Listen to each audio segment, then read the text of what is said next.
have questions from online audience, from the audience.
Mankind had been always seeking to acquire new knowledge.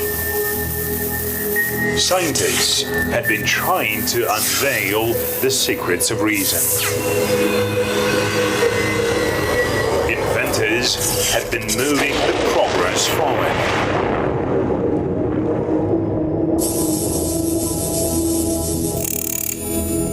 We had been building a new world together.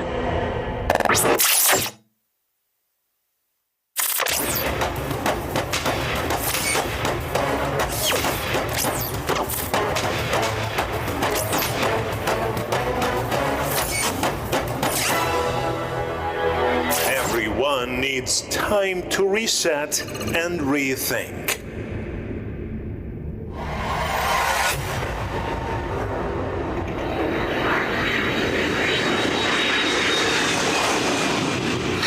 Almost 100,000 small businesses.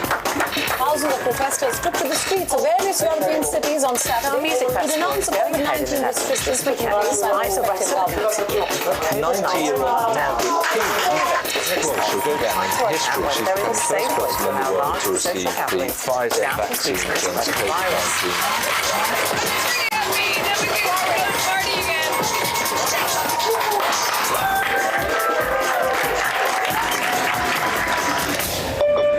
Hi there.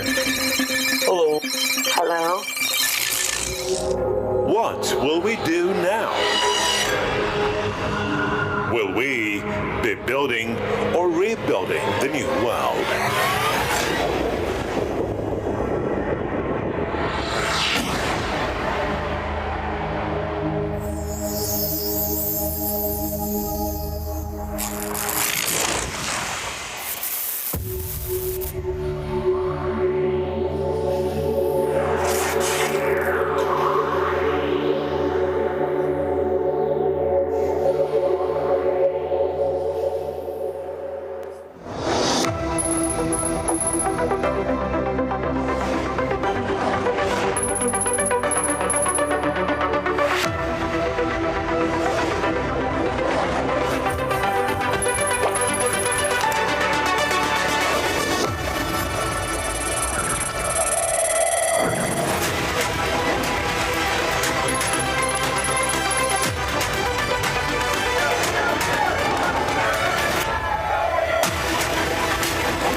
Excellencies, distinguished guests, ladies and gentlemen, welcome to the third and final day of the 17th Eurasian Media Forum here in the beautiful capital city of Nur-Sultan. Well, it was certainly an interesting day of discussions yesterday as we debated a number of topics that included the development of Kazakhstan as it marks 30 years of independence, how the COVID pandemic has had an impact on the world, to the lack of trust in the mainstream media nowadays, taking us through a session entitled Lots of Information, Little Truth. Well, today's also a lineup of some excellent discussions. There's a session on digital power, how there's a risk that might split the world along lines of haves and have-nots, with the added complexity of cybersecurity challenges and those who control the information age. Plus, we'll explore the media and technology trends that will shape the coming years based on the trends we've witnessed already.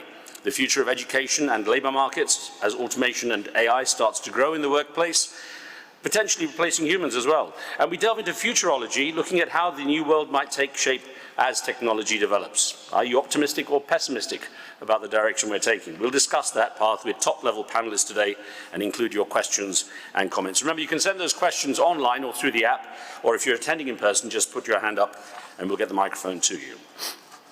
So, Excellencies, ladies and gentlemen, let's begin the first session of today that explores the risks of digital inequality across the world, cybersecurity issues, online criminal activity, and even the ability to spread fake news are all issues gaining more attention. And we'll explore those as we consider the theme of this session, the age of agitation. Who rules the world?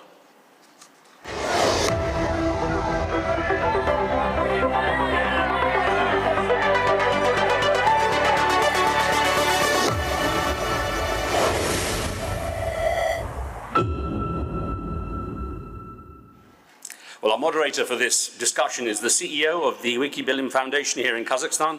Please give a warm welcome to Rawan Kenjekhan.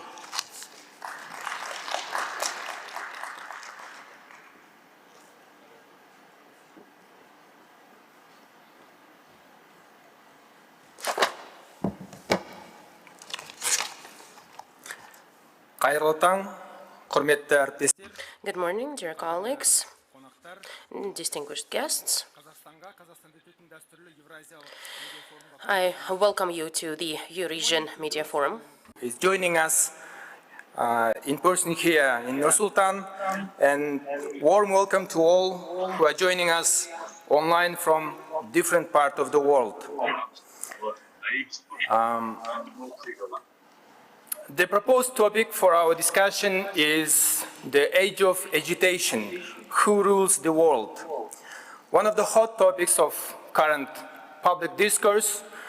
25 years ago, Facebook, Google, and Amazon, or tech giants of our region like Yandex or Kaspi.kz didn't even exist. Now they are among the most valuable companies in the world.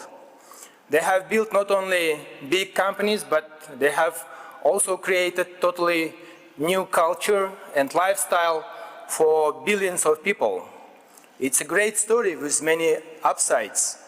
On the other hand, today's big tech companies have too much power over our economy, our society, and our personal decisions.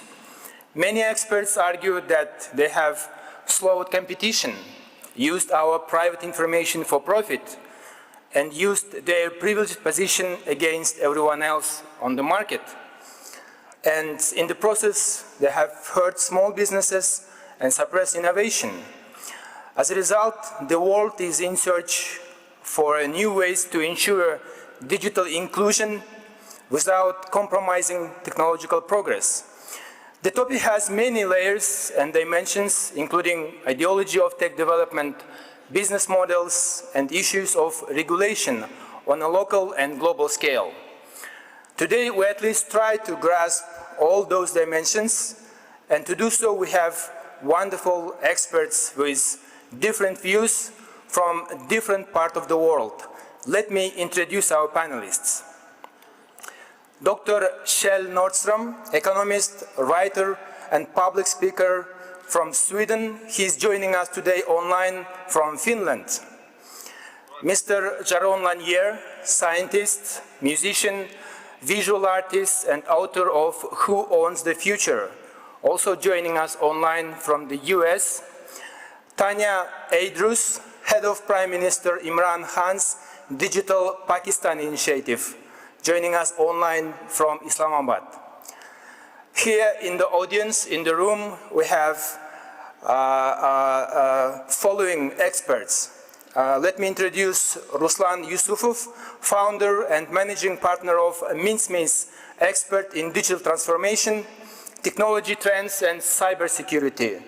Russia, please come on the stage. Thank you. Ekaterina Shulman, Associate Fellow, Russia and Eurasia Program, Chatham House, Russia. She's a political scientist, teacher, and researcher. Please, welcome. And let me introduce Yerzhan Saltybayev, Director of the Institute of World Economy and Politics under the Nur-Sultan Nazarbayev Foundation, Kazakhstan. And just a few, housekeeping rules or, how to structure the discussion. I'm going to have a specific question to each of our experts, just to let them to share their ideas and views on the topic. And then we're going to have some general discussion. Also, we have audience here, and you are welcome to address your questions to our experts as well. Also, we have people who are watching us online, and we're going to have questions from our audience there as well. Questions will be collected and passed to us also. And I'd like to start with a question to Kjell Nordstrom. 20 years ago, I was inspired to become a tech entrepreneur by your book, Funky Business, Talent Makes Capital Dance. Thank you for that great book. And looks like we are living now in that funky world with unprecedented access to knowledge and endless opportunities for talented people. And I am happy to have that access to all of those goods. At the same time, we see all the shortcomings. There are many tech innovators and gurus who envisioned this kind of tech disruption. And now some of them say that did not anticipate such downside of technological progress. How about you? Are you satisfied with what we have today? Is this a funky world that you desired?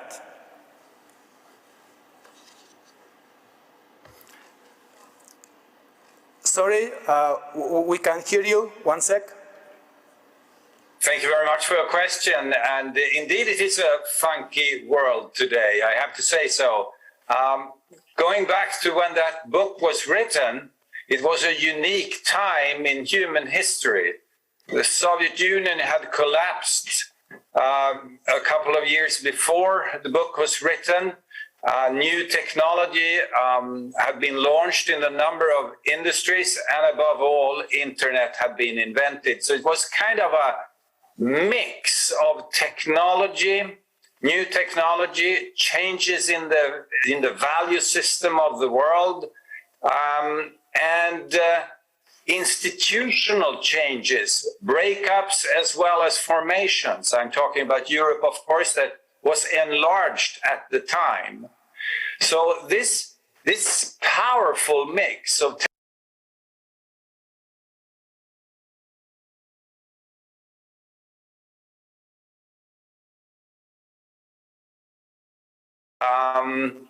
information, as you just said, distributed in a way that we could actually not at that time understand and foresee, even if there were some visions and some visionaries that were saying that, look, this is something completely new and different. I think we fundamentally, myself as well as others, fundamentally underestimated the power of the wave that we unleashed at the time.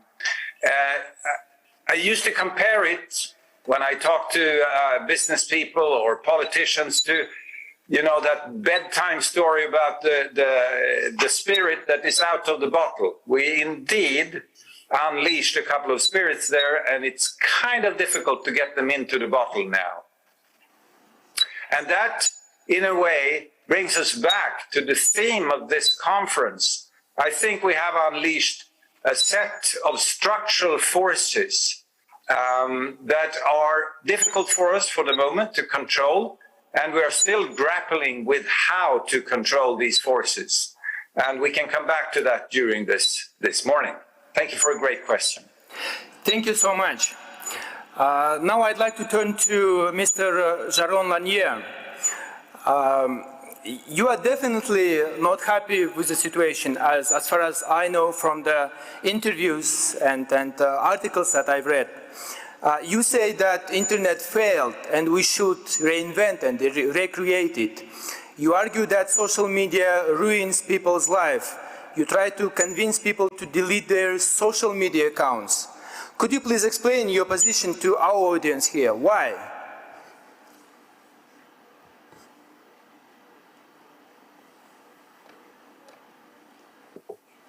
Okay. Hey, thank you. Initially, going back to the 80s, of course, I was one of the promoters of this world, and I helped introduce many of the ideas and ideologies.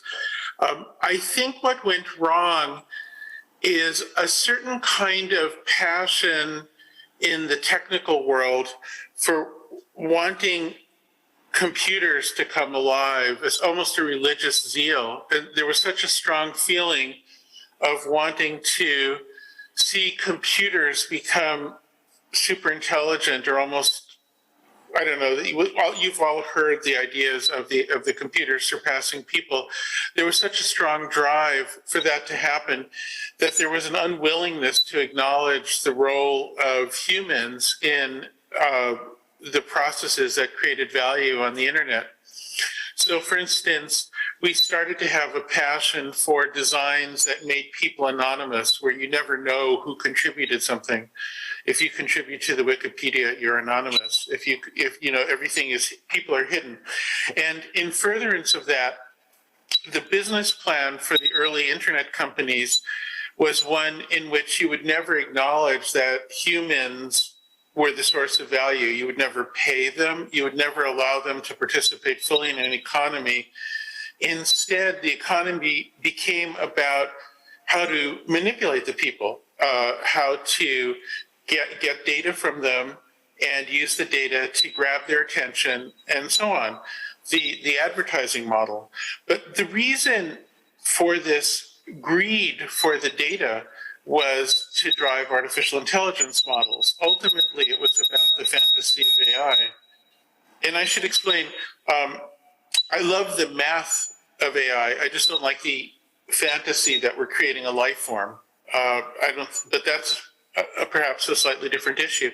At any rate, this constant drive to get data from people by getting their attention and engaging them involved feedback loops where you watch the person and you give them the stimulus that will engage them. And the problem is that when you do that, you activate the parts of the human mind that are the most primitive, what is sometimes called the lizard brain. You constantly make people scared or aggressive or paranoid, nervous. And so the effect is slight, but it's cumulative and it's completely pervasive now. So what's happened is that the world has become a little more paranoid, a little more nervous, a little more angry, and so on. This use of algorithms to change people has worked. It has made people slightly different. Not a lot, I don't want to overstate it, but it's enough to change the character of our time. And so we've entered into a very strange period in which we have increasing technology and better options. We do have a pandemic, but we also have vaccines faster than ever before. So this is an example of our increased ability. And yet, there's also kind of an increased craziness where it's a little hard to either get the vaccines to the people who need them or for the people who should take them and have access to them to get them to agree to take them. We see an even worse version of the same pattern with climate change, where we have technological options and yet we're making ourselves just a little too crazy to act well. Now, of course, people have always been crazy throughout history. Craziness was not invented with the internet, but we've always existed right on the edge of having only a tolerable amount of craziness. And right now we're pushing closer and closer to that edge by making ourselves just a little more crazy. That is the core problem right now. And the way out of it is to change the business model, to stop attention getting as the primary motivated behavior of people who design internet software. It's very simple. If the business model could be more about payment for services, and indeed paying the people who provide the value that allow those services to exist, then we could have expanding economy and less craziness. So change the business model and then we survive. Thank you very much. Well, I think this is really interesting, and especially for those with the industry, because we try to fight for people's attention, and you are offering that now services should pay, first of all, to users of the services to make them share their data. And then I think we might have really interesting discussion on that as well. Now I'd like to turn to Tanya Adrus. You are leading Pakistan's initiative to develop a local digital industry. Here in Kazakhstan, we have a very similar initiative called Digital Kazakhstan. In the globalized world, local tech companies are seeing a great pressure from transnational or global companies like Facebook, Amazon, Google, etc. What kind of action should be taken to ensure the development of local tech ecosystem?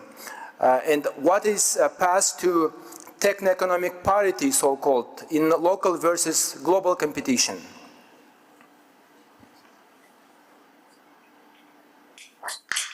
Thank you for having me, and good morning, everyone.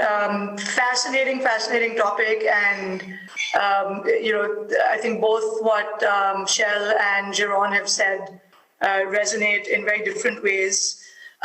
So look, I've been in the technology industry for the past sort of 2 decades, and what's very interesting is we've seen 2 models evolve. We've seen what Jeroen was talking about right now, which is sort of largely the American Western model of large platform companies, which are largely advertising based. And then we've seen the large platform companies coming out of China, which operate on a slightly different type of business model, that move, that are sort of more towards micro subscriptions and sort of charging bite-sized amounts for whether it's content or anything else. However, what has happened is that you've got this really polarized digital world, right? You've got a large part of the world using the American sort of large big tech, what we call big tech today, those products and platforms, and then you've got a large part of the world using the platforms coming out of China.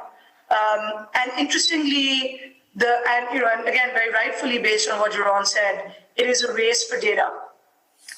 Because, and we've all heard this many times before, data is the new oil or the new gold or whatever you want to call it.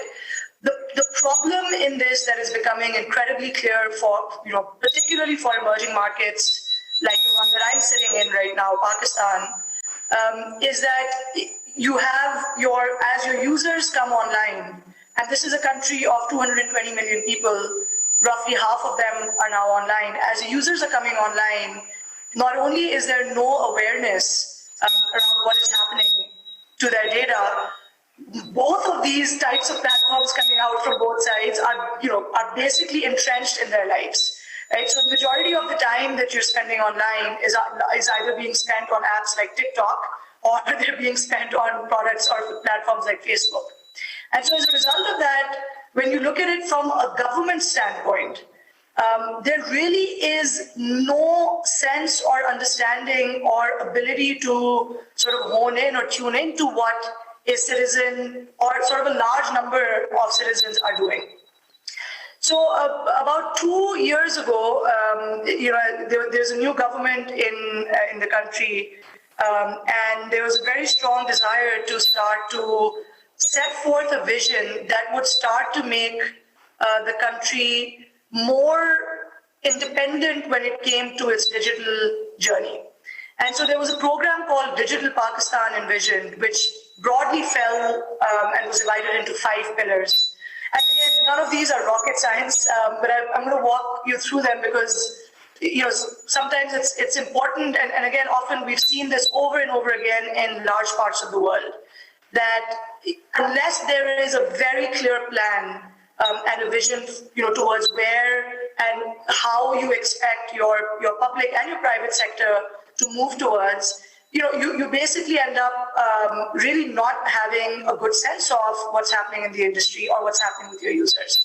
So, broadly, the 5 pillars for Digital Pakistan, the first one, again, very, very, basic, is access and connectivity.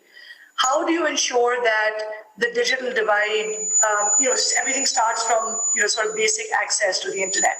And again, as you start to get to these parts of the world, even within sort of, your core large urban cities, you see a very, very major difference between how people can access the internet. And that divide starts to get bigger and bigger as you start to sort of, put various cuts on it. For example, the gender digital divide, as you start to take that lens, also starts to get really interesting. And again, depending on whether a society is more patriarchal, you'll find that large percentages of women just aren't even given the access to the internet, right? Phones or the devices that are being used to get online are largely controlled by men in the households. So that was the first pillar, was how do you equalize access to the internet, both from an affordability standpoint and an accessibility standpoint. The second pillar, and again, I'm going to continue to repeat this, none of this is designed to be a huge insight, but putting it together and then having a clear execution plan becomes really interesting. The second pillar is digital infrastructure.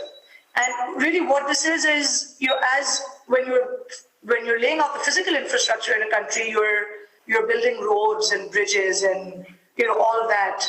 For a digital economy to work effectively in a country, you need to have the digital rails laid out, and so call it the digital roads. And many of those are sort of the intangible things, things like do we understand who a person is?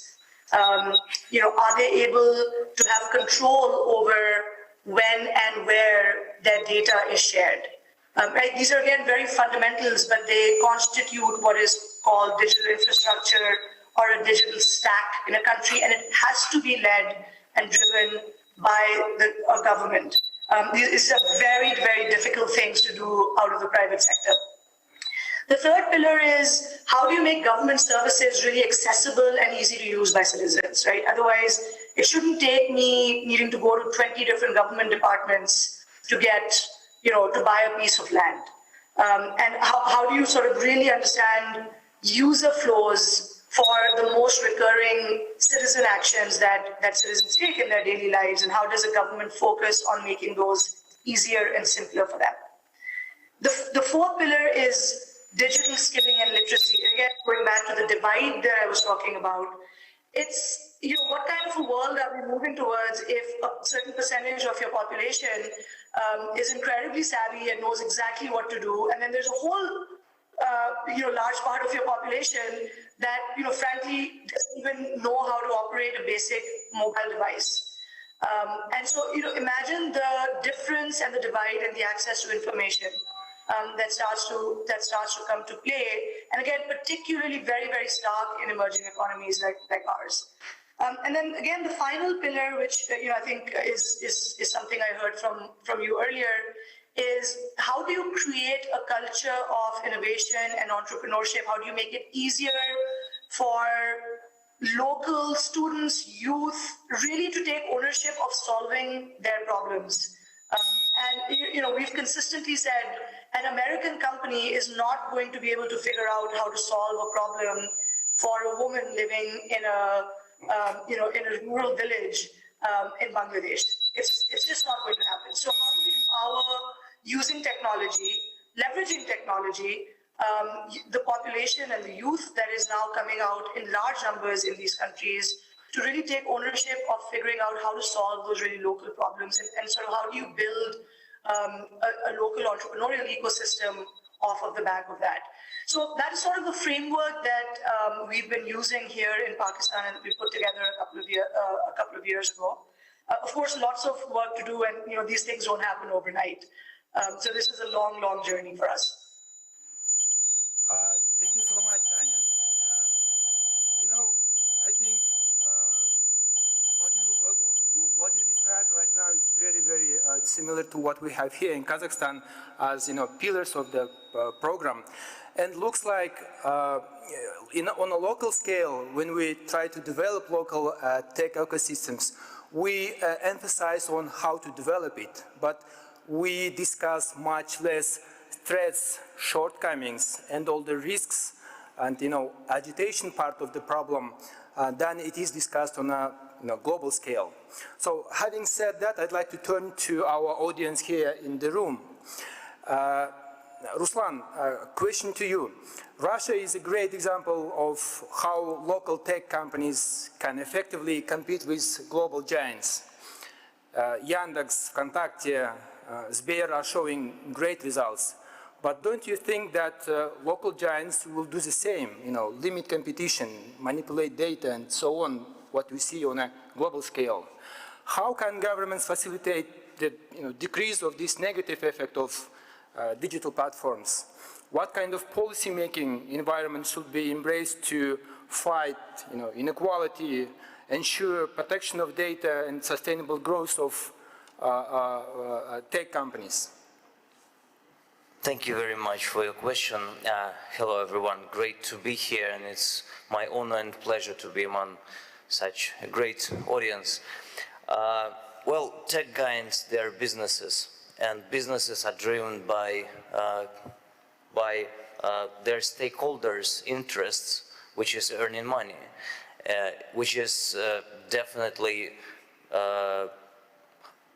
most difficult to achieve any other interest besides earning money when you're a public company, and every step you take which can be publicly interpreted will affect your market capitalization, which is the case of Google, which is the case of Facebook, and the case of the companies you just mentioned. And well, on the other side, we are facing challenges that humanity has not yet encountered ever, like the use of artificial intelligence and its implications. So, on the other hand, new products are launched onto the market within months instead of years, and the competition is enormous. If you don't take the opportunities the market gives you, your Chinese partners or competitors, or your American competitors, or your competitors from other countries will definitely do. And well, the question I'm usually asking programmers, do you study ethics? And I still get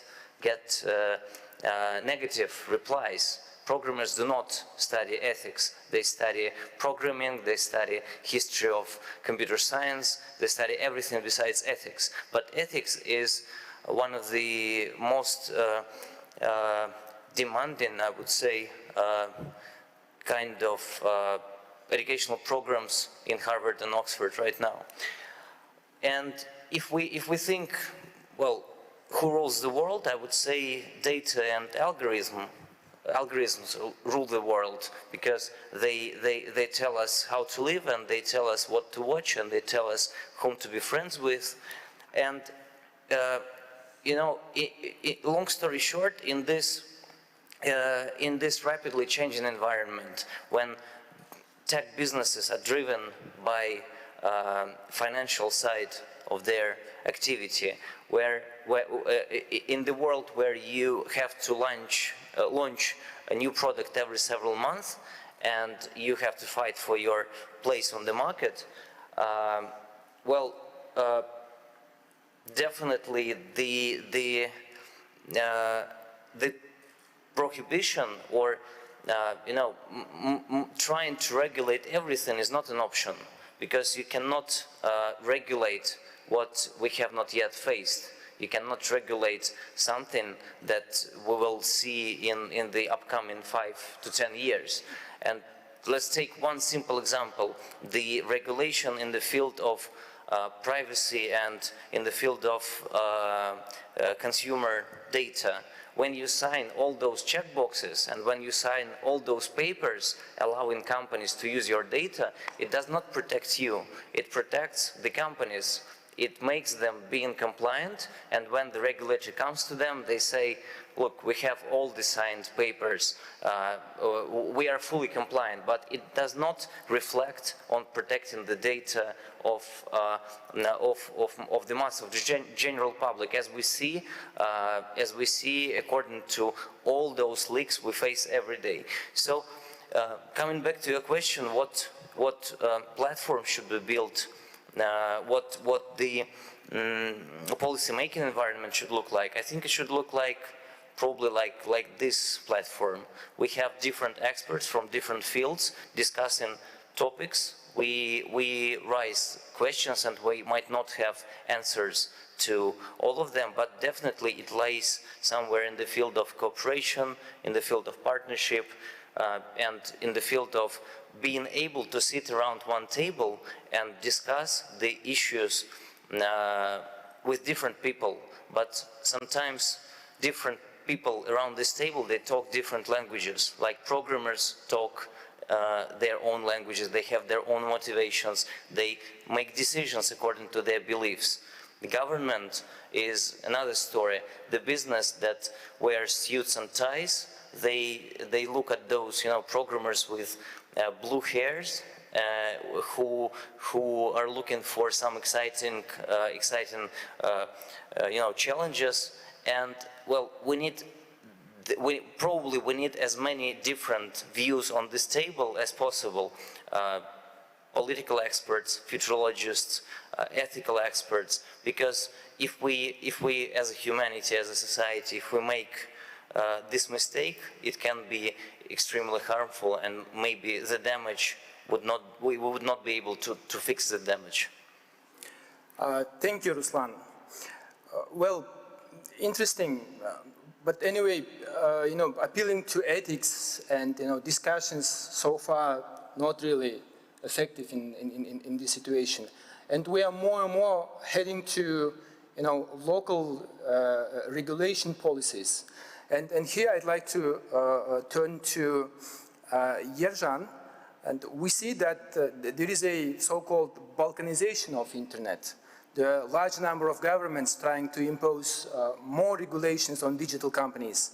In this context, what do you think the main trend in internet regulation for the coming 5 to 10 years is going to be? Is the creation of so-called sovereign internets, similar to Chinese example, going to be the next steps for different regions? Well, thank you very much for the question, and thank you for inviting me to this conference. Well, first of all, I would say that we are living during the new type of the economy. So the stages of the economic development are very intertwined with the modernization of technologies. For example, in 17th century, Gutenberg invented the printing machine, and it changed a lot in how politics works, how society works. Then it was the steam engine in 19th century, technological revolution. Then it was electric machine. Now it's data. So as our friend from Pakistan just recently mentioned, it is a race for data everywhere. Whether in China, in Russia, in Europe, or here in Kazakhstan. All companies are seeking for as much data as possible. For example, big tech companies like Facebook, Google, Twitter, or Tencent in China, they're collecting huge amounts of data every bit of second.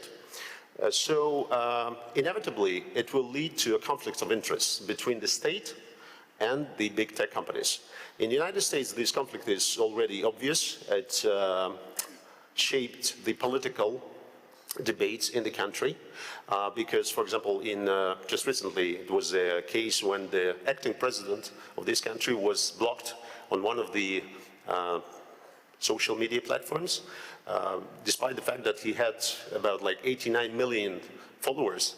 He was blocked, and there were rumors about like deplatforming him from all the from all these platforms, whether it's YouTube, etc.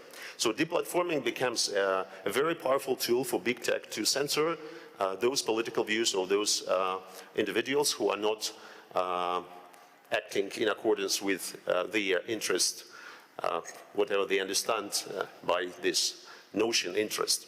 So, but anyway, basically companies are seeking for financial rewards, for benefits in financial terms. So they will inevitably work in terms of how to capitalize on the data that they collect from the private users.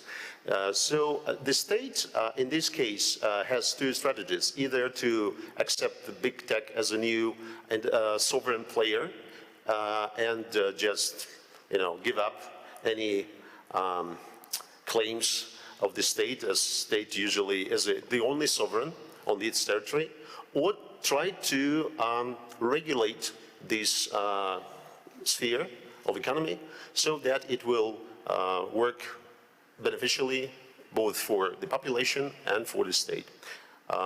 So in China, for example, if we take this example, they already determined that big data is a national asset, the same asset as land, capital, and labor.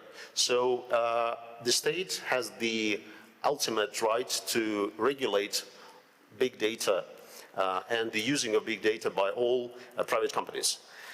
In the United States, I think the situation, and in Europe as well, will move slowly, but only to this direction, because it is the only option for the state to have a control over its own economy, over its own processes within economy and society as well, because big data is the, penetrate every part of the political, societal, economical life. So it's inevitably there will be a conflict of interest, and here in Kazakhstan, I think we will do the same as it is done in the world. We'll regulate this market more with more nuances, with more more regulations in terms of legislation.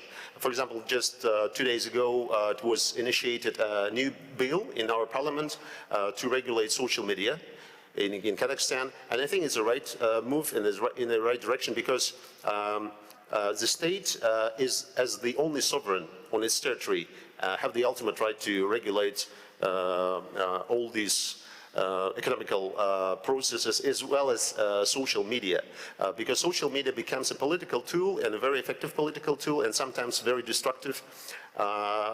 Just recent example, the processes in Belarus, where one of the social media platforms, Telegram, was used by the opposition to instigate a massive protest against the official authorities, and it led to a very tragic results. It will, I think, affect the Belarusian society for a very, very long time, and in not a very positive way. So the state, in its own interest and in the interest of the society, have the right to interfere and to regulate the social media platforms, as well as the state regulates everything. I mean, whether it's like the trade or the norms and rules of behavior, for example, in public places, etc. So the social media is the same asset, and it should be regulated as well. Thank you very much. We should be coming back to this discussion with our guests who are joining online a bit later. But we are gradually coming to these, political implications of what we have in digital landscape. And I'd like to turn to Ekaterina. We see a huge shift in public opinion about social media and its role in promotion of freedoms around the world. Many of us believe that in 10, 20 years, social media gave people around the world a voice, especially in countries where freedom of speech was suppressed. Do you believe in the importance of social media in promotion of democracy and empowerment of people? Thank you for the question, and thank you for the opportunity to be here. It's been a fascinating discussion, and I'm also privileged to be kind of the last to conclude the first part of our panel, because being a political scientist, I've been fascinating to listen to the different views expressed by the participants. We all are trying to kind of feel the elephant in the room, or the elephant which is too big for the room. There has not been a view expressed here which is not founded on some part of the reality, and at the same time there is not a thesis that could not have been expressed in exactly the opposite terms. For example, to take the latest thing that I just heard, the example of Belarus, has it really had negative effects for the Belarusian society because a social media platform has been used by people to share their views or express their discontent, or even to organize protest activities? Or has this negative results been because of the violence used by the state in reaction to this self-organization? Has social media and internet in general made us more crazy or made the craziness more evident? Or has it given voice to those views that have been hidden or disregarded before? Has it flattened down old hierarchies, or has it created new inequalities? Are the states in their right to impose rules on the sphere which is becoming fast such an important part of societal life and of the economy? Or is it then an authoritarian state trying to carve out its own chunk of the internet and to regulate it according to its own ideas of right and wrong? Both views would be true, but I would like to say a few words in favor of social media. We've been hearing a lot about its dangers and about how we fail to fully appreciate, fully understand the magnitude of the changes that have happened to us. But still, it has been and it continues to be a source not just of division or promoting paranoia, but also of connecting people, of making people able to help each other, to intellectually connect or to connect emotionally. We pay attention to the amount of, well, evil or hate or division which is on the internet, but let us not forget the amount of love and kindness which it also allows us to share. In the non-free societies or in societies which are not completely free, what do we have with the people except publicity? What other tools can we use in trying to make ourselves at least visible, if not listened to, if not accounted for, but at least visible? This visibility has its dangers, but it is, as I said, almost the only tool in our toolbox, and it's not surprising that people use it.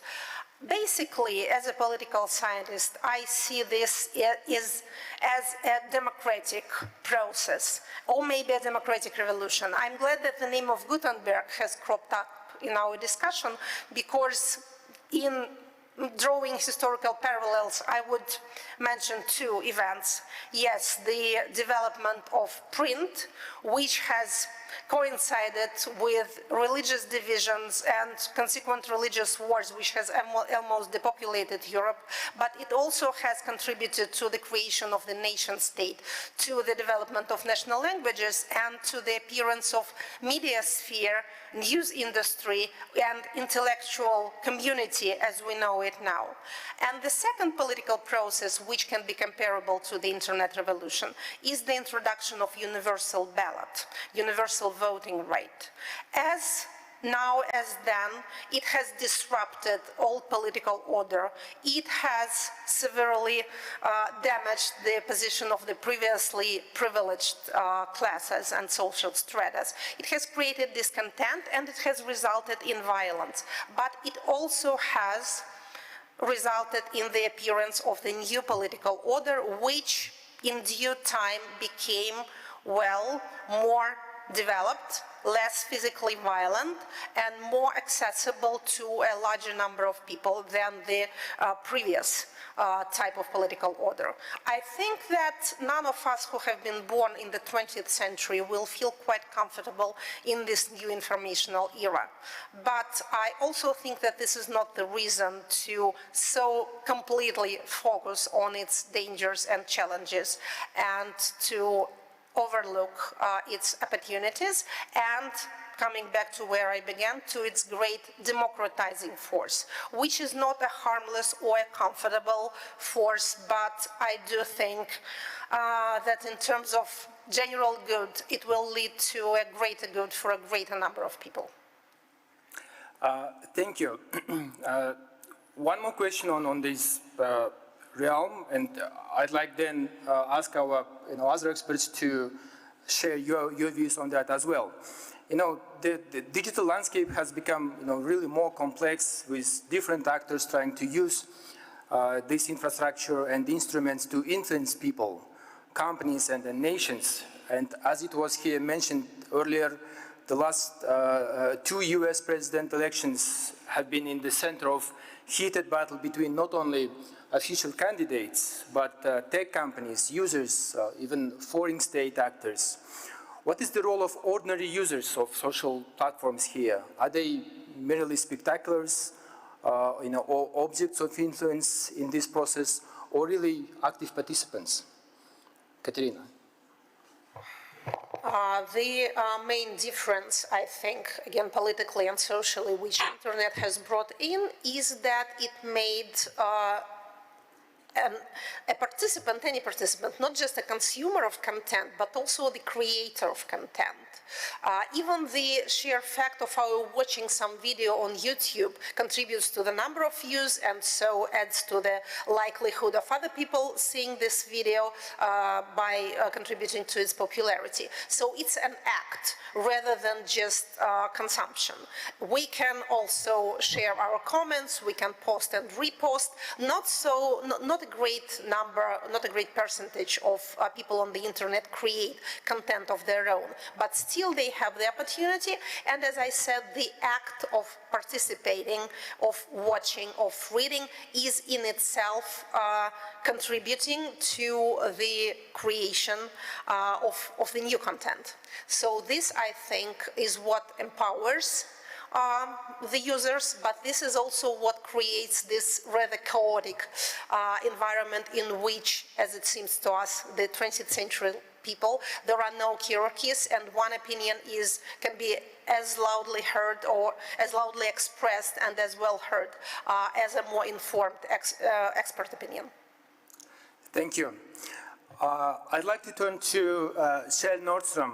Dr. Nordström, so you've been one of the gurus of this new world. So you shared your ideas and views on these, tech implications and business implications. What about these political implications? Really, do you think that what we have today is empowered people and then make their voices heard?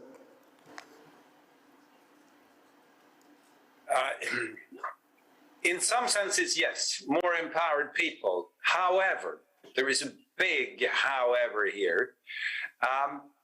All industries on planet Earth, the automotive industry, the fossil-related industries, oil and gas and what have you, when they are born, they are in many cases completely unregulated for obvious reasons.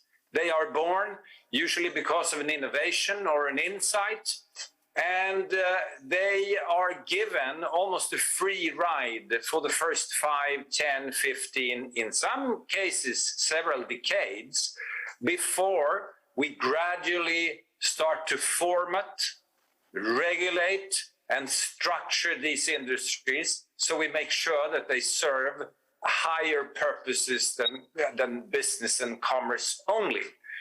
Now, we shouldn't forget that the issues that we discussed today, the industries that we relate to today, they're rather young, and we are in the beginning of a regulation process. And now we are discussing who owns the data. That's what we're addressing here basically today. Who owns the data? Is it you, me, and the rest of us? Should these companies pay for using these data? Because it's my data. It's Darren's data. It's all of us own these data. Now, I think the insight today, discussed all over the world, is that climate change is, of course, a huge problem. It's a catastrophe, some people say even. And one part of the solution is, of course, proper pricing of, for example, carbon dioxide production. Today, it's for free. You can pump out carbon dioxide, you can use fossil fuel, and you don't pay, so to say, in relation to the negative contribution to the climate. So there is an insight today that prices are an extremely powerful tool for taking us in certain directions. Take Norway.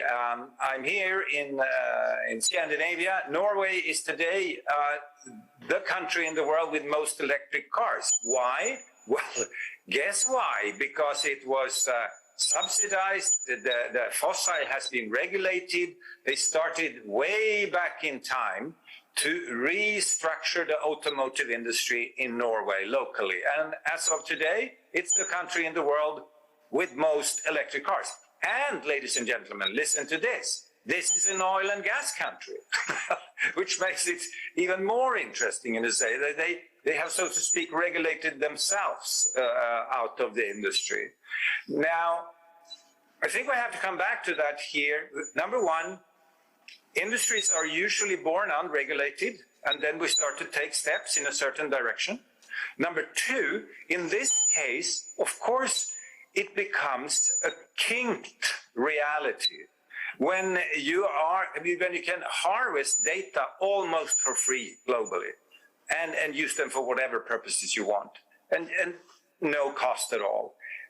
To me, with my training and background, being an economist and business administration, this creates that kinky, crazy world that Jaron was referring to earlier. That should come as no surprise. Thank you. And then continuing your speech, I'd like to turn to Jaron then. It would be very interesting to listen and to hear your take on this notion of sovereign internet or digital independence, and then local regulation that that has been discussed here.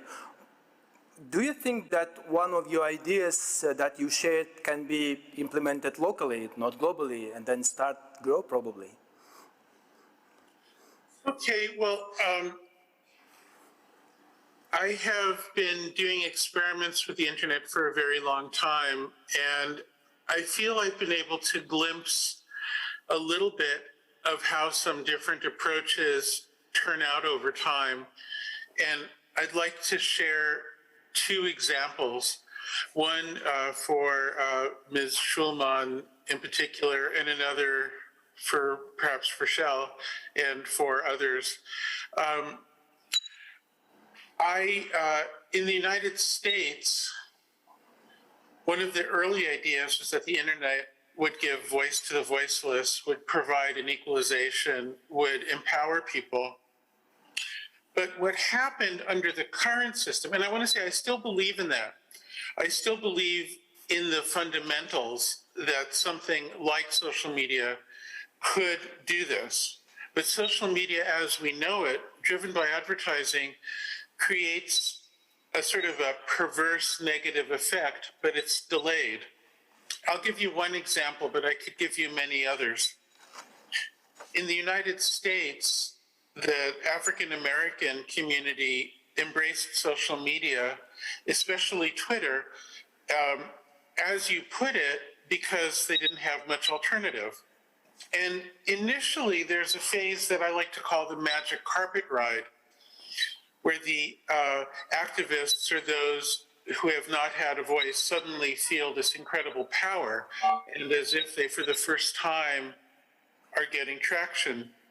But then, because the algorithms are seeking engagement, the algorithms are looking around and trying to find who has the strongest emotional reaction that they can hook.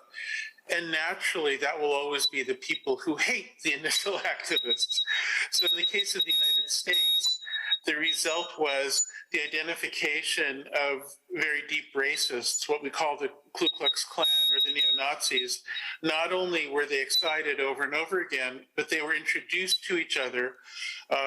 In some cases, that was apparently helped out by interference from parties who had an interest in the situation. But aside from that, the thing is that the backlash was worse, and we ended up with a situation that really by any measure actually became more harmful, even though initially it looked very helpful. Now, it breaks my heart to say this, because I know when you talk about the situation in Belarus and you say, well, there's no alternative, I can't give you a good argument about an alternative, but I do want to give you the argument that you have to be realistic, that this option will break your heart. It will come back and destroy you. It can only be temporary. It does not have a structural soundness to it. That is my message to you, Ms. Schulman, and I hate to have to give it. It hurts me to have to say it. Now, I'm sorry I'm taking perhaps too much time, but I want to also say something. One of the great anxieties of our era is automation and the question of whether people will become less valuable from an economic point of view. To what degree will a society be able to support a vast number of people who are no longer doing jobs that are needed because robots and algorithms are doing those jobs?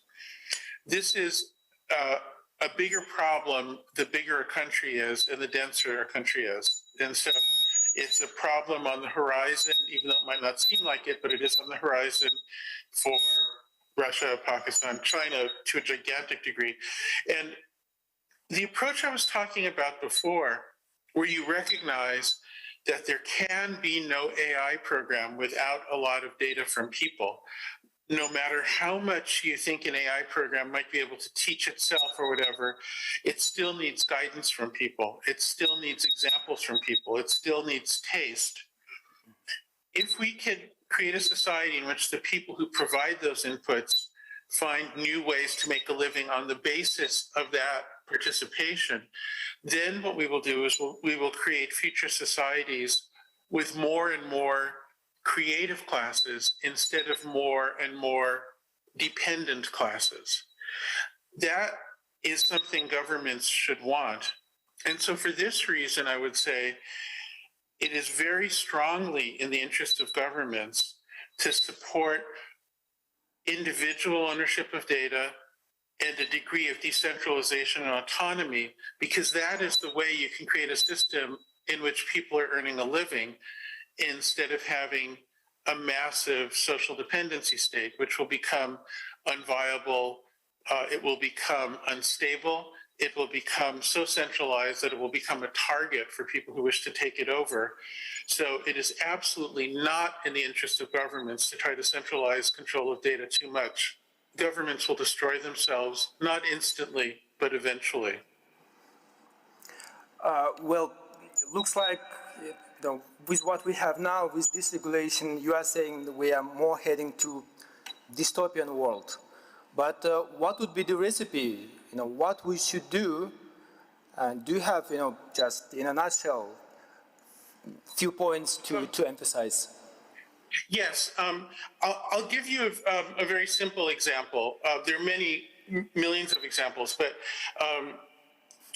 I believe in the future, anytime there's a specialized robot or a specialized algorithm, there will be groups of people who can form into a body. You might call it a union if you like the idea of unions. If your country's history makes you hate the idea of unions, call it a corporation. I don't care. But the point is there'll be people who form together and can collectively bargain or incorporate, once again, whatever terminology you like, in order to provide data, guidance, examples, feedback to those robots. This is a principle called data dignity. It's one pilot program I'm involved in now is a robot that cleans up beaches in a French beach that was covered in garbage. And when the robots had to learn from random data what garbage to pick up and how to sort it, what to do with it, they were okay. But when people started to get paid to make the robots better, they got much, much better. And so what you get is better robots, proud people instead of people who feel like they're being made obsolete, and a growing economy and a decentralized economy. And so it's only a small pilot, it's only one example. But the thing is, anytime you see somebody say, here's an AI program, you could also see a whole new class of employment for a group of people who are guiding it. And that will make for stronger nations and more stable societies. If you have a large population that feels itself becoming obsolete with no real responsibilities, you will not have a stable society. That society will destroy itself. Thank you very much. Looks like we have a question from audience. Let's give the mic to online audience and receive question. We're now having questions coming in online, and this is the first question online. At a round table, on Afghanistan, which was held here at the Eurasian Media Forum on the first day, one of the experts said that the main difference between the Taliban in 2000 and 2021 is that today they went to social networks and became public. In 2000, they even forbade watching TV. Do you think this could threaten world security? Should someone regulate that a group banned in many countries can openly declare its activities? Okay. Who would like your turn, please? Well, thank you for the question. It's indeed interesting that Taliban phenomena today is discussing among so many different people who are not even experts in Afghanistan. But anyway, I would say that Afghanistan is becoming a very interesting case for study. Because in Afghanistan we have a situation where the very ultra-conservative movement hijacked the power, actually hijacked the whole country, the whole population of 40 million people, and still it can, make an image of a force that could be negotiable, that could be tolerable, with which foreign powers could have relations, and we see that many countries like, for example, China already have official visits of Taliban leadership in their host countries, and they have negotiations, and they have some agreements on something, for example, guarantees of the security of economic investments, etc. So the overall approach of the world to Taliban is not about how it use social media or how it treat women, etc., but about how whether it guarantee the stability and security, largely in economic sense, for the bigger geopolitical stakeholders on the territory of Afghanistan. So I think if we pay so much attention, by the way, to the Taliban and its use of social media, we have to pay much more attention to how big tech use its power over social media. Because Taliban still is a very minor, very marginal force on a larger global scale. Big tech companies are not. They are actually operating with trillions of dollars of assets, and they will become more and more important players in the world as geopolitical players. So here I have to stress the point that I already mentioned before. What is this meaning of the state? The state, largely, broadly speaking, is to regulate on its sovereign territory. Social media is the same type of social activity as any other social activity. So the state have the right to regulate it. So if in the United States, for example, big tech could censor political activities of official political leaders, then it raises question of to what extent social media have this, power, and what is the red lines for the big tech and for the state, and where the interests have to be negotiated, maybe. In the case of in Kazakhstan, I think we are moving in the same direction as all countries are moving. I mean, in terms of regulating this sector of economy, and I think it's a right decision to regulate it, because otherwise we will have a total social anarchy. Thank you. If we may, I'd like to come back to this discussion on regulation and regulation policies, versus local and global. Ruslan, you represent, as an expert and also as an entrepreneur, the Russian local tech community. Do you think that when we discussing regulation, local companies should have different rules and different opportunities rather than global companies? Should they be protected and promoted by government?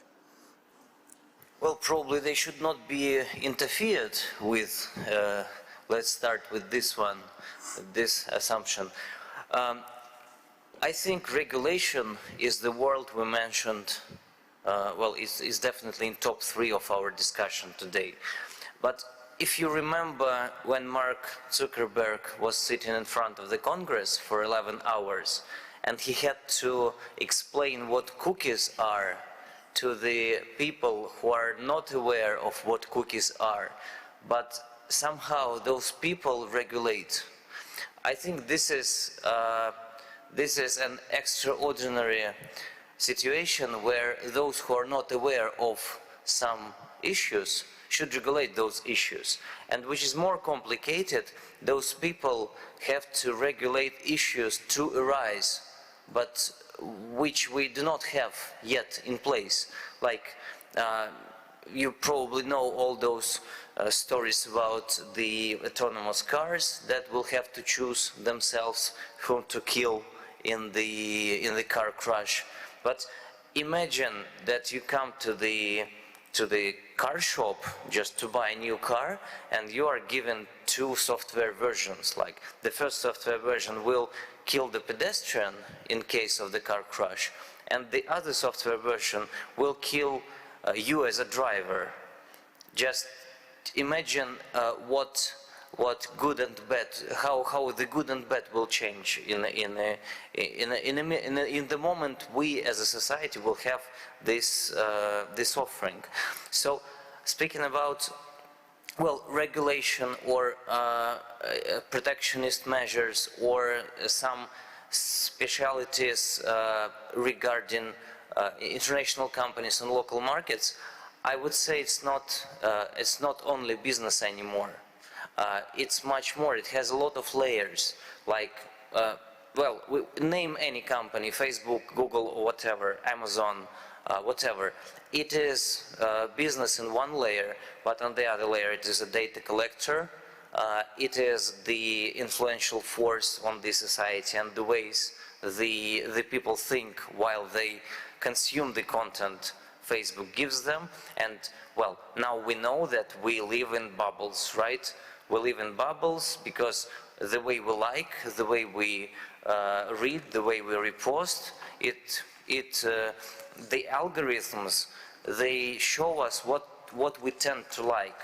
And we tend to be much deeper in this bubble because we are being shown what we would like. Then we click, and then we're not given any opposite opinion. So this is another influential force of those companies, which we already mentioned. Another one is the diplomacy and geopolitics. Like, I will give you just one small example.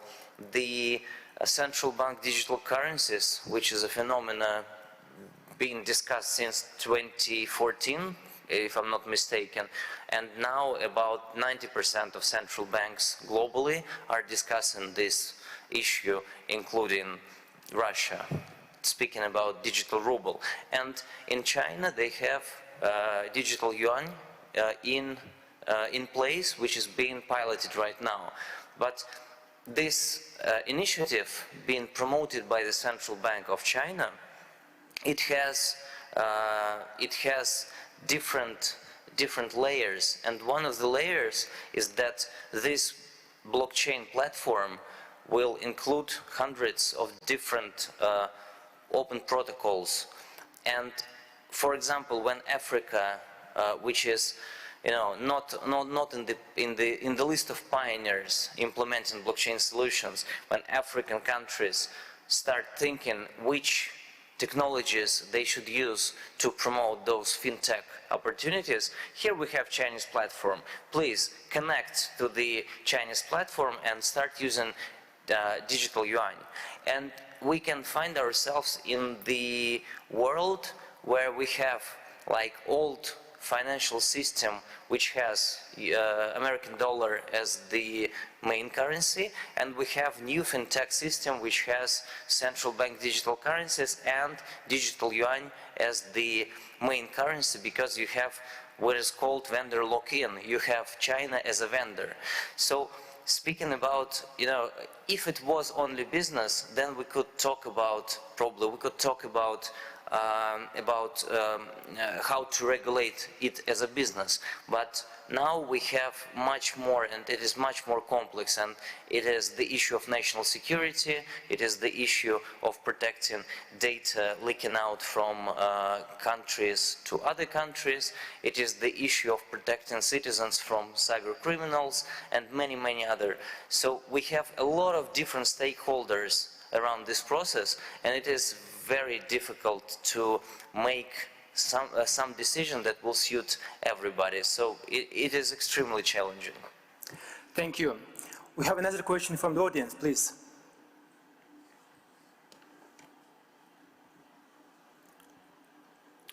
How is it possible to mitigate the consequences of the rapid development of technology for countries that are not the most developed? How about Tanya? Would you take this question? So this is a bit of a billion-dollar question. Look, I think the best way I can think of answering this is that countries will evolve at their own pace and in a manner that suits their ecosystems best. I think it's incredibly difficult to say that there is a one-size-fits-all, and that there is a pattern that most countries will follow. That's just not the case. The other thing that I will say, which worries me right now about most of the developing world, is that we've just talked and heard a lot about regulation around the internet and sort of the tech industry. The problem is that makes a very, very gross assumption that the people who are doing the regulation actually understand what is happening. And often you will find that people in government in many of these countries just do not have access to the know-how and are not connected to these global industries around the world to be in the best position to be able to regulate. And one of the worst things you can do to innovation is to regulate too early. Right? If you look at many of these successful countries that have seen sort of the hockey stick impact of the technology industry growing in their countries, it's not that regulation has come super early.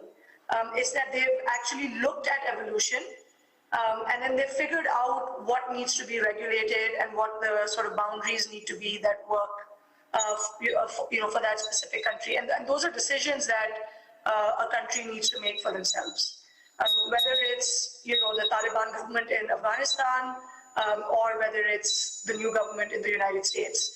I don't think it's possible for us to be, or frankly for anyone to be sitting and saying, this is the model that works. And I think unfortunately we've landed ourselves in this mindset that we think this is how things need to evolve, or we think that this is how the free internet or citizens need. And the reality is I think at some level we need to allow for that evolution to happen in these countries as more and more people start to come online and start to really understand what the power of democratization that the internet allows them offers.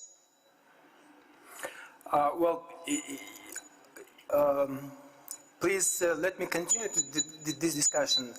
Right now we are more focusing on profit-driven models, as it was done in many countries successfully.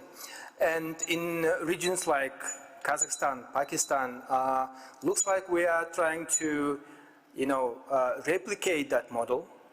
And again, focusing on these profit-driven schemes, we're trying to support local startups, create funds, and etc.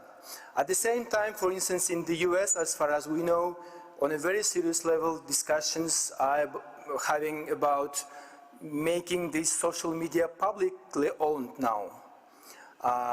So do you think, in the regions where this kind of platforms now evolving and then developing, we can seriously discuss totally different models for their development? Yeah.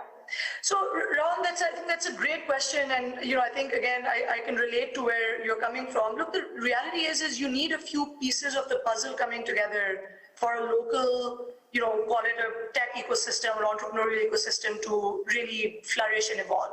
Right? Number one is local talent.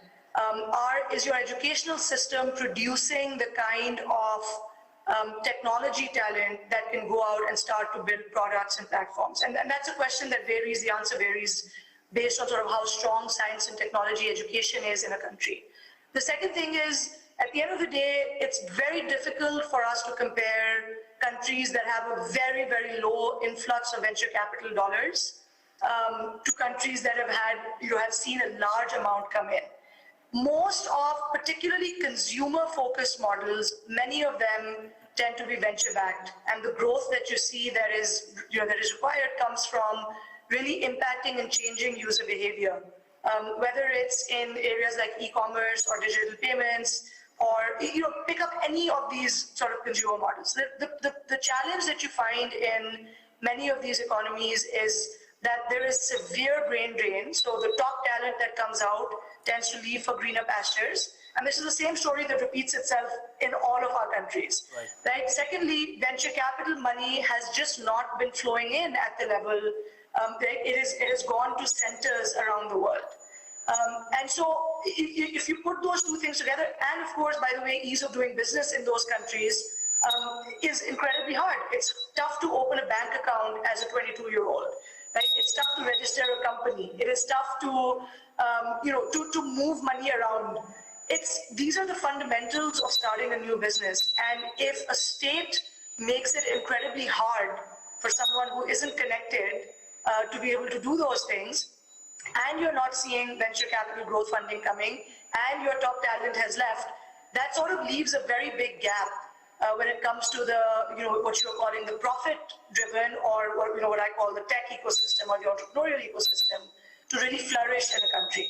So I think those are pieces that we need to really, really think about individually in our countries to see how do you sort of spark that by trying to figure out how you bring these pieces of the puzzle together. Thank you so much. We have one more question from the audience, please.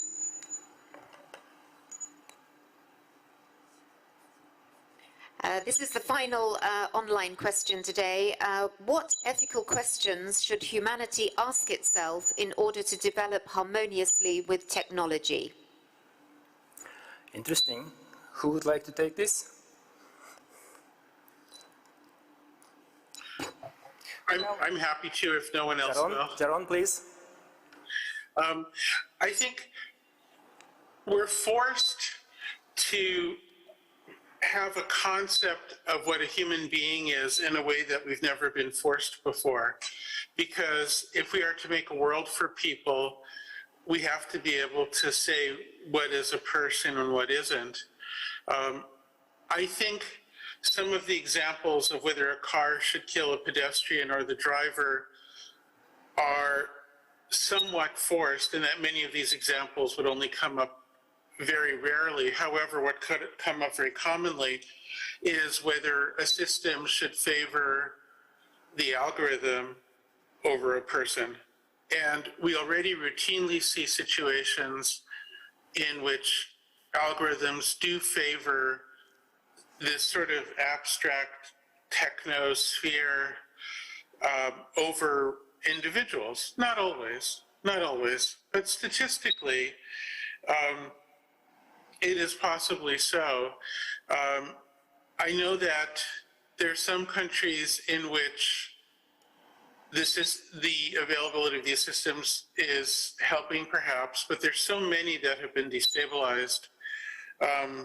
And I hate to mention countries, I'll just talk about my own, America, because I don't want to criticize someone else's country, but one could mention, I don't know, Brazil as an example, since there isn't a Brazilian on the panel that has had a similar situation.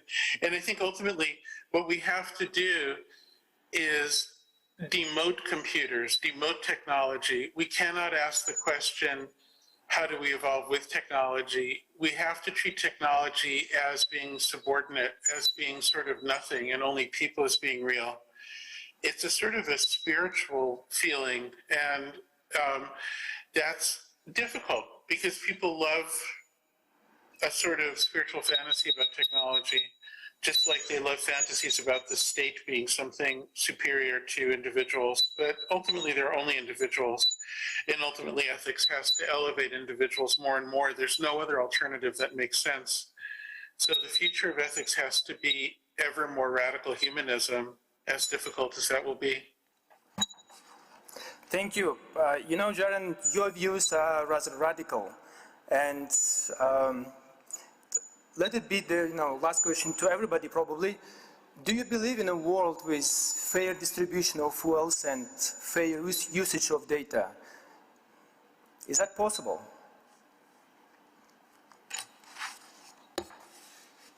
Yes, of course.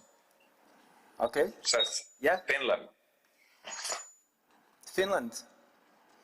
Finland says so, yes.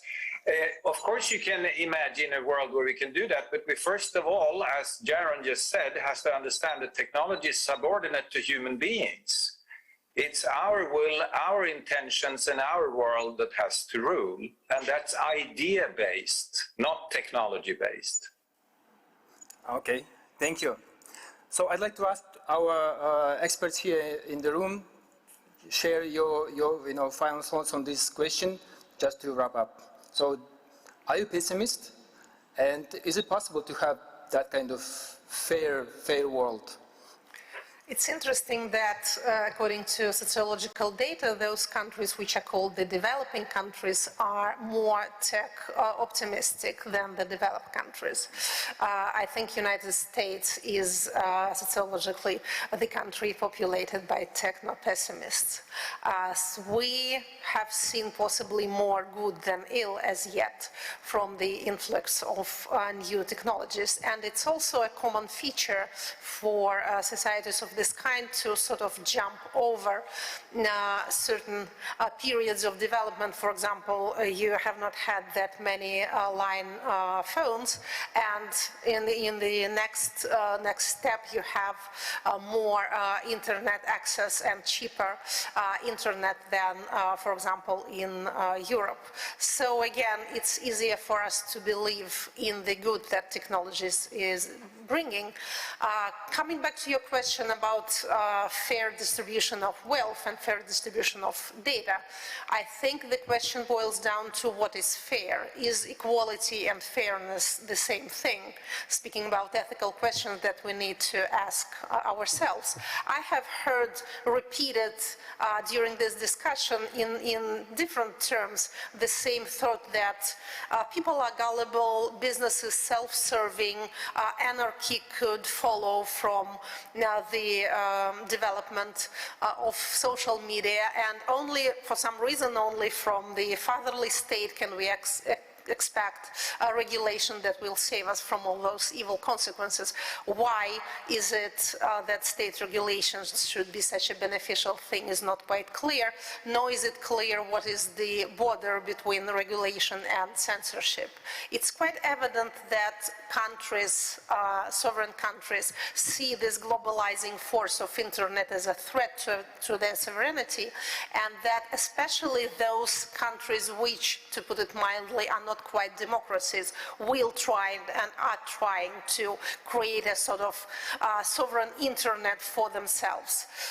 For many people it will all mean simply that they will be cut off from access to international platforms and advised to use some nationally created substitute. At the same time, I do think the globalizing force will also strive to remain globalized. The challenge, the battle between those forces will possibly shape the world as we know it during the next decades. Thank you. Jean, please. Well, my answer would be rather short. No, I don't. It's my personal opinion. But theoretically speaking, yes, it is possible. But again, it depends. Because fairness in this case will depend upon from which side you look on this fairness, whether from the big tech companies, whether from the state point of view, or from the public opinion of private citizen. So in all these cases, the answer will be different. What is fair, what is not fair. Definitely today, big tech have too much power over big data, and it should be regulated more strictly, and the state is the only actor who could regulate it more strictly and more fairly, by the way. Thank you. Ruslan. Probably we will find ourselves in that society when we get rid of money, and probably reputation will become our new currency.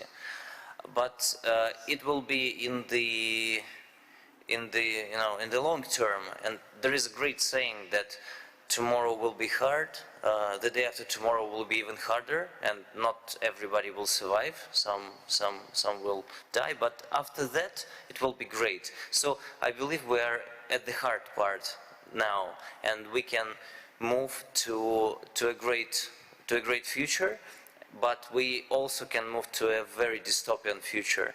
Let's say, well, now we are observing dramatic changes in the way we limit our transportation. We have borders in the global world. Just in 2 years, the world is totally different. It is segregated, and we are more and more we are discussing social ratings.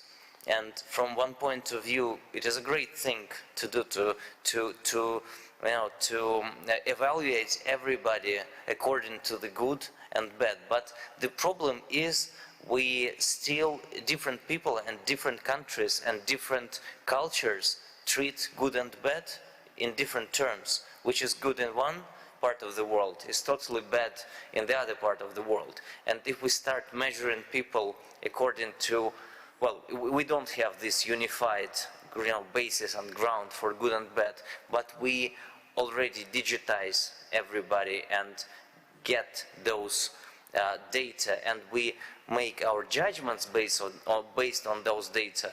Well, right now we get or not, or we don't get a credit or some loan in the bank according to the data. But tomorrow you will not be able to get your kid into school because of the social rating of your family. So let's see how it goes. I hope we will use technologies for the greater good. But let's remember there are bad people with bad ideas, and we have barely scratched the issue of cyber criminals, which is a huge topic, and they know what big data is, they know what artificial intelligence is, and they use it, and they have huge budgets, and well, they will not be, there is nobody to regulate them. Thank you. Thank you very much. So now I'd like to wrap up this session. I'd like to thank our experts. Thank you so much for making time for us. Dr. Nordstrom, Jaron, thank you so much. Tanya, for joining us from Islamabad, Finland, the US. And of course, thank you for those who make time and make it possible to come here and join us. I think we fulfilled our mission, at least as an experts and public, to contribute to the discussion. I think we brought really interesting ideas on regulation. It's the most interesting, most challenging part of this. We've discussed things like sovereign internet, digital independence, and I'm really happy that we brought the topic of ethics, ethics of internet, data dignity. Thank you so much for that. And having said that, thank you so much, and have a fruitful rest of the day. Thank you very much. Jeroen Kenjikan and his panelists. And ladies and gentlemen, don't forget, you can ask questions from the hall as well. Just put your hands up if you have any questions when we are doing sessions, and those online can send the message through there or through the app. Thank you very much. We're going to take a quick coffee break here, and then we return for our next session, the media session, which looks at media and technology 2021 trends. We'll see you then. Thank you. Thanks. Thank you, Jaron. Nice meeting. Okay. Nice to meet you.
Ben? Ben? Can you hear us? We're not. Could you just switch on your microphone? Just to check? No?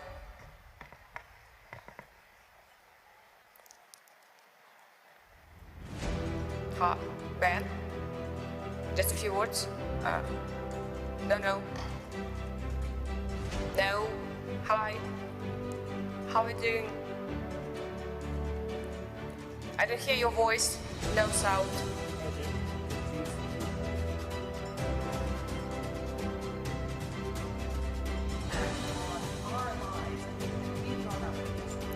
Level up, maybe.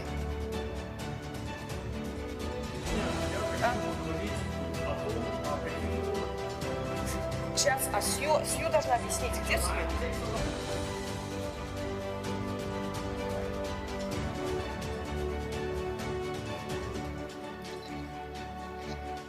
Включите звук, пожалуйста, от зума. А у них, говорит, он от них идет. Ben? Yes. Oh, yeah, it's great. You can hear me now, right? Yes, very good. It's okay. We will start in 10 minutes. Okay, great. I'll be here. Yeah, you can switch the button on your Zoom panel for choose the language for English. Yeah, because maybe the translation will be, because we have the simulated translation, it's in 3 languages. So you need to choose the button, the language. Okay. Great. Oh, I see. Uh-huh. Yes. To switch it on English. Yes, I have to. Okay, thank you. Wonderful.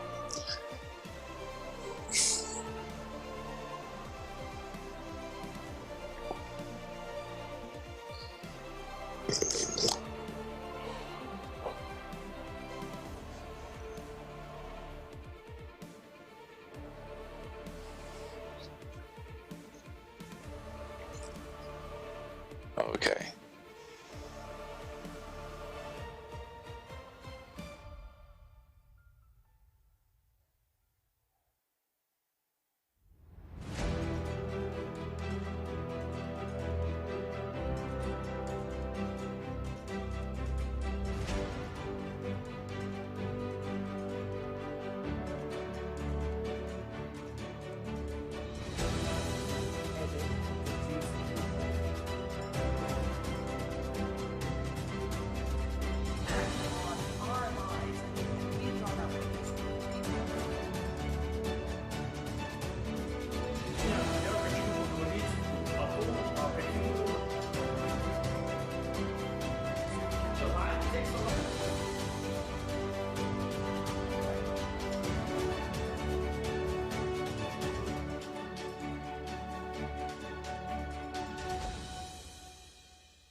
Включите. Ребята, включите сюда. Нет? Дорогие спикеры, dear guests, dear speakers, we will start in 2 minutes. Я прошу наших спикеров пройти на своих местах. Спасибо большое. Зрители тоже в зал.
Hello, everybody. Just a second. We're going to start very, very soon.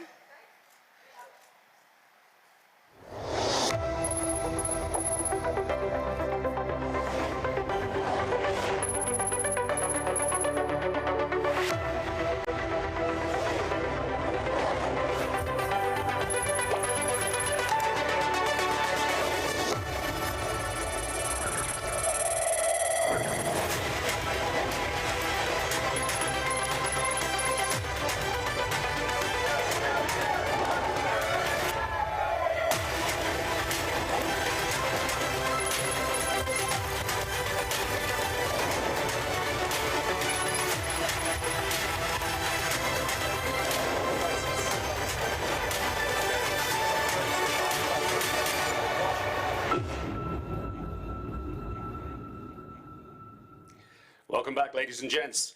Digital transformation is the expression that media executives are now embracing across the world.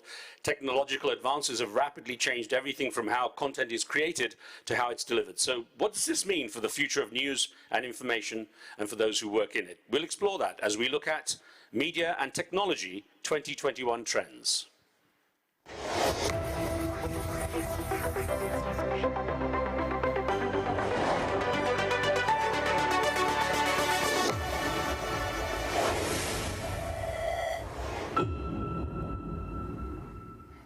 And our moderator, based in France, is the business editor for Euronews. Please give a warm welcome to Sasha Vakulina and her panel. Thank you so much for your kind words. Thank you. It is great to be here. This is the day 3. I'm super excited about this session, and I think I read like tons of information trying to prep for it. Of course, the topic of our session on the media and technologies and the trends of 2021 is something that is very close to my news junkie heart, and I hope we're going to have a great conversation here with our speakers. And without further ado, it's my great honor and pleasure to introduce them to you. So here with us we have Andrew Keen. He's a writer, director, digital revolution expert in Silicon Valley in the US. Great having you here. Joining us online, we have Ben Hammersley, technology strategic forecasting consultant, USA Online. Hello. Good morning. With us here on stage, we have Timur Bekmambetov, producer, director, well, it's Russia and the US. Please welcome Alina Kim. She's a TikTok star, YOLO House from Kazakhstan. Alex Volchich, managing director of Crawl for Russia and this region. And Nikita Magutin, editor-in-chief and co-founder of the Buzzer publication, founder of the Mesh project in Russia. It's great to have you all here. Well, this year, of course, as you all know, as you've been following all the sessions in the event, the format is a hybrid one, which means we do have the audience here, we do have the speakers here, and online, of course, Ben's here, but also we've got the great audience online, and we're going to be getting all the comments and questions from them as well. We're going to get that during the session towards the end of it. This will last around 90 minutes, and I'm very much encouraging all of you here on stage, here in the room with us, and everybody online to join in. Please do reach out. We're looking forward to getting your comments, your questions, and everything that you want to say or ask when it comes to the media and the trends for 2021. Well, actually, it's not just for 2021, right? It's also for all those years ahead. Because definitely what happened over the past year and the year and a half changed the rules of the game in almost every sense. We're talking media, we're talking news, we're talking social media, we're talking in general content. And according to the Reuters Institute survey, that's the recent one, over 70% of media industry executives say that the pandemic has accelerated their plans for digital transformation. But this trend is something that has started even before the pandemic, right? So this only accelerated expectedly so. Now, I want to start with a question on, before we go to the current trends and the future trends, let me do this. I want to ask all of you, all the speakers, and Andrew, let's start with you, please. Over this year and a half, when we have all been living through extraordinary times, what do you think are those biggest changes, apart from accelerating the digitalization of the media that you've seen and the changes that only were brought there because of the pandemic? What changed the most? Oh, you can hear me, right? Yeah. Well, I actually would take exception to the idea of these being exceptional times. I think they're fairly unexceptional. Yesterday I visited one of the Soviet gulags outside this city, and the 1930s, or the late 1930s in the old Soviet Union, those were exceptional times. I don't think COVID has changed very much. I think that we all have fairly short memory spans. And in a year or two, this whole thing will be forgotten. I mean, obviously, if you've died, I guess you're not going to know if you're dead. But if you lose someone, then that's bad, obviously. I'm not belittling that. But I would take exception to the idea of us living through exceptional times. We live in a time when everyone thinks they're perennially living through exceptional times. And they're usually wrong.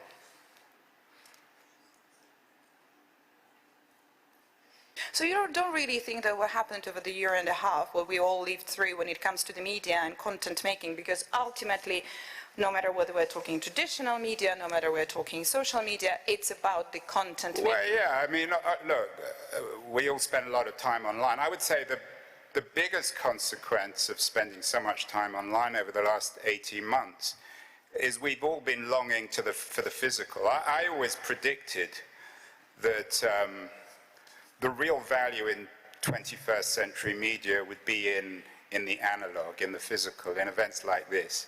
Nobody really wants to spend time on Zoom. No one wants to.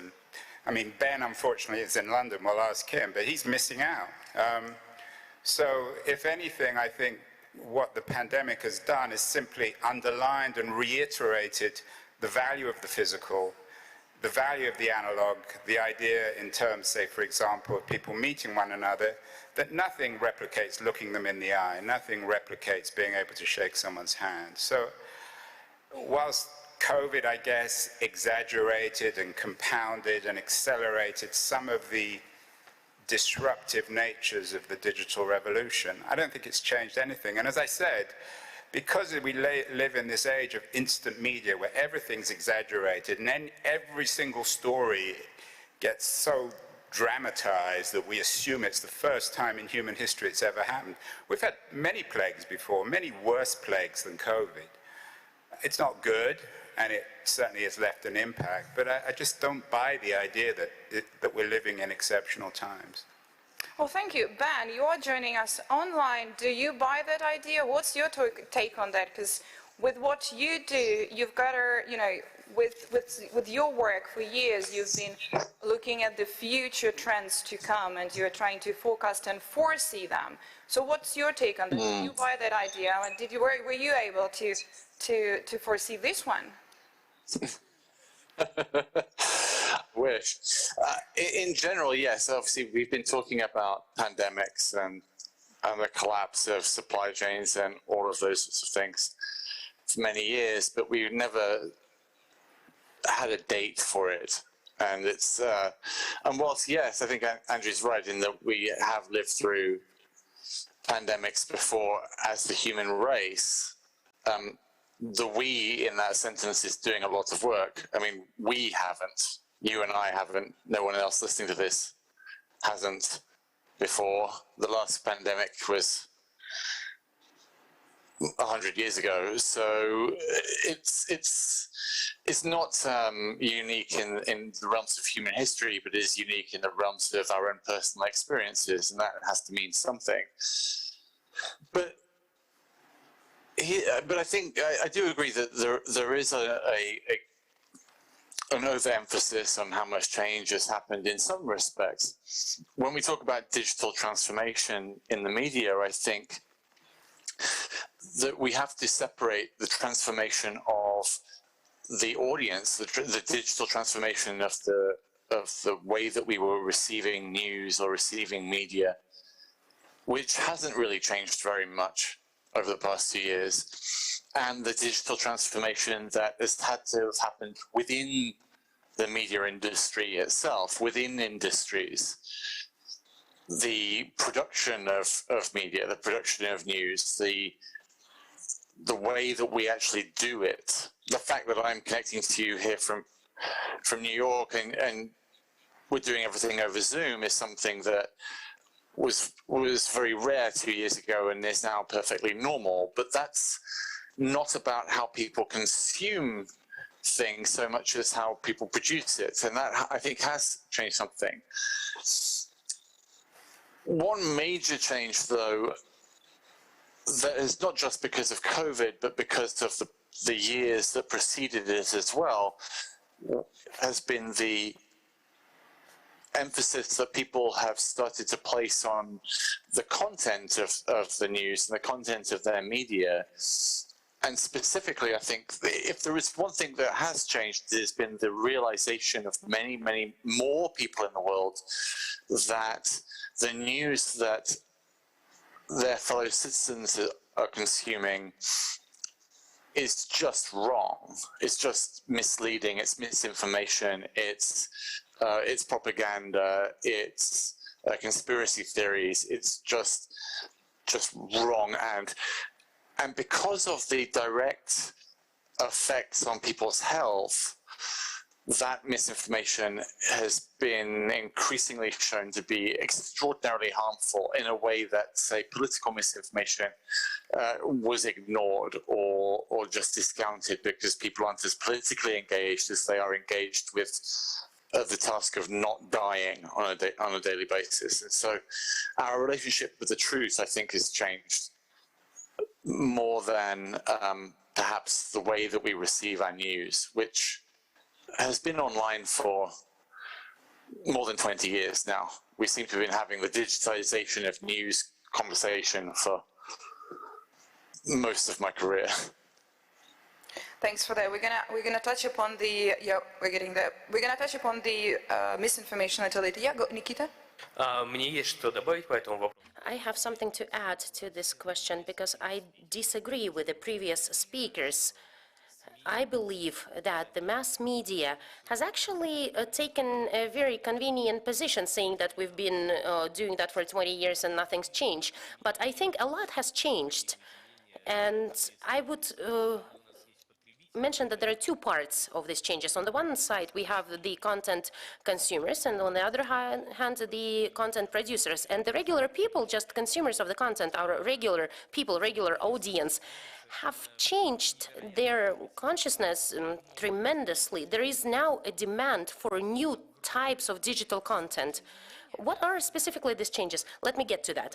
I would probably compare that to, glass and the water dripping into that glass drop by drop. And I think that it happened gradually. So there were drops going one after another. And then the pandemic, this, time X, when suddenly everyone was on lockdown at home in front of their computers, this was the last drop that overfilled this cup. And people now got a lot of time to monitor things.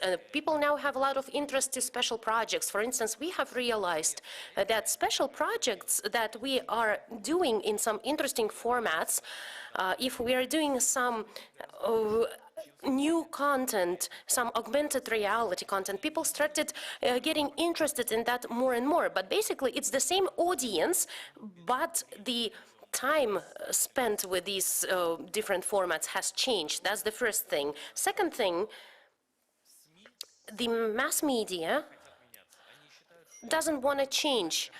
They still think that they can feed people with the same types of news that they've been doing for the last 20 years. They keep thinking that we'll just get them the news. But I think it's a path towards destruction and losing popularity. I could mention a key change that I have noticed, maybe among the first ones. This trend continues for a while now, but during the pandemic, it became stronger. People, regular people, are tired of faceless brands. People no longer need brands that don't have a human face. People want to follow other people. Like the previous speaker mentioned, this need for physical contact. And this physical content, a person-to-person contact, actually was replaced by a contact with the person on the screen. Like we have a participants on the screen right now, and it is as if the person is with us. We don't need his body, we need his mind, and his mind is with us, and he is able to tell us his thoughts. So it's enough. And the biggest change that we came up with during the pandemic is that all of our largest publications, all of our investigations went to YouTube format, and we were able to present people on the screen. Myself and Anatoly, the authors in Baza edition, we started promoting our faces in the videos, and we noticed that those videos where we have real people, real faces and thoughts actually are more popular than faceless. I tend to agree upon, as somebody who's been in the news industry for decades, that surely the trend these days, when it comes to the news media, specifically news, there is really demand for more personalization and for seeing more faces. But also, I do believe that there is a big change when it comes to the idea of storytelling. Timur, what's your take on that? Because, of course, with your pioneering the screen live storytelling and technology formats, this is something that you're doing it in your area, and I think we're all somehow, adjusting and changing and doing the different storytelling these days. Sorry, I will try in Russian. Right, I agree actually with Nikita 100%.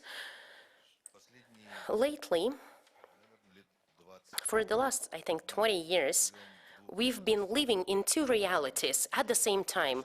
We are living in the physical world, like our ancestors did for millennia, but we are also living in a digital world, more and more so.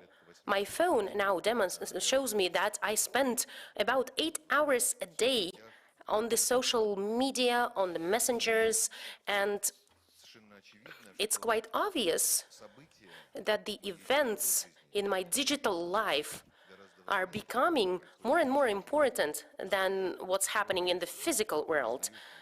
I can state my love in the digital world, I can start conflicts and fights with people, I can save someone, or I can become the reason of the cause of the problem for other people. My actions in the digital world become even more important for myself and the outside world as well. And this trend is growing. Before the pandemic, well, I should say that at some point we've just came to a tipping point, and now it became obvious to everyone. But then the question is, who are we in the digital world? Are we the same people as we were in the past? Are you saying that are you saying that we became more ready for the changes?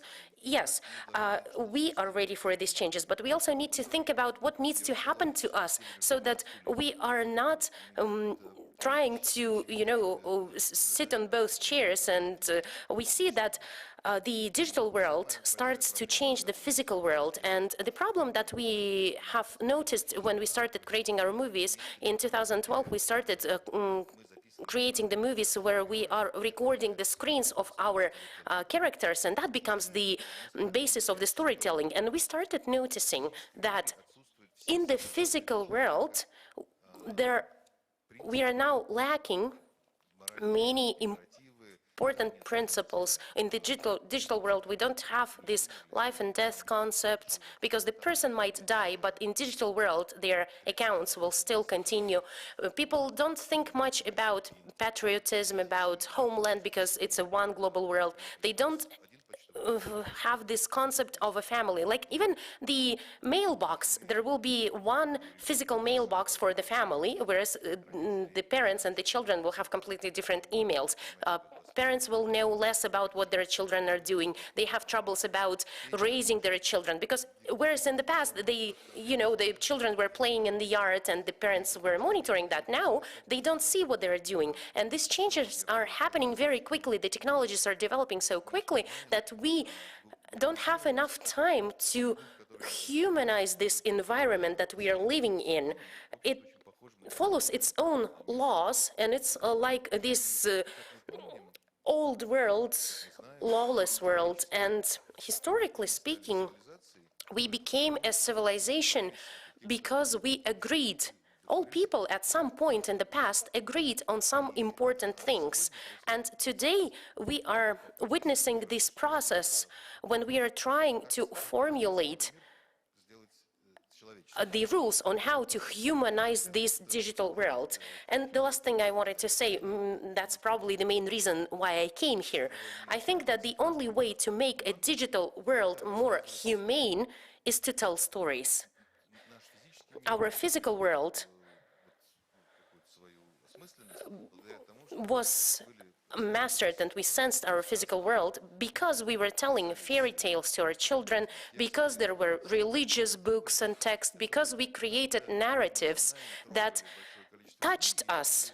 Many people were moved and touched by certain texts, and then people accepted certain things as truth, and they made agreements, and after that came the laws, the regulation, the prisons, after people reached certain consensus. And right now, I think we are experiencing this process. We are trying to tell stories about the way we live in this digital world so that we can come up with some rules of the game and coexistence. But these changes are happening very quickly, so we need to accelerate that, right? I'm pretty sure that we can do that. I'm pretty sure that unless we tell enough stories in the next 3-5 years, if we cannot create a new Romeo and Juliet or Hamlet in the digital world, if we cannot come up with fairy tales for the digital world, then we will get a generation that was brought up in the lawless world with no values, and that will spill out to the physical world, and we don't know how they will behave and what's going to happen to them. Let's talk about this new generation. Is fascinating and it's different. And here with us we have Alina Kim. She's a TikTok superstar. Alina, correct me if I'm mistaken, 28 million followers. 20 button. Well, I checked a few days ago, it was 28. Уже 30 миллионов. 30 already. So see, that's progress. A couple of days ago it was 28, now 30. So as far as I understand, you became most popular in 2020. There was the biggest growth. How did it happen and what's the situation now? Because I checked a couple of days ago, it was 27 million, 28 million, and now you're saying 30 million. In 2020, I launched my own project. I called it Yellow House. And I apologize, I'm feeling a bit nervous. We all are. So I began to shoot. In 2020, I created Yellow House. This is a group of artistic people, my contemporaries. We live together, everyone having an individual room. We are co-thinkers. We have a common target. We shoot videos, and we are not driven to increase the number of our constituents. This is not our primal factor of motivation. Now tell us about, in regards to the importance to have a team of co-thinkers, because TikTok is a big thing. It's ahead of other social media, particularly in the last year, so we want to know. Of course, it's not a brand new phenomenon. This is 2021 now, and TikTok is at its most popular now. Yes, you are right. This is the trendiest platform. A lot of people are reswitching to TikTok. Recently, we have adult constituency on the TikTok. When you say adult, what age bandwidth are you talking about? My mom is there, actually. Well, that's self-explanatory. So, what, in your opinion, causes the expansion of that constituency? What do you think? Why do you think adults are joining TikTok in the last year and a half? What is the secret of popularity in TikTok? Why do people from other age categories, people with totally different interests, come joining TikTok? Well, this is something new. Can I help the lady, please? My opinion is because of the unique algorithm of promotion of your content on the TikTok that does not allow you to live feeling comfortable at the level you already have reached. It keeps kicking you in the back all the time. Every day you are supposed to shoot out and promote something. A very tricky algorithm. It motivates you to live every new day as a new one. Yes, it is a tricky algorithm, but tricky algorithms are in other social networks. So as a user, as a consuming entity, well, my opinion is the main TikTok factor of success is that it idealistically went along with the clip thinking of the modern generation. Clip thinking, mosaic thinking, when small inferior particles of bright emotions abrupt and fast switching from event to another event. Pay attention to how TikTok operates. I might be mistaken. In average, per day, a TikTok user, not the one who lives there, views approximately 70 video clips. And I do not think that any of existing platforms has this kind of frequency. Why? Because the duration of a video is 15 seconds only. So the process of making decision whether to watch the video or not takes a second and a half to the maximum. You switch it on, and this is it. When does your brain manage to understand whether it is interesting or not? So the mastery of people who operate in TikTok is not to only live in one house. It's not about teamwork, but it's to draw people's attention in a matter of the first second, create proper impression in a matter of 1 second, and doing it on day-to-day basis, remaining topical in the eyes of your audience from second to second. And there's another nuance I wanted to talk about, a very illustrative situation confirming the words of Timur about duality of our present existence. We got life in the cyberspace, we got physical real life. Take a look at this lady, 30 million followers. She is a superstar. She is acting quite moderately and modestly. The anchor asked a question, do you consider yourself a celebrity? And her reaction was very modest, very reserved. That is cute, but at the same time, I didn't see on the TikTok, I saw something totally different. A person who operates openly in the cyberspace, and now this celebrity has been dragged out from her habitat, and she is not feeling comfortable in the real world, in the physical world. Arina, please. Also about TikTok is the fact that lots of classical, traditional, so to say, news medias are actually getting much bigger numbers on TikTok than they are on their linear broadcast. And we are talking about classical news, and we've seen some of the moves previously, a couple of years ago. It was before big TikTok popularity. Big news media organizations entered Snapchat with specific formats. Now, big traditional news organizations are going TikTok, and their numbers there are much better there. Alex. I mean, I'm in awe that I'm sitting next to someone who has 30 million subscribers. And I think she's very krutaya, she's very cool. But there are real, I want to talk about the other side of the medal here, which I think this pandemic has only exacerbated, but it was a trend that was in place even before the pandemic, which is the rise of disinformation and fake news because of this new media. I have teenage kids. My daughter's 13. She wanted to have, and she's half American, it's not her fault. She wanted to have a conversation about Black Lives Matter on the basis of information she found on TikTok.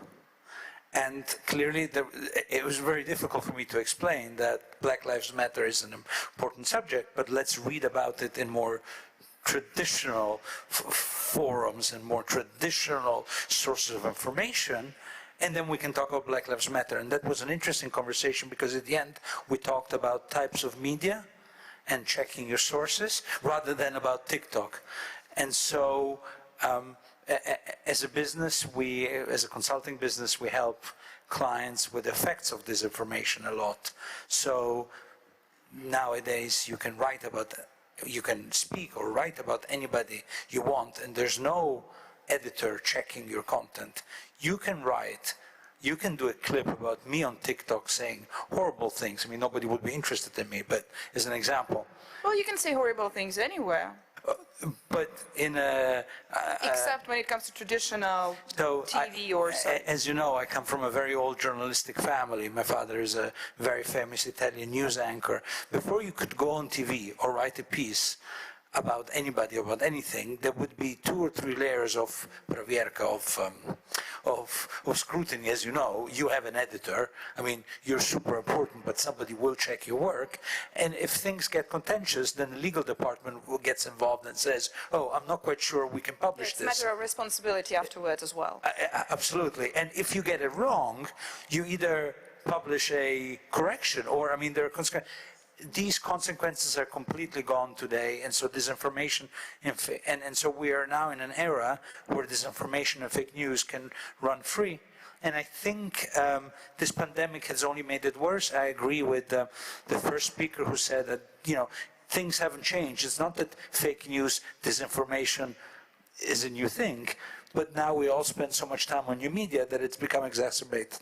No, for sure, but also when it comes to misinformation and fake news, this, of course, the situation sort of got worse during the pandemic, but it's not because it's only on social media or new platforms like TikTok, for example, the absence of responsibility compared to traditional media. I do, of course, understand that when you work in the classical news organization, you do have editors, you do have fact-checking situation, you do have afterwards the legal and to carry on the responsibility.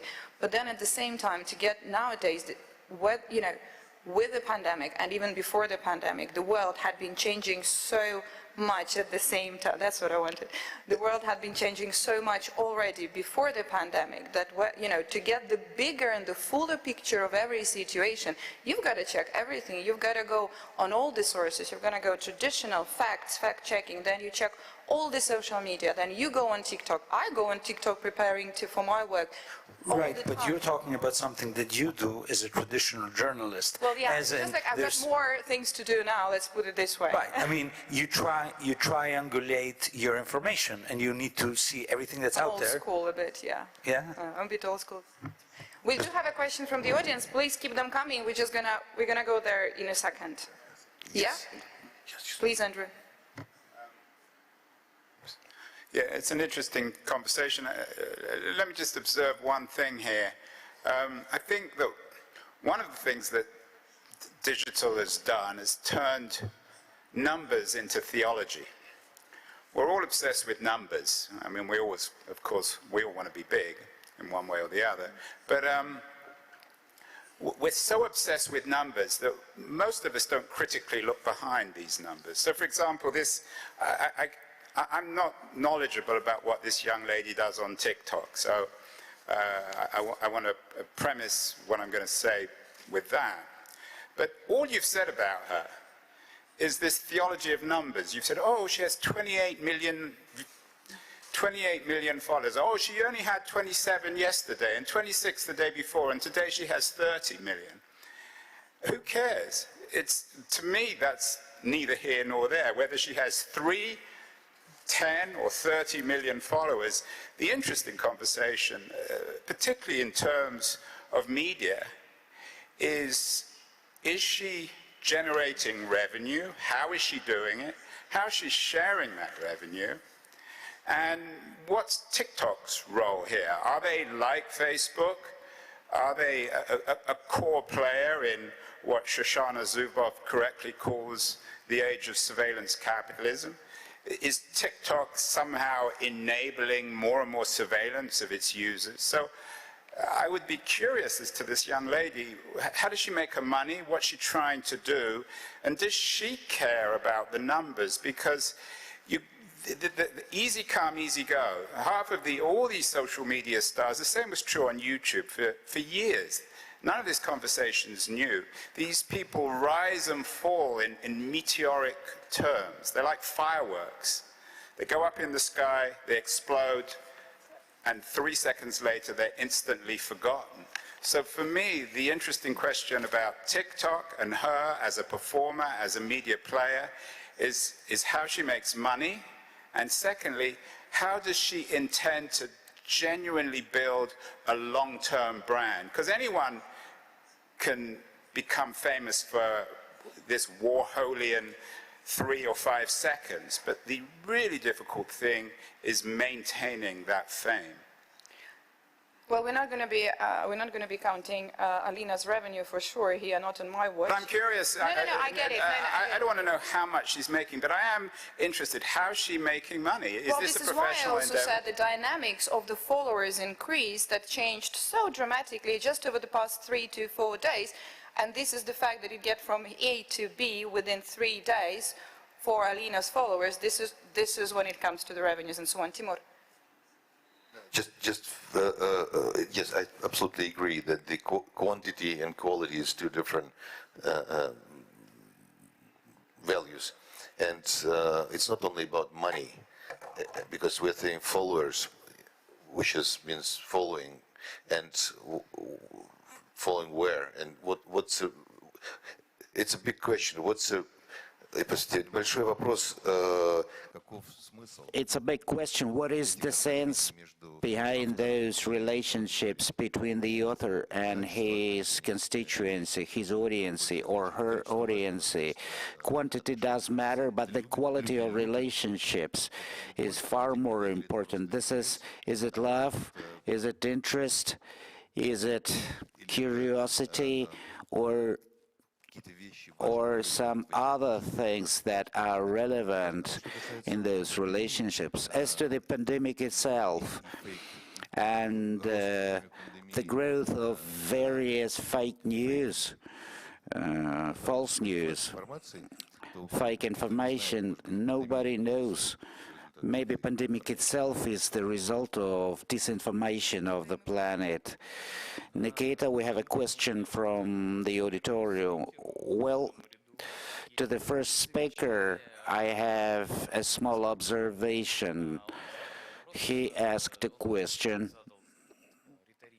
quite a rhetorical question. Why Alina? Am I being correct? Alina, what makes her a hero? What's so complicated about her work?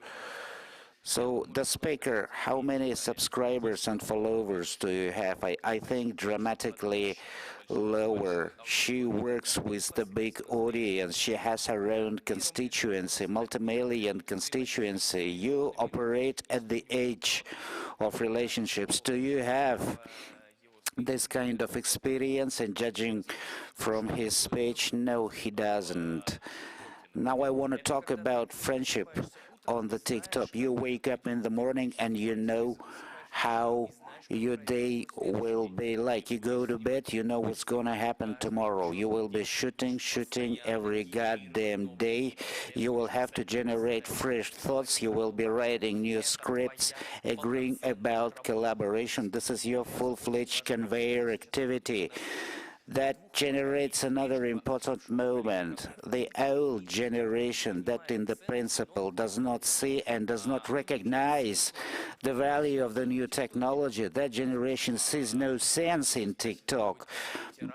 If to talk to my grandfather, Second World War veteran, if you ask him who a hero is, he would say that's a guy with a grenade against a tank.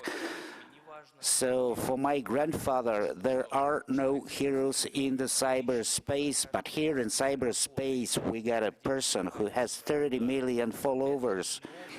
The person is exposing herself to communication with those people. That is tremendous, colossal work burden. If you do not realize that, it is pretty much possible that you root out from a totally different universe. You know, there is Marvel universe, and there is an old Soviet obsolete cartoon universe. You see, I just dislike the way you were discussing the lady, Mr. Keel.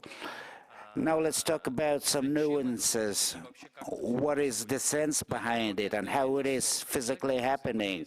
As a person who has interacted with the big masses of audiences, not as an author, but as a physical person, the thing is, you manage your audience unless you do not have a big constituency. You run the content you like.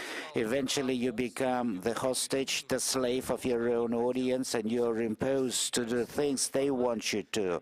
If you trial some other formats, They don't go with the preferences of your audience. They require from you the repetition of habitual actions. We want to love you the way we loved you yesterday.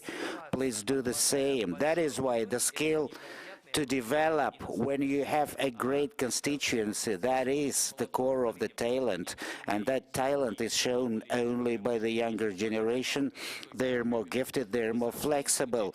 Take a look at TikTok accounts maintained by adults, by aging people. They're just copying and pasting, they're just trying to look teenage. They look silly and ridiculous. They show that their thinking is no longer capable of conquering more audience. In this case, Alina, we extend cordial gratitude to you. Well, this is why I'm talking about this generation gap. Alina, can you tell us, please, when we talk about interaction in the cyberspace on TikTok with such an immense audience, colossal audience, what is the most complicated thing about it? This is not the audience in front of you now in this physical audience. This is online people. What is the most complicated thing about interacting with them? What makes it interesting, complicated? The thing is, I do not have a 30 million constituency. I am dying from curious. Most likely, the most complicated thing is to retain their attention, to keep them in my orbit. So when you talk about interaction, some people come, some people go. The things you are doing now, how popular are they? When you do something new, how popular is it with them? I interact with the audience directly in the straightforward way. I read their comments, their observations, but I don't always succeed to read all of the comments, not more than 50% of them. Do you respond to the comments? Rarely. Okay. Well, because there are too many comments probably on your TikTok page. It's physically impossible to answer all of them. Yes, it is. So let me draw you an example. You get a comment, you respond to a comment. How is it? Quid pro quo, or then you have a more breathing communication? You know, sometimes we have a very breathing discussions and communications. And what if, when you create a certain content at any platform, when the comments start incoming, when you have a new, fresh thought, likewise all of us, and suddenly you get a comment which is negative, I don't like it, I'm not comfortable, what do you do? Well, the thing is, I play with various formats. I shuffle the formats. Today one format, tomorrow is another format. If today a certain format is not that popular, I might switch over to something new one. But I think very soon I'm supposed to generate a new format. How soon? How soon? We are anticipating your forecasts. How soon? Year, 2 years. When do you anticipate that quantum break? 2, 3, 4 years. Well, in that case, we're going to have to relocate ourselves to TikTok. Can you hear me? Yeah. Can you hear me?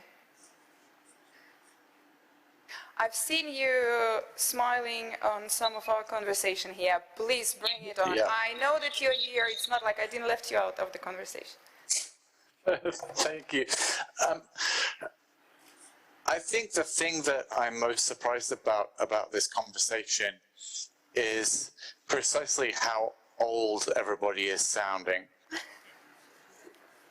The reason that TikTok is good, the reason that Alina has 30 million followers or 31 million followers by now, is because TikTok is really good. It's really entertaining, and 10 minutes, an hour spent on TikTok is never wasted. But it's not news. It's not Shakespeare. It's not Tolstoy. But do we need to compare them? But that's my point, is that we don't have to compare them. And we don't have to choose. I think, I think exactly. We don't have to choose. We can have both. And I think when we talk about media, we run the risk of just saying the young people are doing it wrong because the young people have this other thing that they're doing that we middle-aged people don't understand, and so therefore we're going to discount it.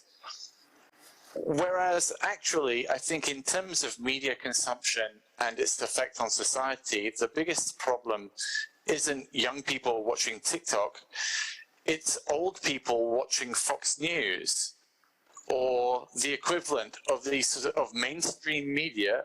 And yes, those mainstream media outlets have editors and they have fact checkers and they have all of that, but they do more damage socially and epistemologically as regards, facts or the lack of them than a million TikTok creators or YouTube creators or Twitter creators or Vine creators or Instagram or Snapchat or whichever thing that young people are doing that the world blames for the reality, when actually the majority of fault, I think, in the media industry is made up of middle-aged and old people watching mainstream media and just being wrong compared to young people having fun on TikTok, which I think is something which is fantastic. I'm a big fan. So let's leave the young people out of it and discuss the real problem, which is, channels like Fox News just being massively misleading in an extraordinarily that's what I wanted to say. You don't. Sometimes that's what we mentioned before. That sometimes you don't need to go on the new platforms or social media to be misleading or misinformating somebody. I mean, that happens across all the platforms. You don't really need, Yeah, exactly, and I think we've seen over the past few years, not just with the pandemic, but with social change. I mean, Black Lives Matter has already been mentioned. That some of the best reporting, some of the best commentary, some of the best explainers of the wider problems have appeared on the new and more modern platforms.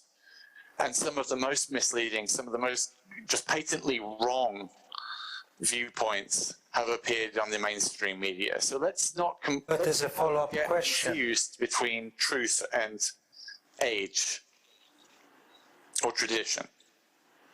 No, for sure. And that's, I definitely, we're going to get the question now. I definitely agree with you with the fact that we do not have to choose between the new social media or the traditional media. Nobody is obliged to make this sacred choice. It's about, I don't know, and it's also, I agree with you about, I definitely would not want to sound anyhow middle-aged or old-fashioned and old-school when it comes to the new media and new platforms. It's fascinating, it's interesting. You don't have to choose between classical and serious and non-serious. Same way as that I'm really applauding and really kind of kudos to all the traditional media who are trying and going into the new platforms, new formats and so on. We kind of quickly introduced, just quick mentioning at Euronews a few years ago, we introduced a totally social media newsroom. That's the team of people dedicated specifically to social media. They cover YouTube, Facebook, Instagram, Twitter, TikTok, Snapchat. These are people who know how to find the information, how to turn it into news, how to make news out of it, but also with the full fact-checking process. This is great, and this is super popular in the sense of with the followers and with the new format and so on and so forth. Same goes with Timur for the storytelling. We have documentaries and stories and journalists now. It happens now during pandemic as well. All you need to do, all you need to cover the story or to follow the story in terms of storytelling is your phone. You don't need 3 or 4 cameras quite often anymore because it changes the format of the storytelling, and then the way it looks, you're totally taking the viewer and the follower with you into the story. Alex, very quickly, and I want to get the questions from the audience because I can carry on, I think, for hours on that topic. Just a quick follow-up to Ben's point about media as opposed to platforms. I think that distinction is gone. I think somebody's online reputation is a mix of these. So to say, oh, TikTok is fun, I may agree, I may not agree, but it's not media. I think that distinction is now gone. And somebody's online profile, online reputation is a mix. And then, Sasha, when you do research on a subject, you will read both the Financial Times and TikTok to get the full picture. Yeah, but I'm encouraging people who would only read the Financial Times to also go on TikTok. That's my encouragement there, because this is when you get the full picture, and nothing to do, I hope nothing to do with my age on that one, but it's really about getting the bigger and the fuller picture, because otherwise, if you don't do that, if you only stick to the Financial Times, I'm a big fan, the Wall Street Journal, go to the big media, you are limiting yourself, and you don't get the fuller picture, and that's your choice to stay there. This is a very important There is so much more out there. Okay, let's get the question from the audience. We do have a question there. Hi. Hi, my name is Anastasia. I'm the editor-in-chief in one of the Kazakhstani media sites, and the last discussion was very interesting. My question is as follows. I represent conventional media. I've worked in mass media my whole life. Certainly, right now, we are trying to transform ourselves. Many conventional media are now on social media. We are trying to engage our audience, but it seems that those measures are not enough. There is some hybrid, but let's consider ourselves a younger generation, all of us, okay? So, all right, but there is a younger generation than you and me.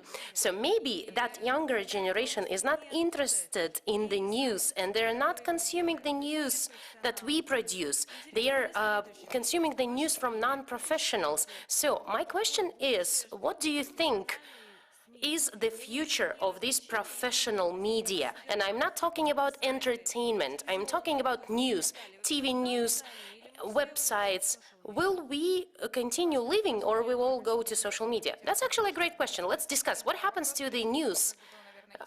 Maybe we'll start with Alina, since she's a representative of a younger generation. What do you think? Are you actually watching news? Or where do you get your news information from? From the internet? Any specifics? Websites, or some platforms, or Twitter, or websites? Okay. So that's an answer, I think, from a younger generation, if that was a generational question. So, websites, like Nur.kz, Tengri, that wasn't planned, you know. That was a true answer. Okay, but at the same time... There was a great example about the situation on the Black Lives Matter from Alex earlier, and there is a lot you can consume on all kinds of platforms when it comes to Instagram, Twitter, and so on, and TikTok, on the reaction, on the phenomenon of the, for example, events like Black Lives Matter or others, because this reaction and the cultural context and everything that's happening there is also very much part of the story and of that news story. Nikita, And also to Nikita, speaking about the future of the news, can you share your idea? In terms of the future of the news, let's define the audience of TikTok, and TikTok in particular. I read a great idea that in TikTok, there is no demand for truth, for verification. People who come to TikTok, they are, looking for some life hacks. How can you generate electricity with an orange? Or, how can you power a Tesla? Or how can you make something out of tin cans? There is a lot of that on TikTok. Plus, this content becomes viral. And what's most important is that people aren't treating it very critically. Something might be fake and they're okay with that. My feeling is that the younger generation, as we agreed to call them, I still insist that we're all young generation, okay? I'm still insist on being young. Well, okay, so a younger generation, or those people who are younger than we are, don't have this big need to get informed, to be on top of all the news all the time. And I'm looking at the audience of our Telegram channel. So a Telegram channel is probably the simplest way to receive news. I don't think there is an easier or quicker way than those chatbots. And when I look at our audience, we don't really have many people younger than 20. Our biggest audience is 23, 25 and older. So the core audience would be around 25 through 37, 40 maybe. So that's the biggest age group. And I think that us as journalists, as media people, we are living a life of self-delusion because we think that our work is very important from the standpoint of social values, humanitarian values. Of course, it is important, but from the standpoint of the interest of the younger audience, and I think that the attitude towards fakes on TikTok is a reflection of that. The younger audience doesn't really want it, this, mass information of the audience. Do you think that the reason for that is because we are presenting the information in the incorrect manner? Well, how can you present this information to a younger generation? I think with that we moved through a stage when we launched Mesh, we started thinking, how can we change the content so that people like consuming content on the social media, the same content that they're used to on the websites. And we said, okay, let's turn the news into stories. Let's tell them stories. Let's give them some emotion. Yeah, storytelling, indeed. But the media people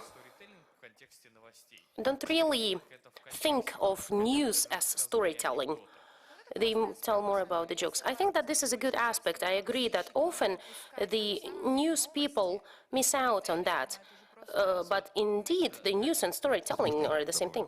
I just wanted to add here, I think I agree actually with what was said earlier.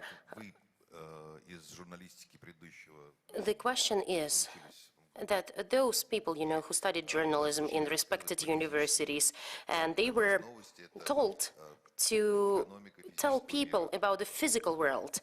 For you, news is like criminal situation, economy, and so on. But there is not much information about the digital world, about us living in the digital world, about what is happening to people in this digital world. There is less information about that. And I think that is why the younger generation isn't really interested. They don't care who bought certain factory or which corrupt person was arrested. I fully agree with you in that sense, actually. And I cannot say that this is something that we missed. We were focusing on certain directions on purpose because we are speaking about ourselves. We don't want to get into the areas where we have the competitors that will always win compared to us, and we are not getting there. As I mentioned, they don't treat fakes with this level of criticality. Sometimes in the fight between the evil and the good, the evil wins because it's easier, it's simpler, it's more entertaining, whereas for the truth you have to fight and suffer. Okay, speaking about the news. I'm going to switch to English. Ben's also here. As a news person myself, I find it very interesting that quite often, and I know that probably I do it as well, and I try to stop myself not to do it. It's not only about the demand from the consumers and from the audience that's, oh, they're wrong, they don't want it. No, it's also about what you are ready to give. I really don't feel like I do believe that the storytelling and news are a match made in heaven. It's a fantastic combo, it works super well, but it's not only about what the audience don't want that. or our viewers or readers do not want that. It's about what you also want and how you also look at the, it's just my sort of 5 cents there in the conversation on news and storytelling. No concept storytellinga. But the concept of storytelling can be developed in social media, in all various platforms. Alina, question to you. So speaking about storytelling, when we talk about TikTok, yeah, okay, I think we were too focused on TikTok, right? You have a YouTube, you have Instagram, right? Those accounts are also very popular. So let's talk about those. So let's take all the social media, because of course you are a phenomenon and your point of view is very interesting for us. So you are saying that you read your news on the websites, like some conventional, let's say, websites. News sites. But if we now shift to storytelling in the social media format on YouTube, Instagram, TikTok, other social media, where do you see the differences? And is it more interesting for you to follow that through stories on the social media? Let's take Black Lives Matter, for example. When something is happening, and if you can see how the story develops on YouTube, Instagram, is it more interesting? You know, storytelling sounds interesting, but when I go to the website, I'm able to read the headlines quickly, and I just know what is happening. All right. But just as any story, there is always a development, right? Even on the Instagram, on YouTube. YouTube is a great platform for different, like, long formats. I know that there is a big conflict between the Instagram, TikTok, and YouTube, which is aimed at longer durations of the video. So what do you think about storytelling there, about presenting the information not as classical news, but when something is happening, some events or some problem happens, what would you say if that were to be broadcast in a more humane aspect? Is that more interesting? Yes, it is interesting. And you know, also like on TikTok, there was a video which went viral on these bunnies being tested on like the cosmetics tests on animals, and they created a video of that, a short video that was very interesting to consume, and there was a lot of support. That is actually a good example, because that was a big piece of news, right, on animal testing, and there was a lot of debate on whether there should be animal testing. This debate has been going on for years, maybe decades already, but now, see, it is out there. This video became popular on TikTok, right? So I think that is an example. That actually contradicts to what Nikita said, that people are only interested in, you know, some positive things. You see, the bunnies won. I will disagree. We don't know what...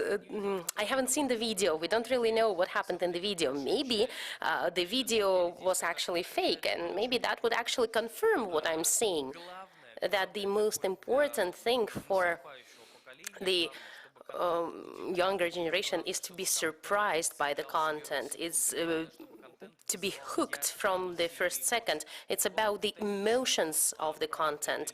The truth comes second, after all of that emotion. Well, yes, it will depend on the content, on what is happening there, right?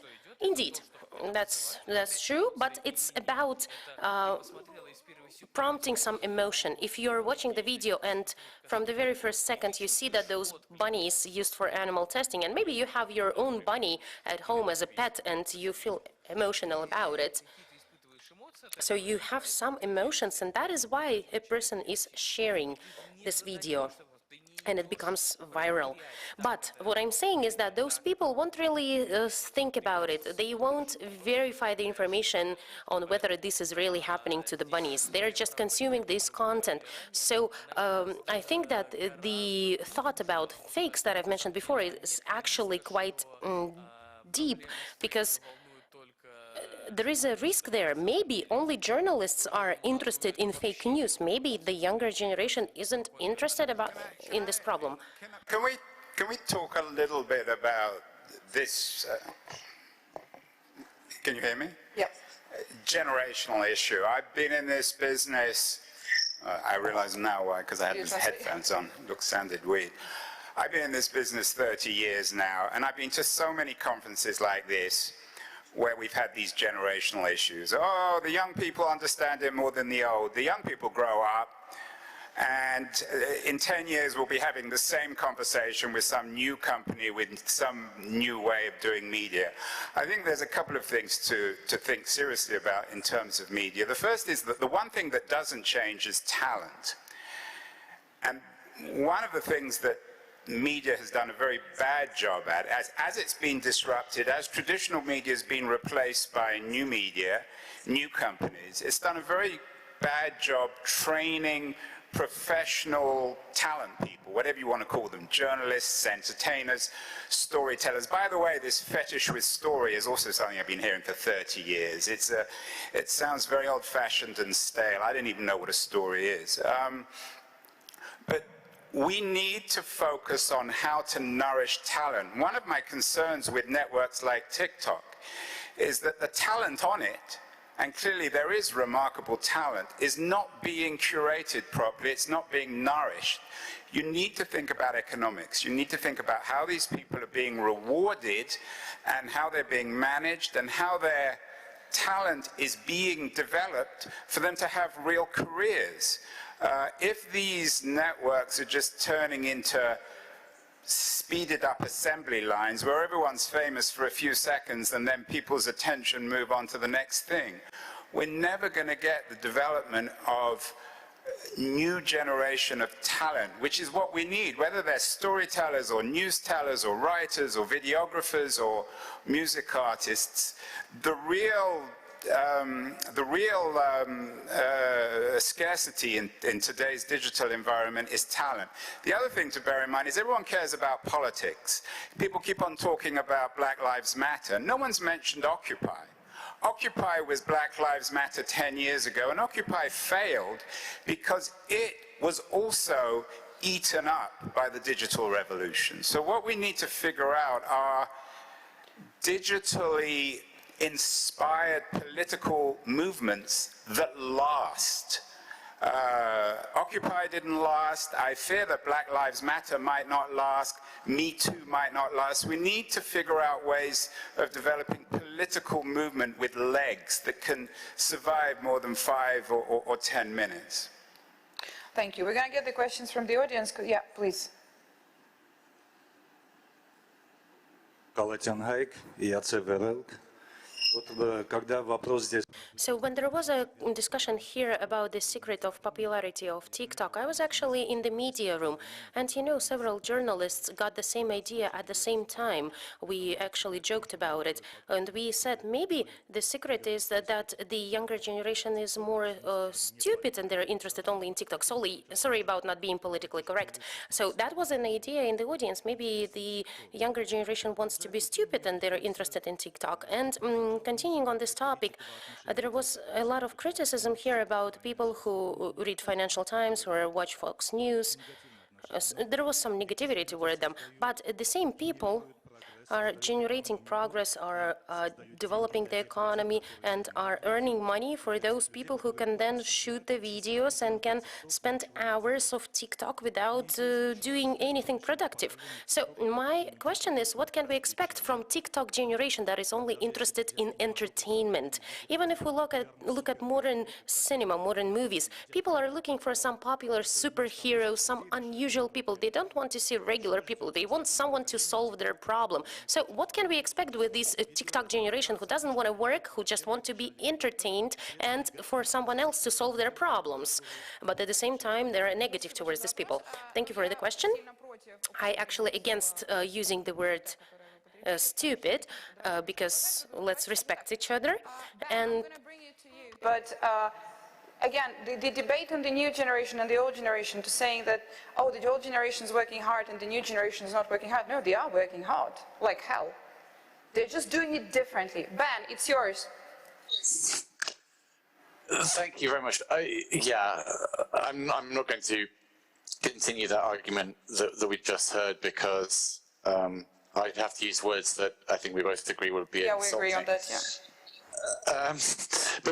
Let's talk about something slightly tangential, which is this myth that in the olden days, people were incredibly engaged with complex news issues, and that people would triple check their sources and would dig into stories and read multiple outlets so that they could find the truth about the universe. And that nowadays we don't do that because of some moral failing of the younger generation. And of course, this is a complete myth, right? The people who read more than one newspaper, the people who watch more than one news program are very few and far between, and reading serious news is a specialist hobby in the same way as listening to, say, classical music is these days a specialist hobby. And I think the question really is, why is that? Why is it that people aren't, in general, interested in serious news? And I think possibly one of the reasons for that is because for the vast majority of people, the vast majority of news really doesn't matter. It just doesn't affect you on a day-to-day basis. If you're trying to put food on your table, if you're trying to raise your children, if you're trying to just survive in the world, then what does it matter if so it's a question of election relevance in South America? Yeah, it's just a question of relevancy. And what about the idea of citizenship? What about the idea of citizenship is that, again, in democracies at least, we have to vote, and how we vote is in part at least determined with how we understand the world, and how we understand the world is at least partly determined by the consumption of media, whether it's TikTok or the FT. Sure, of course one has one's duty as a citizen, but the amount of investment that I think the average person considers that worth on a daily basis when they get to vote every 4 or 5 years is very different to the amount of worth that they might attribute being entertained that day or something like that, right? Even in the pre-internet era, trashy magazines about celebrities were always more important on a day-to-day basis at a social level for social bonding reasons and just because they're generally more entertaining than the serious reporting in the Financial Times or the New York Times or something like that. We have to look at the place of these different media in people's lives as they experienced it. And for most people, being entertained and then getting on with their day is much more important than a deep understanding of contemporary politics or contemporary affairs. It's just not as important to most people as having a laugh or seeing a good dance on TikTok. It's just not, and that's disappointing, but that's just a wider structural issue and not a moral failing on their part that they're not reading, deep things. That's why comic books are more interesting than literature, because it fits into people's lives better. Yeah, but then if we look at the matter of revenue as to judge on this popularity and the importance, I think it's not the new media like TikTok that are threatened by the FT or the Wall Street Journal, but the other way around, specifically over the past couple of years. We have more questions from the audience. Можно вопрос? Можно мне дополнение? I have a follow-up also. Okay, but let's listen to the question of the audience since we're limited. I'm Tofik Ablasov from Azerbaijan. There was an interesting discussion here about fake news. And in a sense, I see our discussion here today as continuation of that discussion. We need to recognize that this top mountain of professional journalism that used to be in the past is now getting smaller. It's just a small hill, and somewhere in the middle we see those TikTokers. And then in this sense, professional journalists will fight till the end because there is still demand for professional journalism. But also, I think today it was quite symbolic, and I'm not trying to minimize the significance of the moderator of the speakers, but I think it's quite symbolic that in the middle we have two heroes of the day, Mr. Bekmambetov and Alina here. They are the symbol of the modern times. Thank you. Thanks. Questions from the audience? Go ahead. Hi, everyone. My name is Ablayhan. I'm one of the producers of YOLO House. And as a colleague has mentioned, I'm this representative of the T generation. So today, I actually learned two things. So the first thread of discussion was, where is the younger generation leading everyone? I will give you a simple example. There is a football club, a soccer club, who was created by a blogger, and the whole team of players consists of bloggers. And what happens? Adidas in 2019 has published statistics on the number of T-shirts sold in this region, in the CIS. And the third place was taken by Manchester United, which cost $5 billion.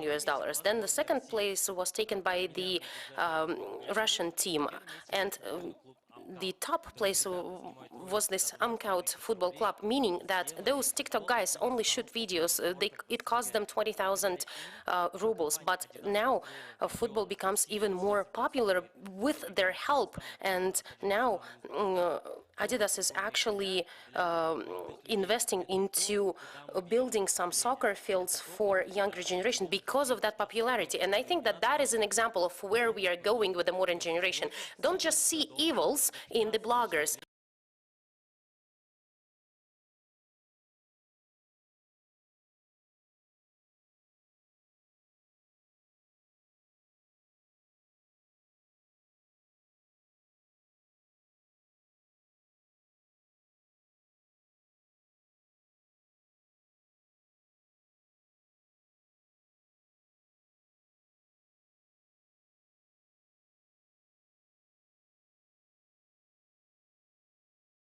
Didn't really believe the pandemic was happening. Why? Because the mass media has lost the trust of their audience.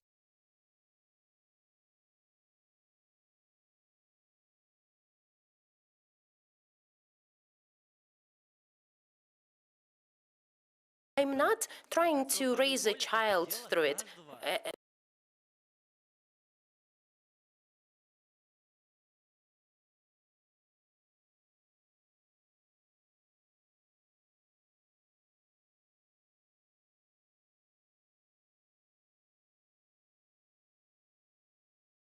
Why are you creating news? Are you doing it for the sake of doing it, or actually to get your information?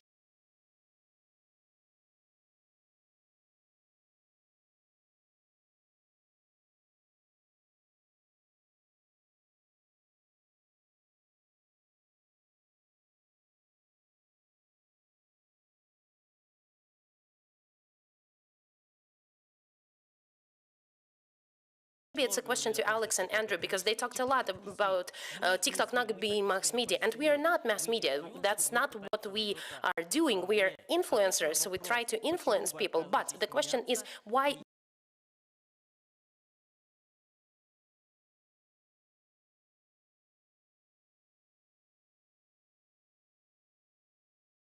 actually raise awareness of people? If you're focusing on the latter, then I have bad news for you. Okay, let's start answering the question. What's the purpose of the mass media? Do you want to just come up with information or get the point across?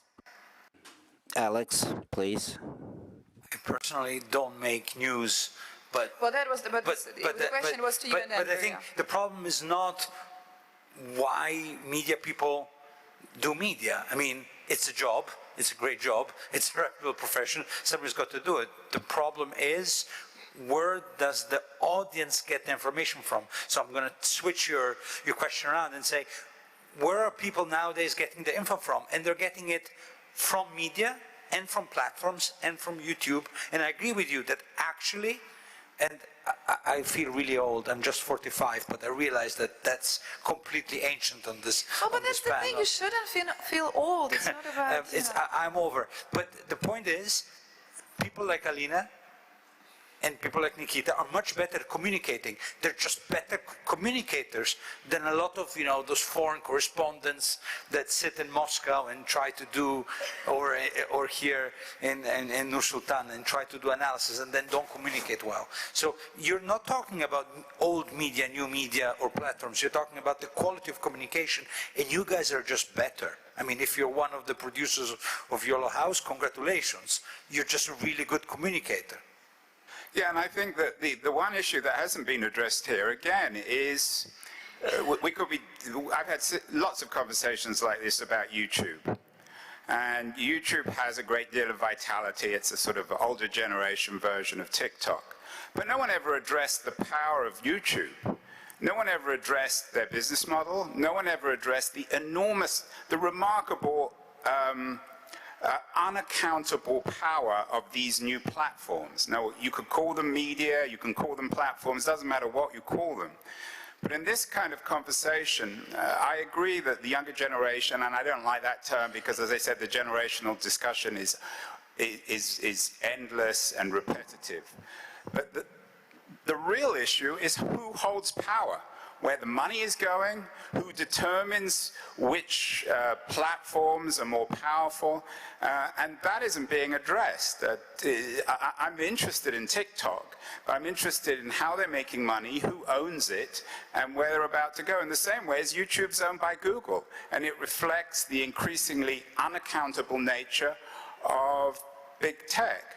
The one thing about newspapers is I agree with Ben, they're never ideal, and professional journalists were never ideal. They made stuff up, they were ideologues, they lied. But there was much more accountability, I think, with newspapers as there are with these new platforms. If we were having this conversation 30 years ago, we'd all be complaining about Rupert Murdoch's platform. No one's ever addressed TikTok. No one's even talked about who owns it, how they're making money, what their economic goals are. So it's really important to understand power. Power hasn't gone away. Money hasn't gone away. If anything, it's even more important in 2021 than it was in 1921. And it will be getting only more and more important. Yeah, we have a question there.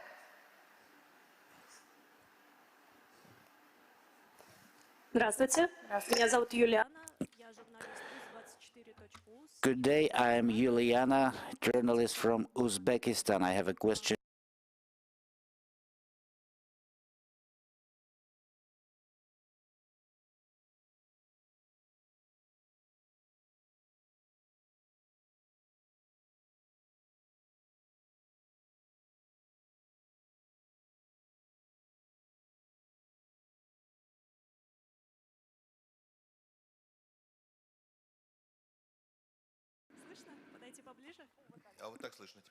Yes, I hear you well. Now, my question.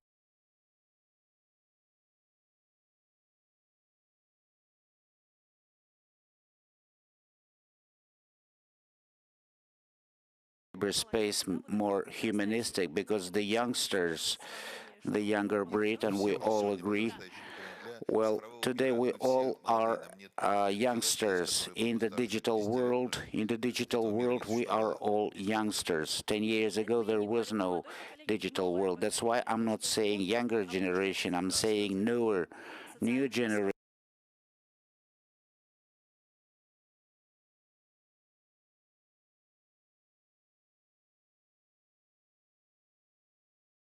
To me, the content quality shall never win as well. The superficial nature of the audience shall never change, but you have optimistic view. For example, they are creating stories, but they have lost their historic time, their period. So what kind of generation will we have?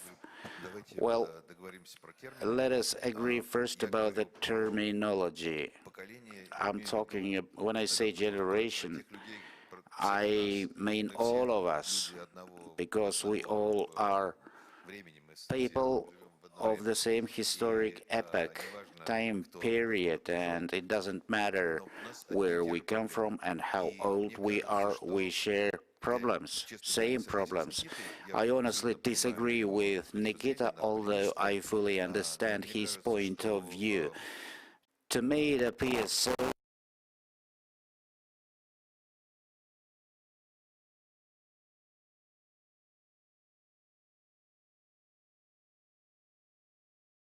microphone. Please prompt the speaker to turn on his microphone. It appears to me that a good example is the US film industry, filmmaking industry. They are famous for happy ends. They are famous for producing mass feature films with humanistic message, which means America is looking for the new meanings. Americans want to know what is good and what is bad. They do not want to see blood, aggression, violence, battles, problems. They are looking, all of us,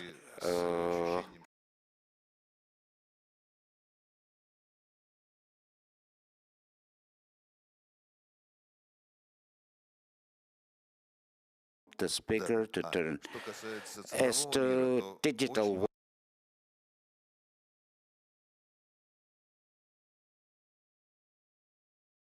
microphone off, speaker's microphone off. Mr. Bekmambetev's microphone is down.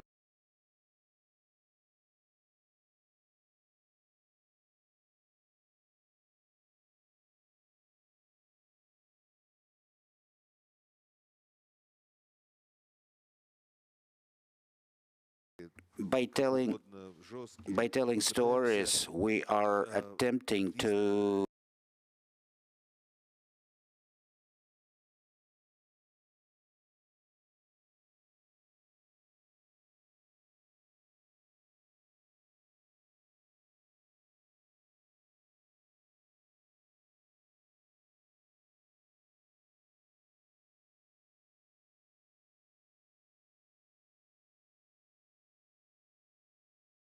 button, I am afraid.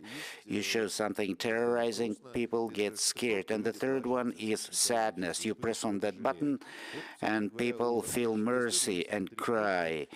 So every storyteller has those three buttons and endless combinations. So he needs those three buttons to cause some links appearing in the brains of the audience. So I'm telling you a story about a greedy person who wanted to earn more and more money, and eventually the money collapsed on his head. He died, and we're laughing. So this is the link. This is the link, the proper link. If you are greedy, you die from money. Or I can tell a terror story, a sad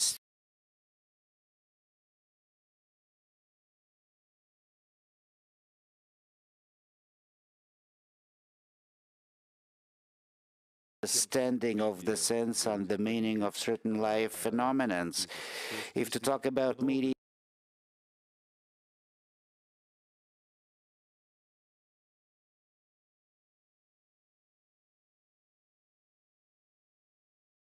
as a public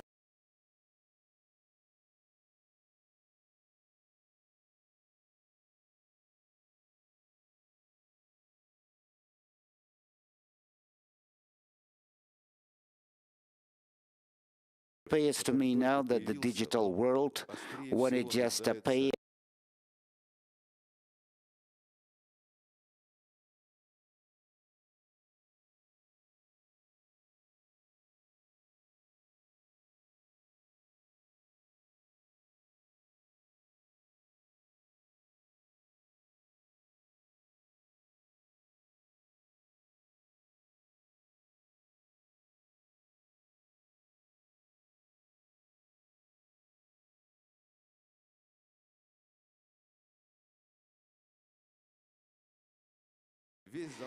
with those clicking, everybody starts laughing. It's like a meme. Everyone has had problems trying to input a password, and it failed.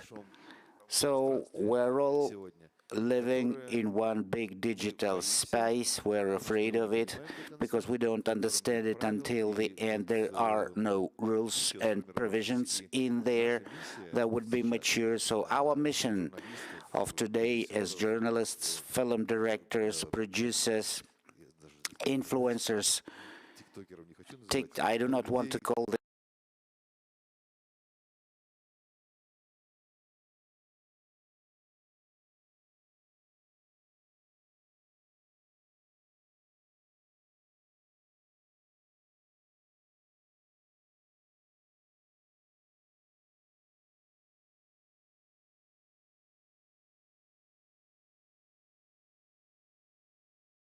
or zero willingness. This is something we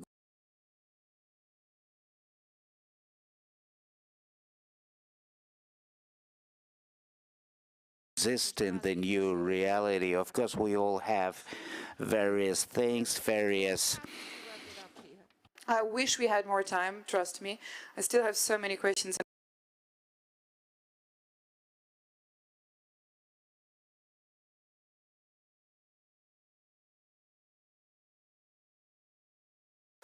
Спасибо, ребят. Thank you so much. Thank you.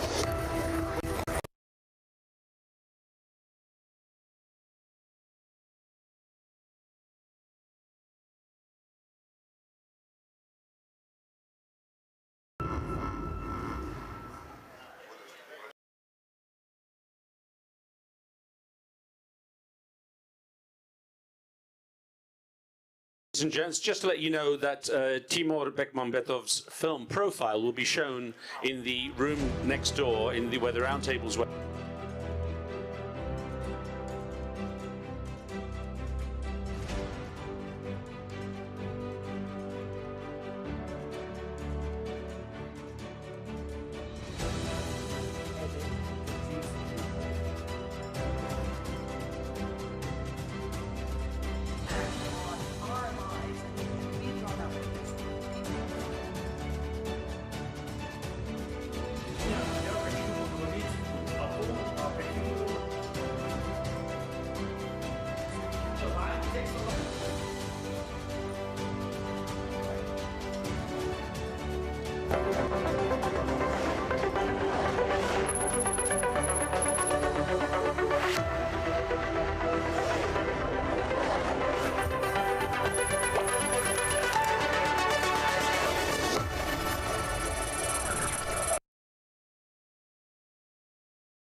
East and West. Open dialogue in the heart of Eurasia.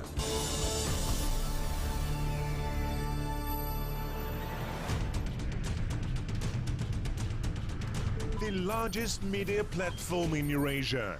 Mainstream agendas and pressing issues, confronting views and heated discussions. Weighty arguments and search for compromises. World-class experts and top-ranked speakers.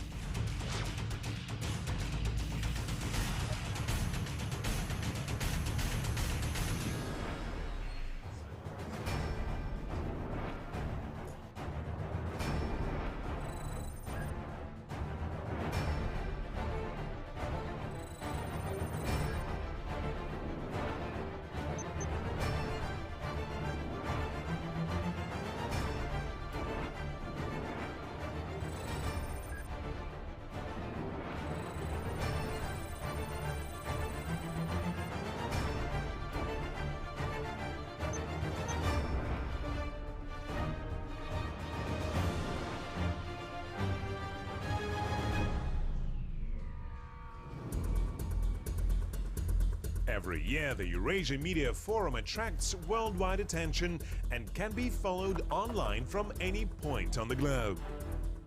The forum is in the headlines of over 150 media outlets, including CNN, International Herald Tribune, Euronews, Russia Today, and Itar TASS.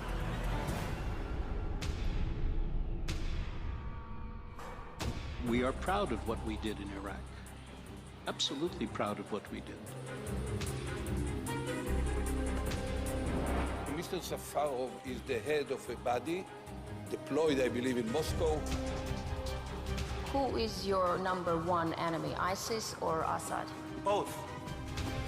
Lies, slanders, misinformation, of course. But we get that from the mass media now.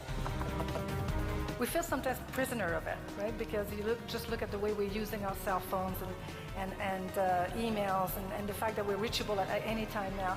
I mean, do we control it as much as we think we can, or is it because it's addictive? The world in 20 years will be so vastly different that we couldn't even imagine it in Hollywood. The purpose of the operation was to stop ethnic cleansing. I did not say the purpose of the operation was to stop Russia's influence in the Balkans. I said that's one of the outcomes of the operation. That was never my intent. It was a Russian misconception. It was a Russian effort to continue to play the great game of geostrategy. Of course, many people around the world won't understand. The Paris Climate Accord is simply the latest example of Washington. It is absolutely ridiculous. It's shocking that the leader of a country which has the highest scientific expertise has to make a statement which really goes back into the 15th century. The decision of President Trump was political. He was playing to his political base on climate change. Today, there's again talk of a Cold War.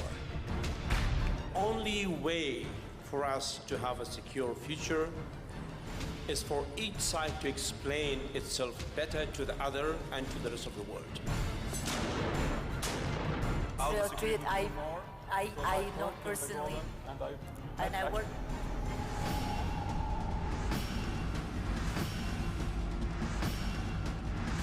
I very much regret Mr. Gingrich leaving us.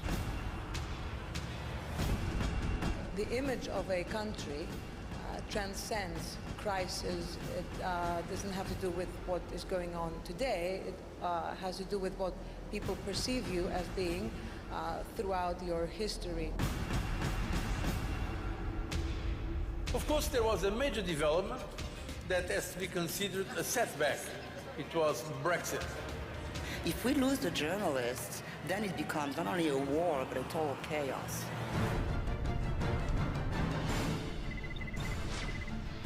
The Eurasian Media Forum also includes ad hoc press conferences, motivating meetings with keynote speakers, opportunities to discuss cooperation, unique masterclasses, and getting acquainted with the culture of Kazakhstan.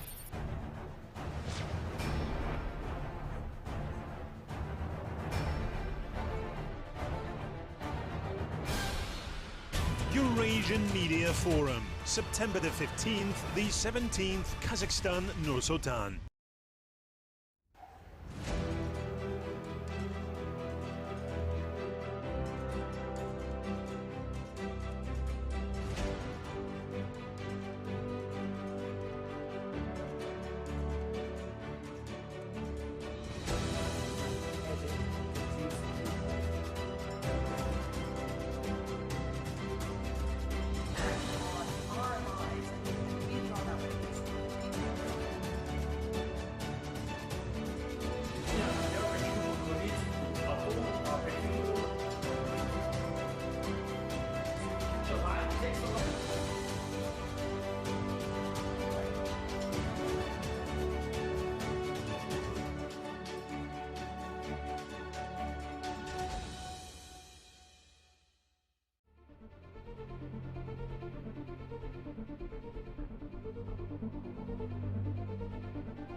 largest media platform in Eurasia.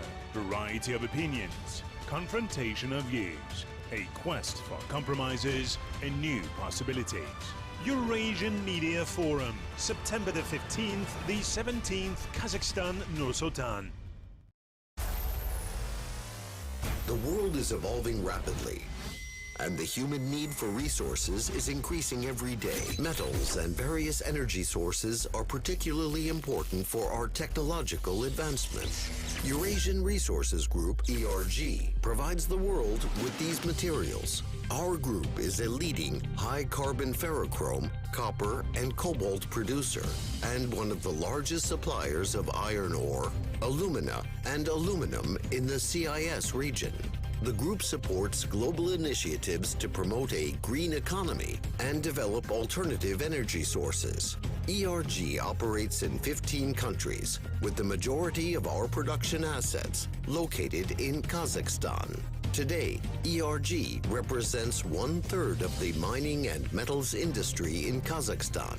ERG is the first and largest producer of alumina and high-grade primary aluminum in Kazakhstan. The company's electric power assets account for 17% of all electricity generated in the country. The key overseas markets are Europe, China, Russia, and Japan.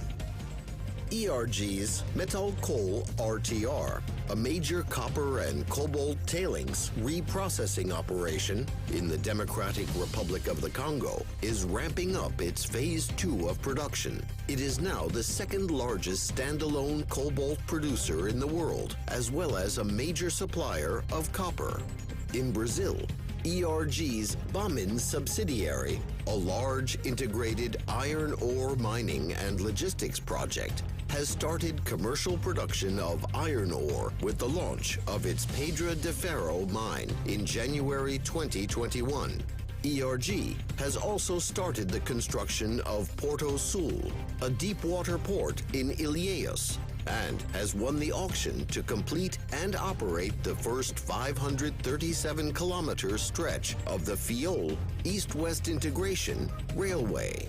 In this spirit, ERG is accomplishing its mission of responsibly unlocking the potential of the Earth and its people, ensuring the prosperity of those who rely on us. This is a site I honestly thought I would never see. Scores of Taliban fighters, and just behind us, the U.S. Embassy compound. There is obviously seismic news for people in Kabul to digest. In times like these, the key planks of America's policy here have really evaporated. No U.S. network is more equipped to cover such a major story, quite like CNN. What does the future look like to you now?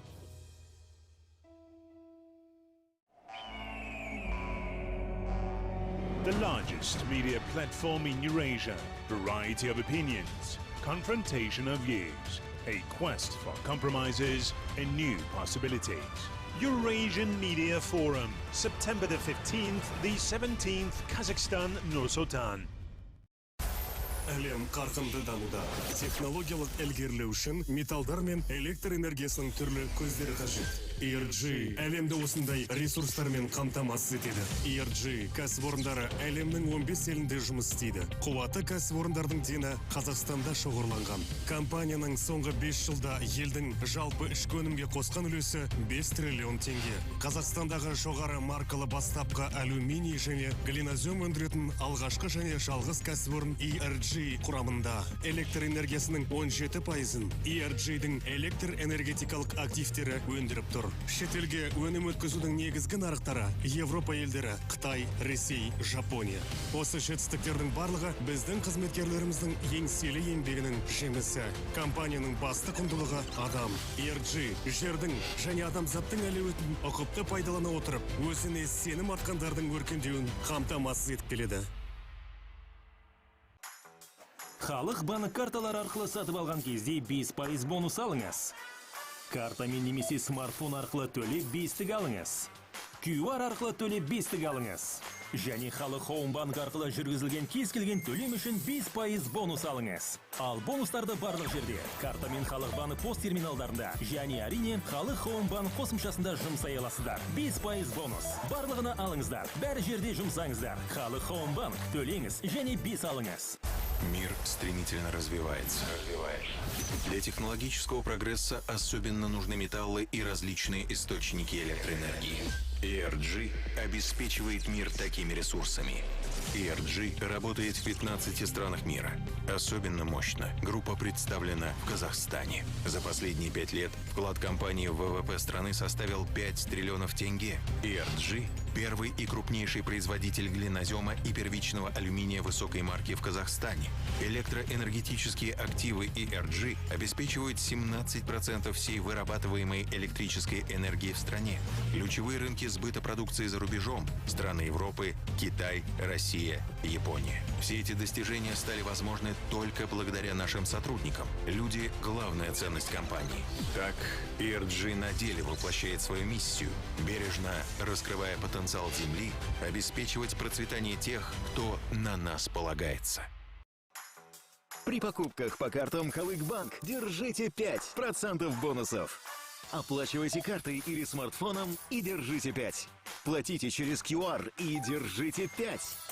И 5% бонусов за любой платеж в Халык Хоум банк. А тратить бонусы вы можете везде. Картой в посттерминалах Халык банк. И, конечно, в приложении Халык Хоум банк.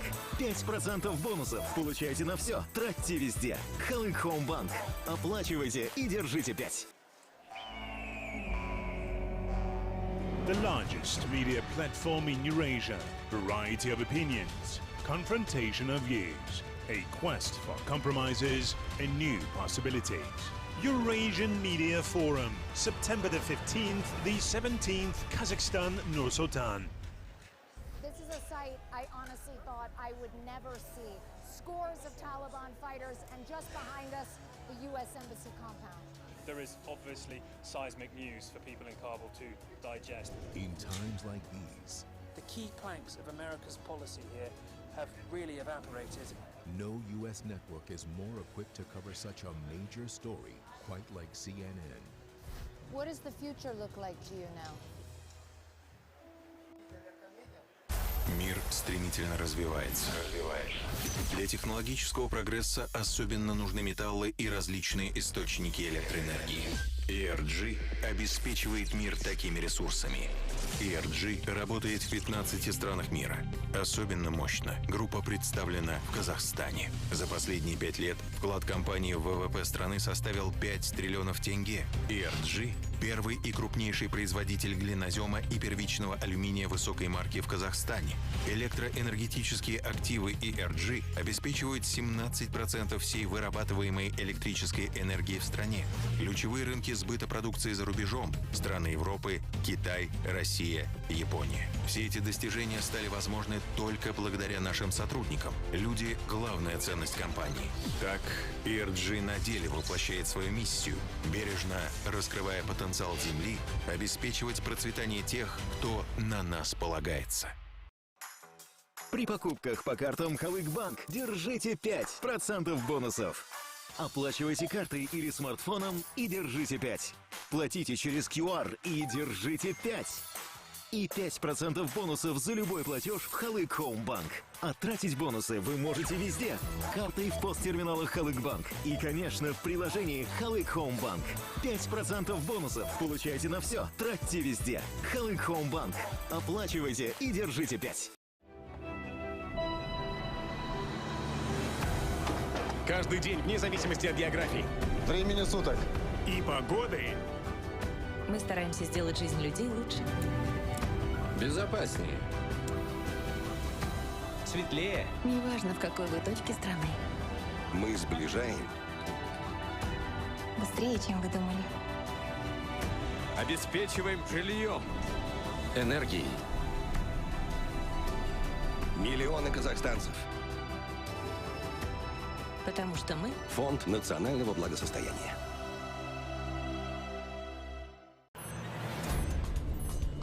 At the junction of East and West, open dialogue in the heart of Eurasia.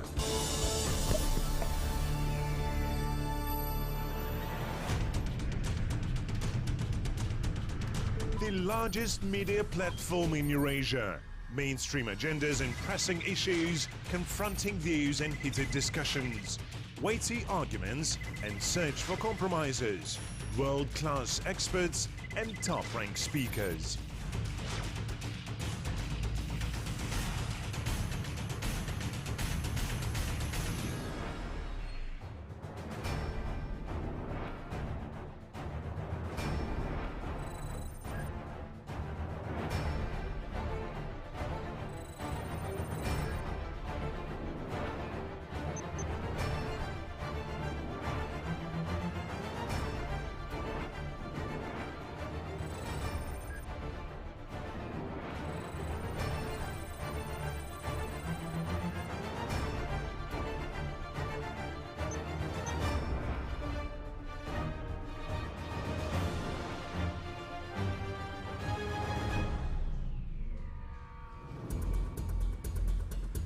Every year, the Eurasian Media Forum attracts worldwide attention and can be followed online from any point on the globe. The forum is in the headlines of over 150 media outlets, including CNN, International Herald Tribune, Euronews, Russia Today, and Itan TASS.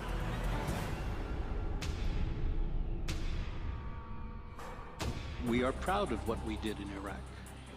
Absolutely proud of what we did. Mr. Safarov is the head of a body deployed, I believe, in Moscow. Who is your number one enemy, ISIS or Assad? Both. Lies, slanders, misinformation, of course. But we get that from the mass media now. We feel sometimes prisoner of it, right? Because you just look at the way we're using our cell phones and emails and the fact that we're reachable at any time now. I mean, do we control it as much as we think we can, or is it because it's addictive? The world in 20 years will be so vastly different that we couldn't even imagine it in Hollywood. The purpose of the operation was to stop ethnic cleansing. I did not say the purpose of the operation was to stop Russia's influence in the Balkans. I said that's one of the outcomes of the operation. That was never my intent. It was a Russian misconception. It was a Russian effort to continue to play the great game of geostrategy. Of course, many people around the world won't understand. The Paris Climate Accord is simply the latest example of Washington. Is absolutely ridiculous. It's shocking that the leader of a country which has the highest scientific expertise has to make a statement which really goes back into the 15th century. The decision of President Trump was political. He was playing to his political base on climate change. Today, there's again talk of a Cold War. Only way for us to have a secure future is for each side to explain itself better to the other and to the rest of the world. I know personally, and I work.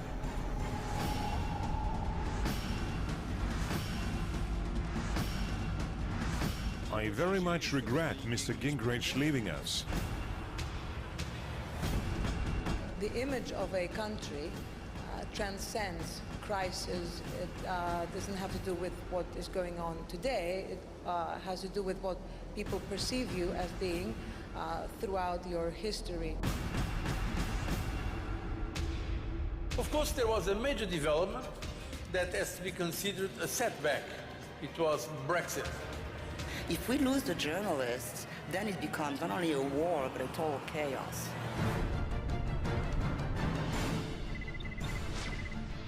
The Eurasian Media Forum also includes ad hoc press conferences, motivating meetings with keynote speakers, opportunities to discuss cooperation, unique masterclasses, and getting acquainted with the culture of Kazakhstan.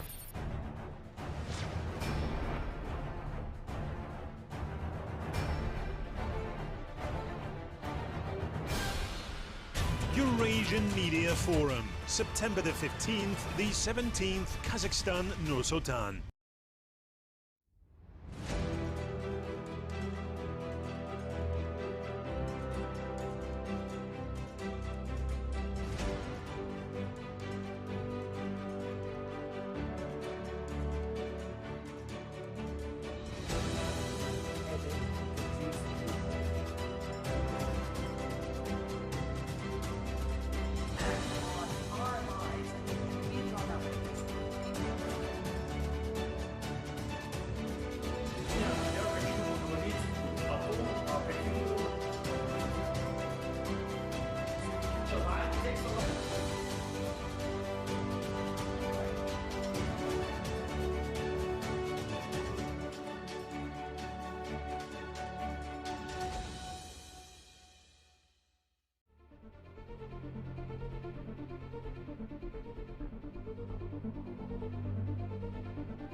largest media platform in Eurasia. Variety of opinions, confrontation of views, a quest for compromises and new possibilities. Eurasian Media Forum, September the 15th, the 17th, Kazakhstan, Nur-Sultan. The world is evolving rapidly, and the human need for resources is increasing every day. Metals and various energy sources are particularly important for our technological advancement. Eurasian Resources Group, ERG, provides the world with these materials. Our group is a leading high-carbon ferrochrome, copper, and cobalt producer, and one of the largest suppliers of iron ore, alumina, and aluminum in the CIS region. The group supports global initiatives to promote a green economy and develop alternative energy sources. ERG operates in 15 countries, with the majority of our production assets located in Kazakhstan. Today, ERG represents 1/3 of the mining and metals industry in Kazakhstan. ERG is the first and largest producer of alumina and high-grade primary aluminum in Kazakhstan. The company's electric power assets account for 17% of all electricity generated in the country. The key overseas markets are Europe, China, Russia, and Japan. ERG's Metal Coal RTR, a major copper and cobalt tailings reprocessing operation in the Democratic Republic of the Congo, is ramping up its phase 2 of production. It is now the second largest standalone cobalt producer in the world, as well as a major supplier of copper. In Brazil, ERG's Bamin subsidiary, a large integrated iron ore mining and logistics project, has started commercial production of iron ore with the launch of its Pedra de Ferro mine in January 2021.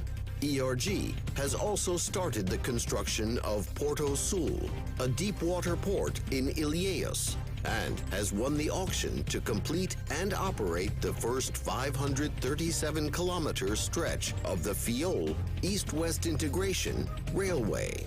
In this spirit, ERG is accomplishing its mission of responsibly unlocking the potential of the Earth and its people, ensuring the prosperity of those who rely on us.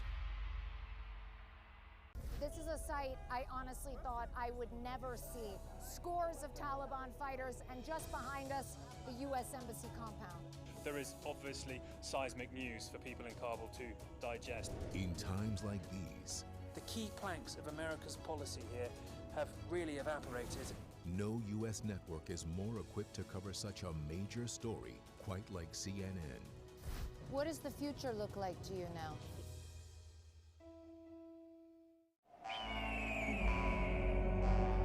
The largest media platform in Eurasia.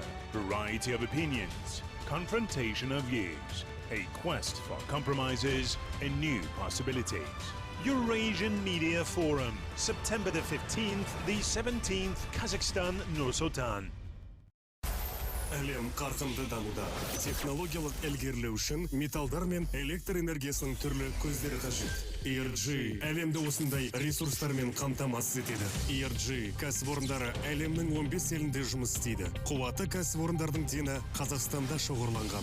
Компанияның соңғы 5 жылда елдің жалпы ішкі өнімге қосқан үлесі 5 триллион теңге. Қазақстандағы жоғары маркалы бастапқы алюминий және глинозем өндіретін алғашқы және жалғыз кәсіпорын ERG құрамында. Электр энергиясының 17%-ын ERG-дің электр энергетикалық активтері өндіріп тұр. Шетелге өнім өткізудің негізгі нарықтары Европа елдері, Қытай, Ресей, Жапония. Осы жетістіктердің барлығы біздің қызметкерлеріміздің еңселі еңбегінің жемісі. Компанияның басты құндылығы адам. ERG жердің және адамзаттың әлеуетін ұқыпты пайдалана отырып, өзіне сенім артқандардың өркендеуін қамтамасыз етіп келеді. Халық банк карталар арқылы сатып алған кезде 5% бонус алыңыз. Картамен немесе смартфон арқылы төлеп 5-тік алыңыз. QR арқылы төлеп 5 алыңыз. Және халық Хоумбанк арқылы жүргізілген кез келген төлем үшін 5% бонус алыңыз. Ал бонустарды барлық жерде, карта мен халық банк пост терминалдарында, және әрине халық Хоумбанк қосымшасында жұмсай аласыздар. 5% бонус. Барлығына алыңыздар. Бәр жерде жұмсаңыздар. Халық Хоумбанк, төлеңіз және 5 алыңыз. Мир стремительно развивается. Для технологического прогресса особенно нужны металлы и различные источники электроэнергии. ENG обеспечивает мир такими ресурсами. ENG работает в 15 странах мира.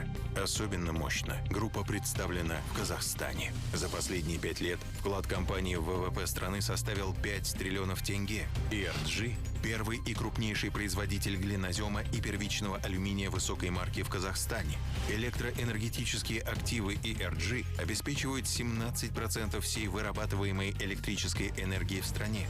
Ключевые рынки сбыта продукции за рубежом – страны Европы, Китай, Россия, Япония. Все эти достижения стали возможны только благодаря нашим сотрудникам. Люди – главная ценность компании. Так, ENG на деле воплощает свою миссию, бережно раскрывая потенциал Земли, обеспечивать процветание тех, кто на нас полагается. При покупках по картам Халык-Банк держите 5% бонусов. Оплачивайте картой или смартфоном и держите 5. Платите через QR и держите 5. И 5% бонусов за любой платеж в Халык Хоумбанк. А тратить бонусы вы можете везде.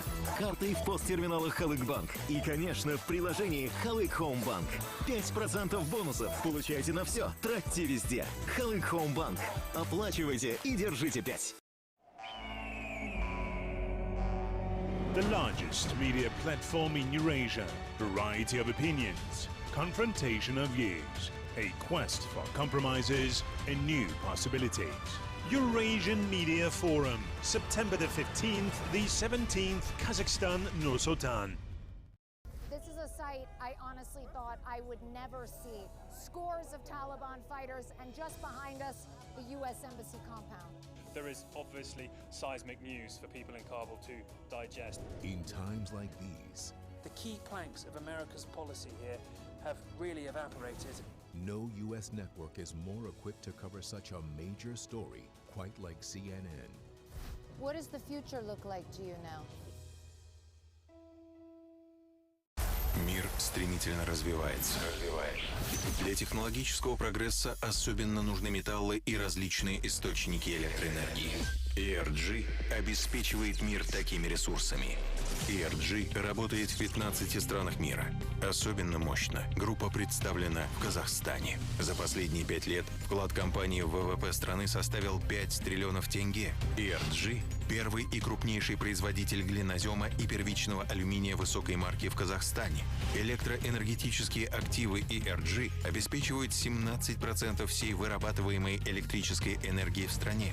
Ключевые рынки сбыта продукции за рубежом – страны Европы, Китай, Россия, Япония. Все эти достижения стали возможны только благодаря нашим сотрудникам. Люди – главная ценность компании. Так, ENG на деле воплощает свою миссию, бережно раскрывая потенциал Земли, обеспечивать процветание тех, кто на нас полагается. При покупках по картам Халык-Банк держите 5% бонусов. Оплачивайте картой или смартфоном и держите 5. Платите через QR и держите 5. И 5% бонусов за любой платеж в Халык Хоумбанк. А тратить бонусы вы можете везде. Картой в посттерминалах Халык-Банк. И, конечно, в приложении Халык Хоумбанк. 5% бонусов получайте на все. Тратьте везде.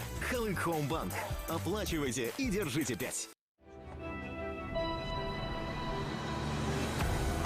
Каждый день, вне зависимости от географии, времени суток и погоды. Мы стараемся сделать жизнь людей лучше. Безопаснее. Светлее. Неважно, в какой вы точке страны.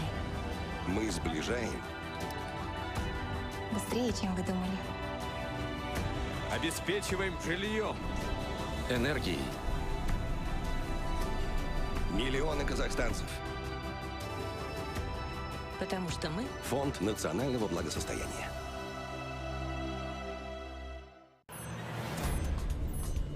At the junction of East and West, open dialogue in the heart of Eurasia.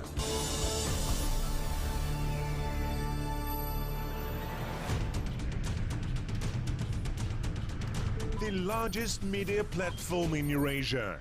Mainstream agendas and pressing issues, confronting views and heated discussions. Weighty arguments and search for compromises. World-class experts and top-ranked speakers.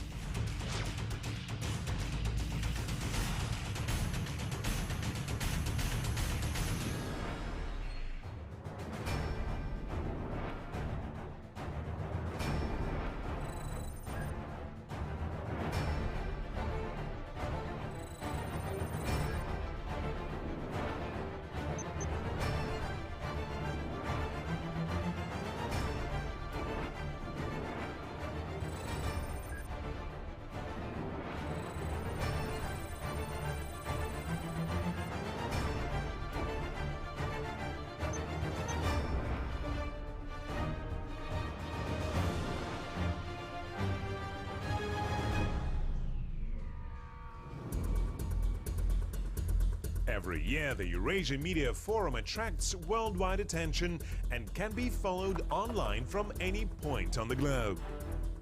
The forum is in the headlines of over 150 media outlets, including CNN, International Herald Tribune, Euronews, Russia Today, and Itar TASS.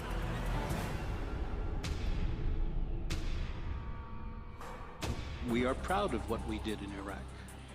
Absolutely proud of what we did. Mr. Safarov is the head of a body deployed, I believe, in Moscow. Who is your number one enemy, ISIS or Assad? Both. Lies, slanders, misinformation, of course. But we get that from the mass media now. We feel sometimes prisoner of it, right? Because you just look at the way we're using our cell phones and emails and the fact that we're reachable at any time now. I mean, do we control it as much as we think we can, or is it because it's addictive? The world in 20 years will be so vastly different that we couldn't even imagine it in Hollywood. The purpose of the operation was to stop ethnic cleansing. I did not say the purpose of the operation was to stop Russia's influence in the Balkans. I said that's one of the outcomes of the operation. That was never my intent. It was a Russian misconception. It was a Russian effort to continue to play the great game of geostrategy. Of course, many people around the world won't understand. The Paris Climate Accord is simply the latest example of Washington. It is absolutely ridiculous. It's shocking that the leader of a country which has the highest scientific expertise has to make a statement which really goes back into the 15th century. The decision of President Trump was political. He was playing to his political base on climate change.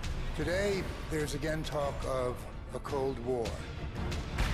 Only way for us to have a secure future is for each side to explain itself better to the other and to the rest of the world.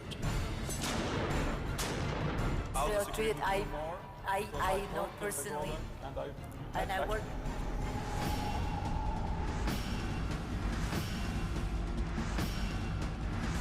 I very much regret Mr. Gingrich leaving us. The image of a country transcends crisis. It doesn't have to do with what is going on today. It has to do with what people perceive you as being throughout your history. Of course, there was a major development that has to be considered a setback. It was Brexit. If we lose the journalists, then it becomes not only a war, but a total chaos.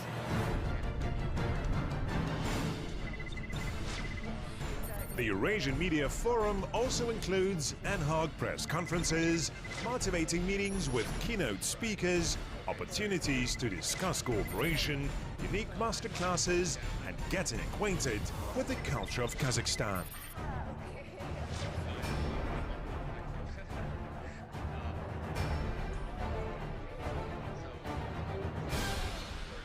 Eurasian Eurasian Media Forum, September the 15th, the 17th, Kazakhstan, Nur-Sultan. Okay, great. So you don't need.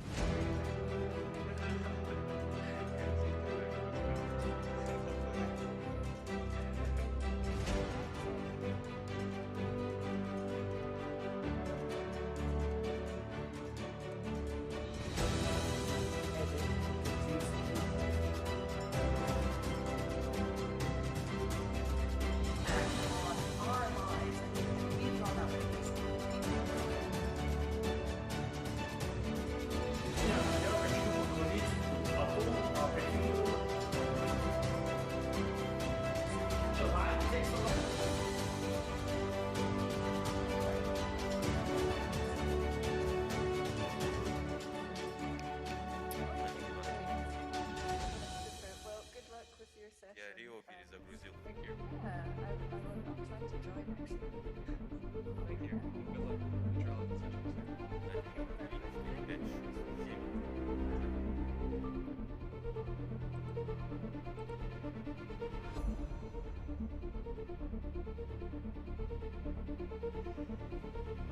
Раз, два, три.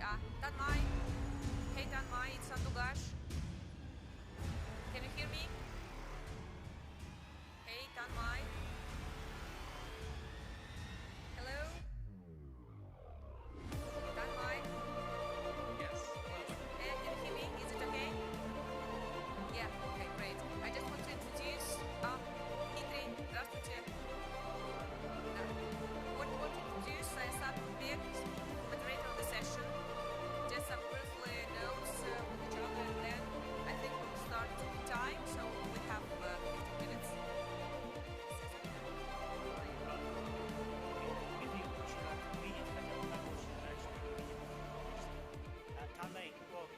So basically, I didn't send any preliminary questions. The session will be in English, so there no need for any translations, which you can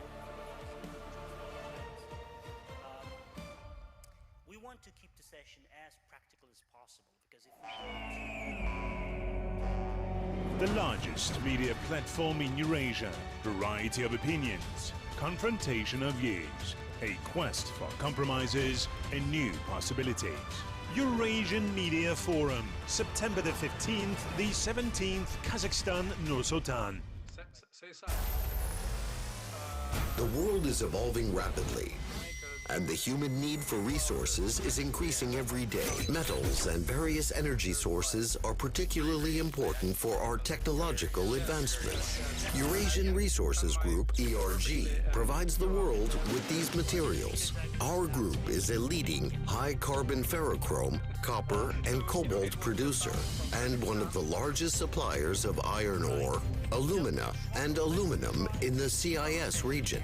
The group supports global initiatives to promote a green economy and develop alternative energy sources. ERG operates in 15 countries, with the majority of our production assets located in Kazakhstan.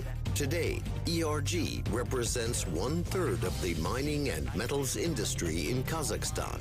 ERG is the first and largest producer of alumina and high-grade primary aluminum in Kazakhstan. The company's electric power assets account for 17% of all electricity generated in the country. The key overseas markets are Europe, China, Russia, and Japan. ERG's Metal Coal RTR, a major copper and cobalt tailings reprocessing operation in the Democratic Republic of the Congo, is ramping up its phase 2 of production. It is now the second largest standalone cobalt producer in the world, as well as a major supplier of copper. In Brazil, ERG's Bamin subsidiary, a large integrated iron ore mining and logistics project, has started commercial production of iron ore with the launch of its Pedra de Ferro mine in January 2021. ERG has also started the construction of Porto Sul, a deep-water port in Ilhéus, and has won the auction to complete and operate the first 537-kilometer stretch of the Fiole East-West Integration Railway. In this spirit, ERG is accomplishing its mission of responsibly unlocking the potential of the Earth and its people, ensuring the prosperity of those who rely on us. This is a sight I honestly thought I would never see. Scores of Taliban fighters, and just behind us, the U.S. Embassy compound. There is obviously seismic news for people in Kabul to digest. In times like these, The key planks of America's policy here have really evaporated. no U.S. network is more equipped to cover such a major story, quite like CNN. What does the future look like to you now?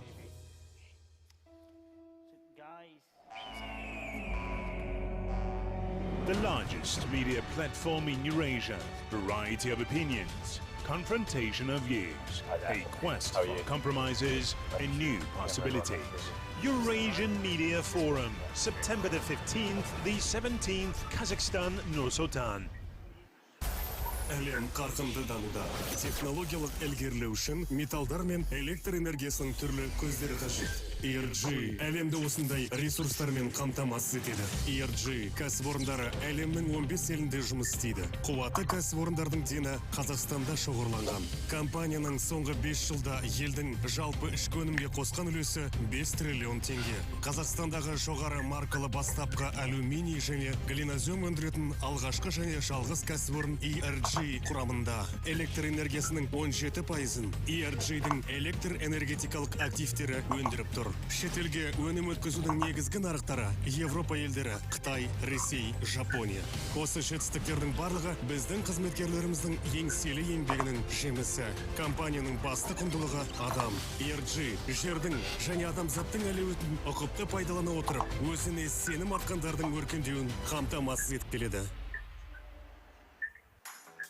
Халық банк карталар арқылы сатып алған кезде 5% бонус алыңыз. Картамен немесе смартфон арқылы төлеп 5-тік алыңыз. QR арқылы төлеп 5-тік алыңыз. Және Халық банк арқылы жүргізілген кез келген төлем үшін 5% бонус алыңыз. Ал бонустарды барлық жерде картамен Халық банк пост терминалдарында және әрине Халық банк қосымшасында жұмсай аласыздар. 5% бонус. Барлығына алыңыздар. Бәрі жерде жұмсаңыздар. Халық банк төлеңіз және 5 алыңыз. Мир стремительно развивается. Для технологического прогресса особенно нужны металлы и различные источники электроэнергии. ERG обеспечивает мир такими ресурсами. ERG работает в 15 странах мира. Особенно мощно группа представлена в Казахстане. За последние 5 лет вклад компании в ВВП страны составил 5 триллионов тенге. ERG – первый и крупнейший производитель глинозема и первичного алюминия высокой марки в Казахстане. Электроэнергетические активы ERG обеспечивают 17% всей вырабатываемой электрической энергии в стране. Ключевые рынки сбыта продукции за рубежом – страны Европы, Китай, Россия, Япония. Все эти достижения стали возможны только благодаря нашим сотрудникам. Люди – главная ценность компании. ERG на деле воплощает свою миссию, бережно раскрывая потенциал Земли, обеспечивать процветание тех, кто на нас полагается. При покупках по картам Халык-банк держите 5% бонусов. Оплачивайте картой или смартфоном и держите 5. Платите через QR и держите 5.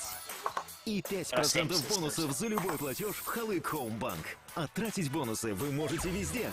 Картой в посттерминалах Халык-банк. И, конечно, в приложении Халык-банк. 5% бонусов получайте на все. Тратьте везде. Халык-банк. Оплачивайте и держите 5.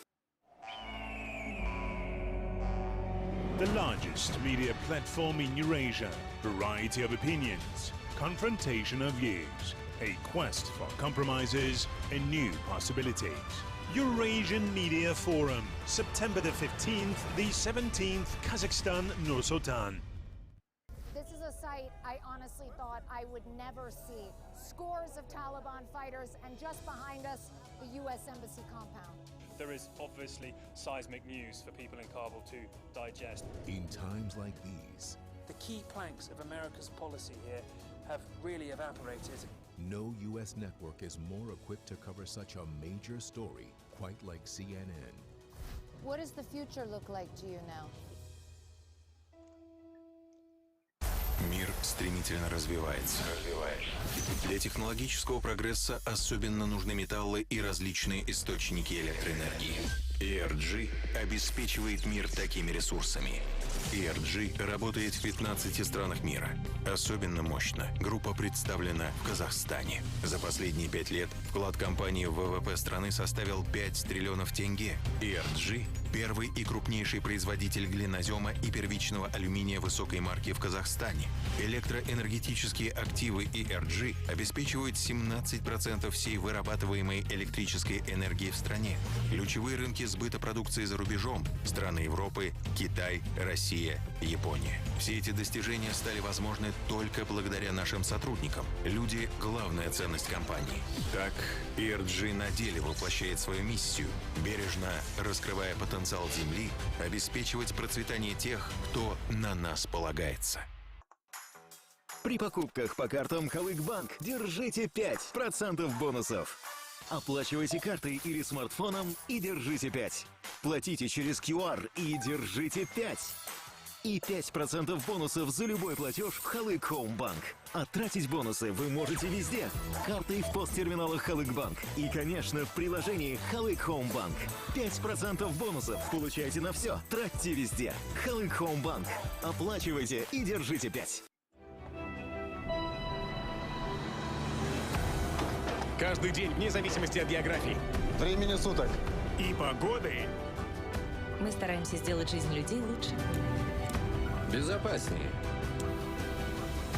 Светлее. Неважно, в какой вы точке страны. Мы сближаем. Быстрее, чем вы думали. Обеспечиваем жильем. Энергией. Миллионы казахстанцев. Потому что мы — Фонд национального благосостояния.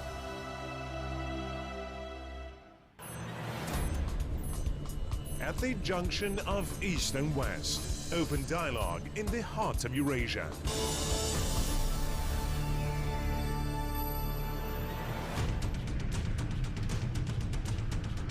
The largest media platform in Eurasia. Mainstream agendas and pressing issues, confronting views and heated discussions, weighty arguments and search for compromises, world-class experts and top-ranked speakers.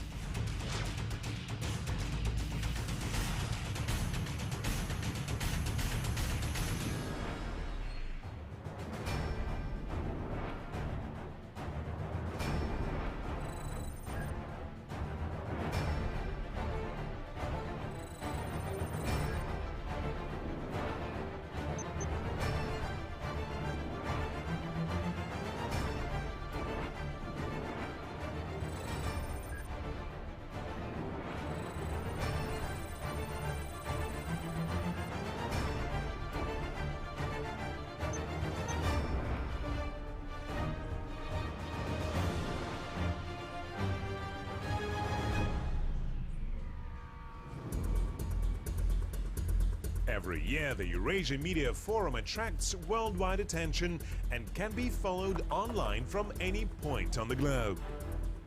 The forum is in the headlines of over 150 media outlets, including CNN, International Herald Tribune, Euronews, Russia Today, and Itar TASS.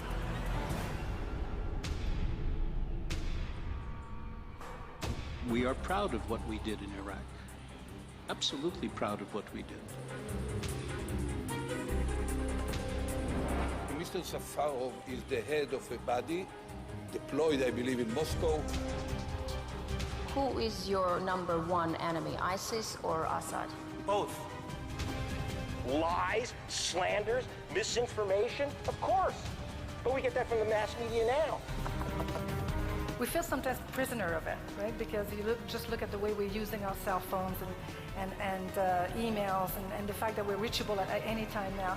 I mean, do we control it as much as we think we can, or is it because it's addictive? The world in 20 years will be so vastly different that we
Okay.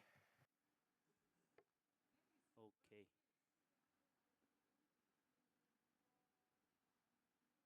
Dmitry, Tame, can you hear me like this? Is it better? Like this? Okay, good. So the sound quality, has it improved? No. Not particularly.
Welcome back from lunch, everyone. You may have read in the forum agenda that there is research suggesting a massive change in the workforce, where around 15%, that's 400 million or so people, will lose their jobs due to automation. The potential impact of that is huge, as you can imagine. So we ask what can be done about it. We'll explore that as the issue we're having in this session entitled The Future of the Labor and Education Markets.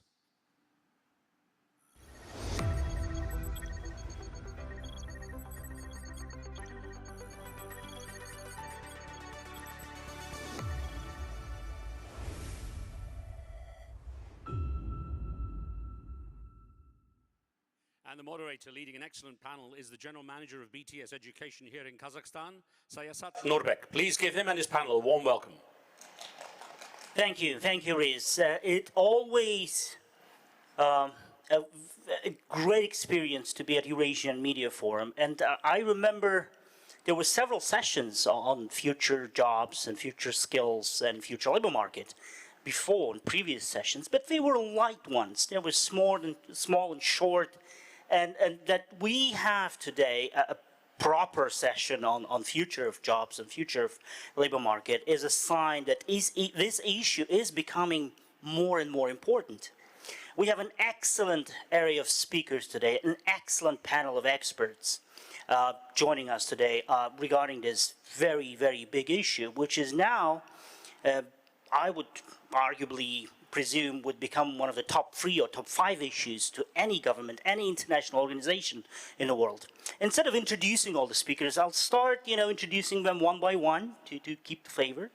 And we have clear 2 groups today with us. One of kind of a macro level futurologists, experts on labor market policies, experts who've been doing some in-depth research on changing landscape of labor force and labor markets, like Dmitry Sudakov with us, a long-time partner, long-time friend, who is the head of the Atlas of New Jobs and Skills in Russia, or Daniel Susskind from Oxford University is here with us. So my very first question is this really a big issue we're trying to discuss today? Is it really on agenda like one of the top crucial issues for governments? Daniel, you were deep in enemies' counsel. You were with the UK government. In one of your interviews you've given recently, when you were discussing your latest book, The Future Without Work, you said, well, the reason I wrote this book is because governments are not taking the issue seriously. So is it really a big issue, or should be a big issue for governments, international organizations, United Nations, or regional governments? Daniel? I think absolutely. Every day we hear stories of systems and machines that are taking on tasks and activities that until recently we thought only human beings alone could ever do. Making medical diagnoses and driving cars, drafting legal contracts and designing buildings, composing music and writing news reports.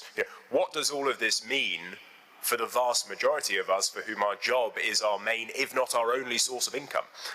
And you're exactly right. I wrote my most recent book, A World Without Work, because I don't think we're taking seriously enough the threat of technological change in the world of work. But just to be clear, I don't think that what we're approaching is some technological big bang after which we wake up and find the robots have taken all the jobs.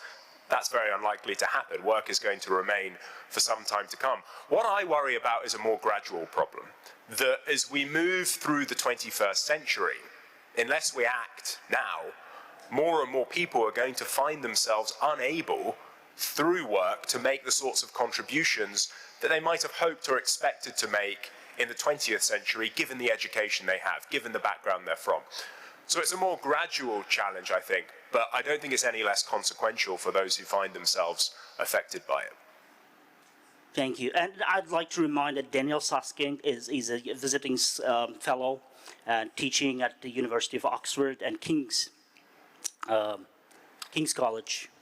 That's right, yes, King's College London, yeah. I was really, I'm a big fan of your work. And my second issue, well, what governments do about it. And I'd like to address Dmitry Sudakov, who, as I said, is a old friend, a mentor, a brother in arms. And we did a wonderful project last year called the Atlas of New Skills and Jobs in Kazakhstan, which is an attempt to create a research framework, a very applied research framework in seeing and forecasting how the labor market will change in the next 5-10 years in Kazakhstan.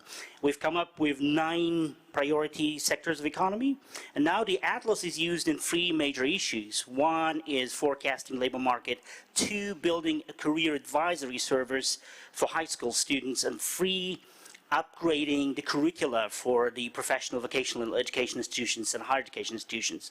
But Dmitry, getting back to you, do you have a sense that the framework you've built in partnership with Skolkovo Business School and the International Labour Organization, which was quite successfully launched in several countries like Vietnam and in South Africa and in Russia, now in Kazakhstan, do you think it could get a very applicable tool, very down-to-earth instrument, toolkit for the governments to deal with all the big issues, new technology wave, changing the landscape of labor market? Well, thank you, Sayasat. I'm glad to hear you, glad to see all of you guys. And it's not the question I'm really ready to answer, because actually we were addressing, and when we were preparing Atlas, we were making it in order to address this issue. Actually, we understand that the whole structure, the whole idea behind how all these story of creating new professionals, educating new professionals is very, well, I can't say it corrupted, but it's rather, well, it's an old style, it's an industrial style. Well, when you prepare a specialist for a huge economic machine, and now we understand that all these details are wasted much rapidly than the person himself. Actually, that's the problem. So we need to change the whole approach. So we cannot more prepare a person for exact workplace and the economy, because actually everything will change, and we see it on the, not with youngsters, they are quite ready for the future, from my point of view. But for the elder people, for example, people 40, 45 years old who grew up when they thought, okay, I finished the, I don't know, college, so I graduated university, and I am ready for the whole life. It is not. So in 40 or 45 years, this person finds himself in a strange new world, rapidly changing, and he or she is not prepared for these changes. So it's really a problem. So the whole idea of education should change. Whether it is possible, it's a good question, but still it could be a multilateral collaboration with government, with business, with education. So in order to create like this ecosystem supporting lifelong learning, lifelong re-educating, because actually you cannot, even if now you are, say, a good programmer using, I don't know, JavaScript, Python, Ruby, whatever, if you're a good data scientist today, it doesn't mean that in 10, 15 years, you will stay on the same position. You either move forward or you'll stay behind for a long time, for forever, actually. So that's the problem, and that's the issue we need to address. And actually, the whole idea of Atlas is not about identifying exact future jobs, so to call them. The idea is to show that you always need to just to run faster than the economy. You need to be prepared much more than for more changes, because actually all these changes will grow up. Well, thank you, Dmitry. So, and great minds think alike, they say, and in our joint research, the major conclusion we've come up with, which is very obvious, which is on the surface, is that the education system is the sick man of the Europe, right? It has to adapt, it has to run twice as fast as the changes on labor market. So it's not the Ministry of Manpower, Ministry of Labor, it's the Ministry of Education, which should be on the scene, which should be focusing on addressing the changes and challenges. Thank you, Dmitry. This is a very important point.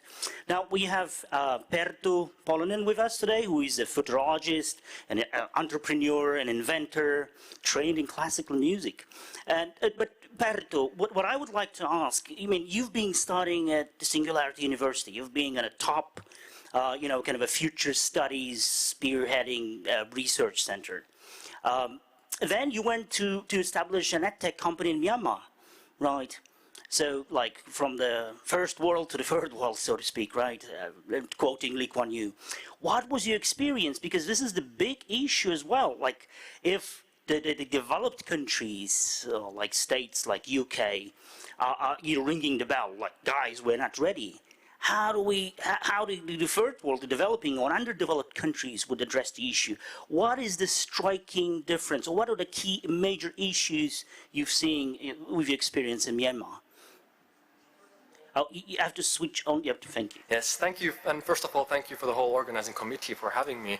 But yes, I went from Silicon Valley to Myanmar, and it taught a lot. First of all, in Silicon Valley, as you all know, the thinking is that the technology will solve all the problems. And in Myanmar, I saw that technology probably doesn't solve all the problems. So there are other nuances as well taken into consideration. But there is something that the developing nations can teach to developed nations. And one of them is this, and I'll tell you a story. One time I went to a school in countryside of Yangon, Myanmar, and the children who got in, they started playing with cards. And when I went to see closer what they are, it wasn't a regular card deck, but rather the subject of chemistry was transformed into these flashcards. So they were learning molecules, basic things with the cards. And after a while, the teacher said something, and the students take their phones out and start scanning the cards, which means that whatever it is on the card get transformed onto a 3D model on the phone. So the molecule, you could rotate it, you could zoom it, you could have the link to Wikipedia, YouTube, whatnot. And when I turned to my friend and asked, how is this possible that in Myanmar that has a lot of work still to be done, you're doing something so radical, something so new. I haven't seen this anywhere. I'm coming from Finland, and I thought we are good at this. So how were you able to do this? And she said to me that, remember, Pertu, we are in Myanmar, which means we don't have anything to lose. The system in place is so bad that all the teachers and parents and educators are open to new ideas, and they want to try new things out because that might help them. And when I got back to Finland, I started to think that, what about the developed nations? There's so much to lose, because many things are great. So is there a risk that we don't have the courage to try new things out because we are afraid that we might lose something? And in this way, I see that there is actually a big opportunity for the places who are coming a bit behind to take huge leaps forward, whereas the developed nations are stuck in the things that have previously worked. And I think right now, more important than ever, is to ask ourselves, is our education system really successful? Because I would say, if it is, it means we did the right decisions decades ago.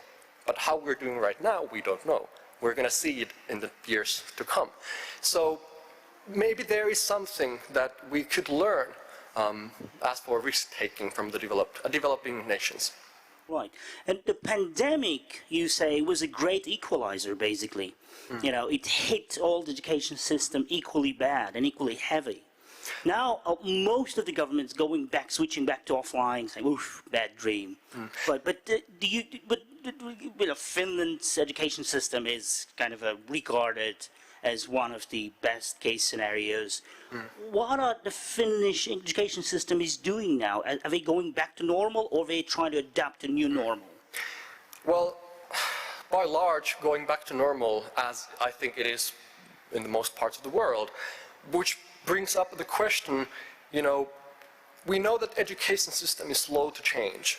And if a global pandemic is not enough to bring changes, then what needs to happen for us to really make radical big changes?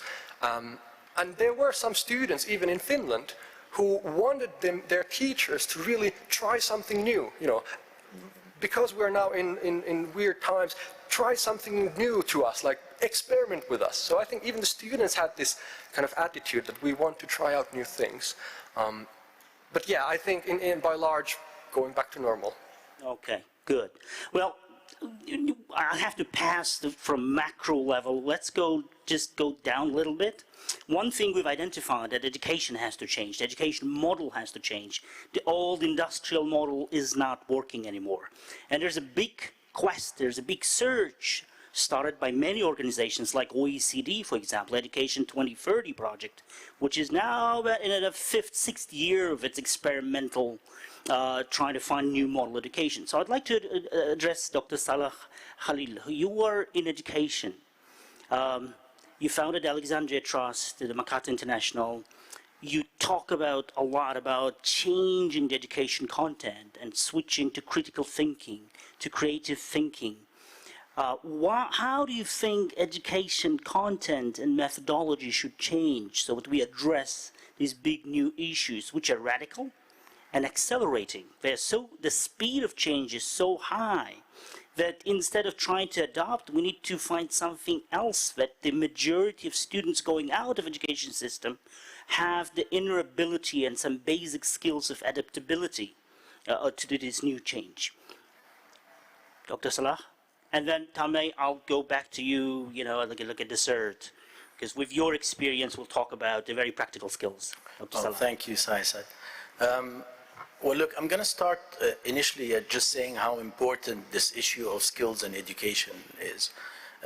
I saw in your introduction, you're quoting 400 million people could be at risk.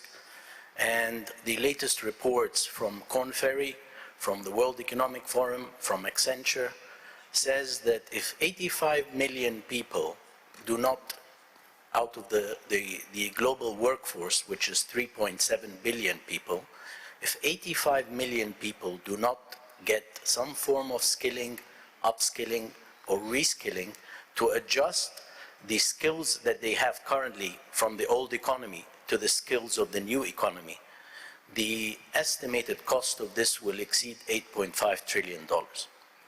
Now, we all know that the World Bank and the International Labour Organization has said that it estimates that 30% of the global workforce, which is almost 1 billion people, are in vulnerable employment.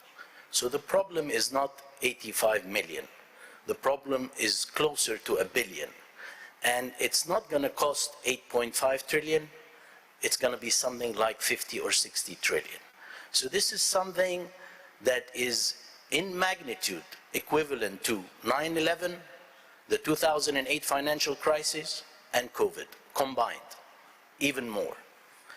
So it's a huge problem. And I do not think that any country can think about this problem in isolation. So, for example, if Kazakhstan wants to think about this, they have to first see what's happening on a global level before trying to solve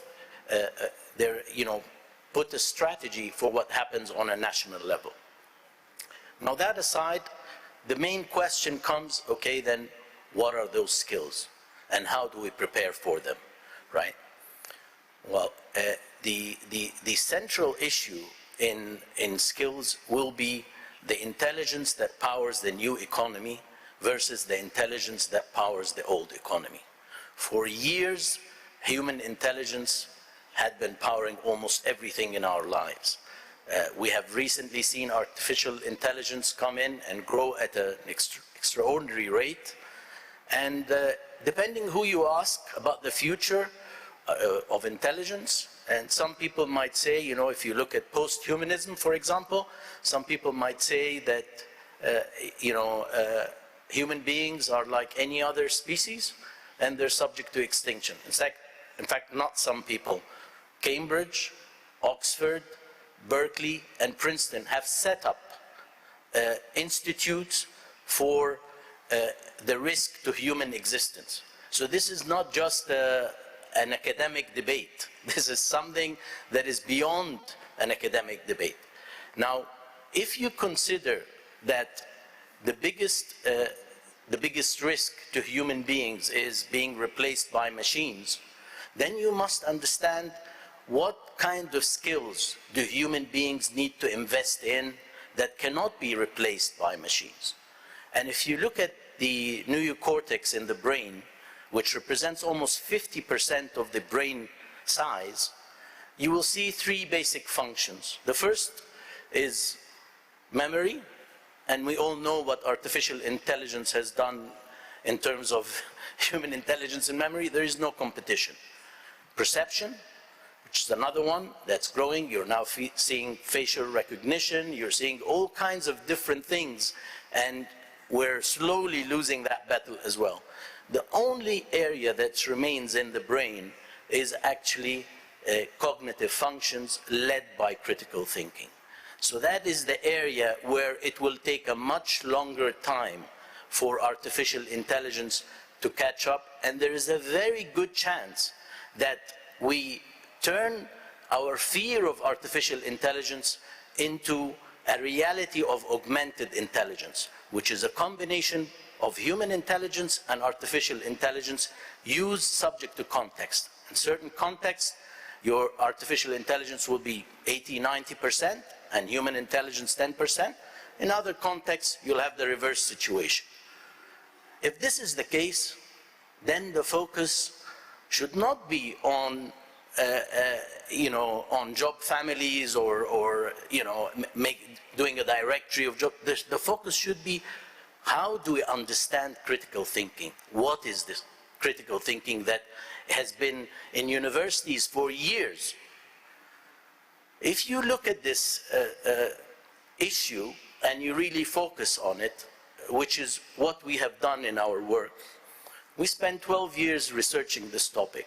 And we found that actually, in order to turn critical thinking into something that could enter the educational landscape and enter the workforce as well, you will have to turn it into skills.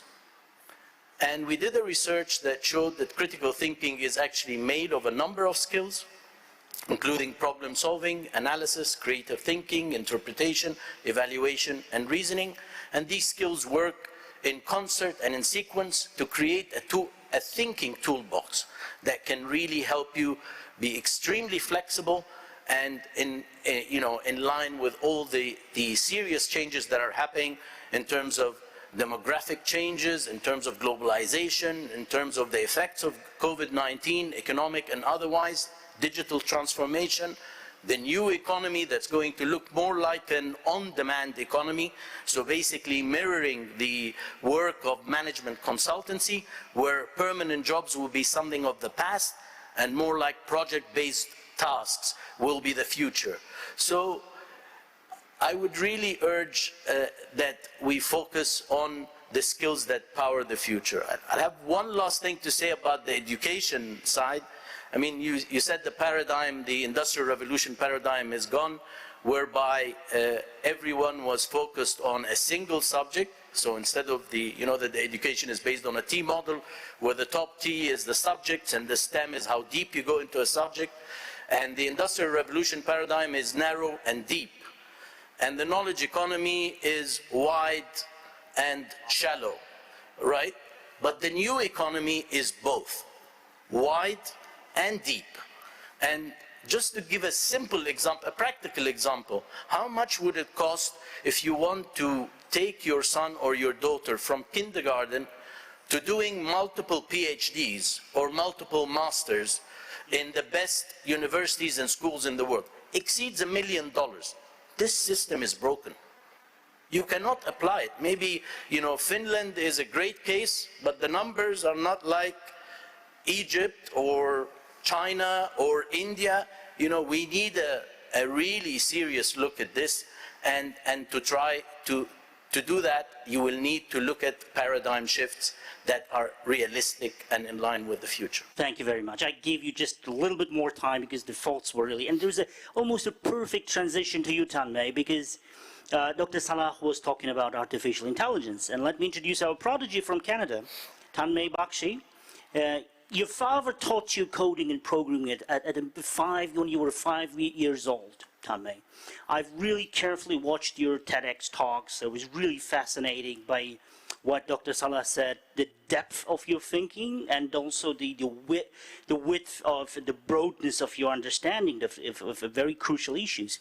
Do you really think AI and machine learning, the algorithms, will cast out some of these very basic, very intricate, very complicated cognitive abilities that humans have? Because you are in this thing, you are with IBM, and you're an avid researcher of AI and machine learning. And a very particular question, a very specific question to you as well. Do you think programming should be a basic skill? Because a lot of parents are now kind of asking, you being an example of your father's will at 5 years old. Tanmay? I mean, first of all, thank you very much, Syed. I mean, this is, I'm really excited to get to share my thoughts here. And I mean, sort of starting off with what you mentioned around AI and machine learning. I mean, to begin, the thoughts that I've been hearing on this panel so far, I think, are personally incredible, right? Especially, what Dimitri, what Dr. Salah mentioned about education and sort of AI, and particularly how AI. Really, we should be taking a look at how we can be applying it as augmented intelligence. That really resonates with me. That's something that I really like to drive across, and that I think is really important to think about. And in particular, something that I feel like a lot of people don't realize is that machine learning is a lot more, and artificial intelligence is a lot more limited than a lot of people think in a lot of ways, right? There is a certain level of flexibility to it, and we can do some incredible things with it, right? And one of the examples I like to point to is GPT-3, OpenAI's incredibly large neural network that can generate text super realistically and do all kinds of incredible tasks. And now they've even extended it to code, so you can write code with neural networks with OpenAI. And a lot of people, for example, when these neural networks were released, went ahead and said, hey, this neural network is going to replace songwriters and journalists and developers and all kinds of different professions. And that was sort of like the number one headline you would see about the deep learning industry in that week when they released that. And personally, when I see these kinds of headlines, I think it's really important to realize that creativity right? The process that we humans go through to think of new thoughts, to come up with new ideas, that's something that we can't replicate with machine learning today. And doing so would require a very fundamental re-architecting of what artificial intelligence means, right? Not just, how can we build better machine learning, really going back to the drawing board and re-implementing things, at a very, very ground level, which we aren't doing today. So creativity is sort of that line that I see as what differentiates, humans and what computers can do. And I feel like creativity also, has a bit of a connotation to it with, like, for example, art, but really creativity is that general purpose process of us coming up with new ideas. And, that could be, humans inventing the wheel. It could be developers solving a problem through code. It could be a teacher answering a student's question, right? These are all examples of creativity where we need to come up with new information or new ways of thinking of things, right? And so what I think is really important to keep in mind is that fundamentally, machine learning is limited in the sense of it doesn't have that creativity. I remember a tweet from Andrej Karpathy, who is a super incredible AI researcher, and one of his tweets is, by posting GPT-generated text, we're polluting the data for its future versions. And, that's really interesting to me because that makes sense, right? GPT is trained on the internet. By generating text from it and posting that on the internet, we're polluting its future data, right? We're making its future versions worse. And it just sort of goes to show that, with neural nets like this, they might look great today, but you start using it to, for example, generate the rest of the internet, and nothing's ever going to change. We're never going to have new, mannerisms, new language, new slang, new trends. It's just going to be the same stuff over and over again because, again, these neural networks are mathematically, fundamentally trained to do what's always been done. They're not good at that sort of critical thinking, as Dr. Salah mentioned. That's not what they're trained for.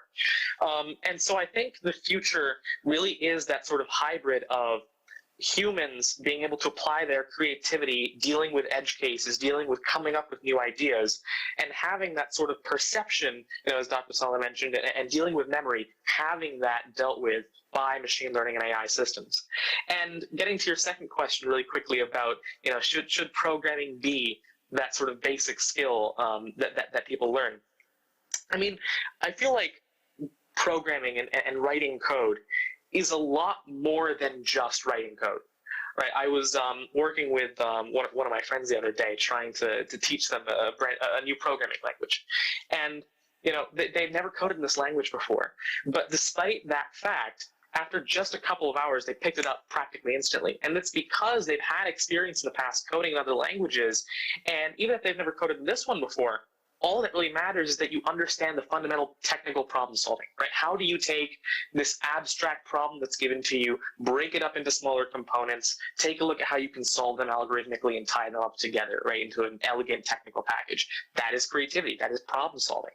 So what I think is important is not necessarily that, hey, everybody needs to learn how to code, and that's, what everybody's going to be doing in the future.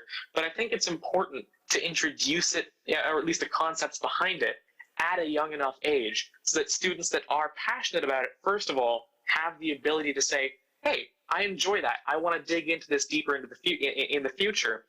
But also, we are able to sort of impart that general purpose problem solving and sort of logical thinking capability into children, into the youth. So I think it is important to introduce at a young age. I think it's important to know, just because of how much of our lives are sort of powered by technology. But it's absolutely not something that everybody needs to do in the future, right? It's important. It can help us create more proficient processes, but it's not going to be an absolutely critical. This is what everybody needs to be doing sort of field. So overall, I think it's really that future of a hybrid, as Dr. Salah mentioned, of human intelligence and working with machine learning as an augmenter, apart from the industries or specific job roles that will be replaced that don't require that kind of human creativity, and also working towards introducing code and introducing these sort of computing concepts at a young enough age. Thank you, Tanmay. So basically, we agree with Dr. Salah on the thought that the future, the AI is not a threat; it's a partner. Basically, I mean, we have to integrate it into the future development. Well, there was time for kind of a longer interactions. Let's keep it shorter so we don't lose the dynamic. I have a very quick question to Daniel, Pertu, and Dmitry. Say you have a magic wand, right? You have a genie in a bottle. You have one wish that can be granted. What 1 or 2, 3 particular things you would change having your superpowers in labor market or education policies in your particular countries or anywhere in the world? So I'm going to take 3. And I think it's come out from the conversation so far that there are, in thinking about the future of education, there are 3 different parts to this. The first is what it is that we're teaching. What skills and what capabilities do we think are important? And again, this has been reflected in the comments. Really, there are 2 things here. Either you are trying to teach people to compete with these systems and machines in some way, whether it's through creativity, problem solving and critical thinking, interpersonal skills, social interaction. There's a whole set of faculties that at the moment are quite difficult to automate. There's another path though, which is to train people to build these systems and machines, and we've heard elements of that already. Teaching people to design, not only in a practical sense, but also just to understand how these systems and machines work and the nature of the problem solving. I think that's part of education then. We need to reform what it is that we're teaching. But it's not just the what, and this has also, I think, come out in the conversation. It's also the how we teach.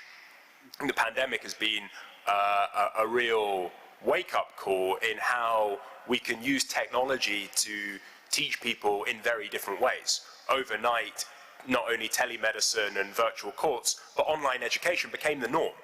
And we have to learn from the last 12 to 18 months what has and has not worked well in the educational setting in terms of using technology. So I think there's the what we teach, I think there's the how we teach. There's also, though, and this is the third thing, the when we teach. And it's an observation that you made earlier, which is that there's a sense that at the moment education is the sort of thing you do at the start of your life. That's when you do it, that's when you spend the time and the money. You build up what an economist would call your human capital, your stock of skills and capabilities, and then as you move through life, you draw down on that capability that you've built up. And I think that's a big mistake. You know, there is inevitably a huge amount of uncertainty about the future. What jobs are going to be there for people to do, what tasks and activities are going to be valuable, and what skills and capabilities will turn out to be the ones that we are best placed to do. And the best response to that uncertainty is flexibility. You know, a willingness to retrain and reskill throughout life with the same kind of intensity and seriousness, both financial and also, you know, attitudinal, that you might have approached education at the start of your life. So I think if we're going to think seriously about education, we've got to tackle all 3 of those aspects: the what we teach, the how we teach, and the when we teach. And that for me is what what a serious set of reforms with respect to education would look like. And I think we've caught a glimpse of that in the various comments and observations that people have made so far. Brilliant. Pertu? Yes. Your mic again. So I would continue on the how part, because currently I think, yes, we all agree that creativity and the soft skills in general will become more important in the future. But the problem is that those skills, just such as curiosity and compassion and perseverance and so on, are very difficult to measure with the traditional means of testing, right? So we have this problem that we should prepare the students with certain skill sets, but we're still stuck with how we validate somebody's competence. So we need a paradigm shift here. We should focus on things and skills that are quite not concrete in a way. You know, you can make the class play all day and have fun, but then at the end of the day, if somebody asks, you know, what's your perseverance level? You cannot say B+, or you cannot test, you know, somebody's curiosity the same way as you test mathematics or grammatics, where you have right and wrong answers universally. So it is for parents, it is for teachers, it is for all of us to value the invisible understand that this is key competence even though I cannot get a degree from it. And what was talked earlier is that we need the depth, not only the speed. And right now I think in societies all around the world we value more speed than depth. We want to have results, we want to go forward, but nobody's asking are we doing the right things? And in this way I would say we need to make the world better, not more effective. And there are two different things. We need to ask, are we succeeding in the right things? Because at the end of the day, the worst thing that can happen is not failure, but rather succeeding in the wrong things. So in some years we notice, oh well, you're wonderful, but you're unemployable. So I think we have to get rid of not get rid of, but understand that the idea that we look at the numbers all the time, we cannot see the level of passion of teachers in the numbers, but it's still important. We cannot see the level of commitment in numbers, but it's still important. You have to go to a test to drive a car. You have to go to a test to hunt. You don't have any test for raising a child for 20 years. So we need to understand that even though something is not being tested, it's still important, and we should really focus on it. Thank you. That's very important. Dmitry, what important angle? Okay. Thank you so much. It was really very important note. Roberto, I would add something. To me, it seems if I had a magic wand, I would first of all just change the whole pattern in the economy from rent extraction from anything towards, I would say, self-fulfillment and happiness in the end. Because actually, like I have a metaphor, like if you have for example, driving navigator, it optimizes either time or the length of your route. And if I want to make a new route, can it help me? No. If I want to make a happy route, no. So we need to change something in the approach. So we should get from money, from everything towards, I don't know, what this self-fulfillment and happiness. The second thing to me seems very important, that now we have this like a pendulum moving towards this tech approach. So we really think that all these technologies, new technologies in every sphere, in digital, in genomics, and any sphere, in robotics, can help us live better. And it's true, but we need just move towards human touch. That's a really important thing, like creativity, yes, systems thinking, yes. But we need to understand that there's a huge sector of economy where we were coming because of the human touch. I'm coming to my barber because I like him and I like talking to him. And we have lots of other examples, like small cafes, coffee shops, and all that stuff. So we need to move towards this human touch. And the other thing is the third one, like for me it seems the hardest and maybe the most important thing, is the story about what we call the new adulthood. So it's the,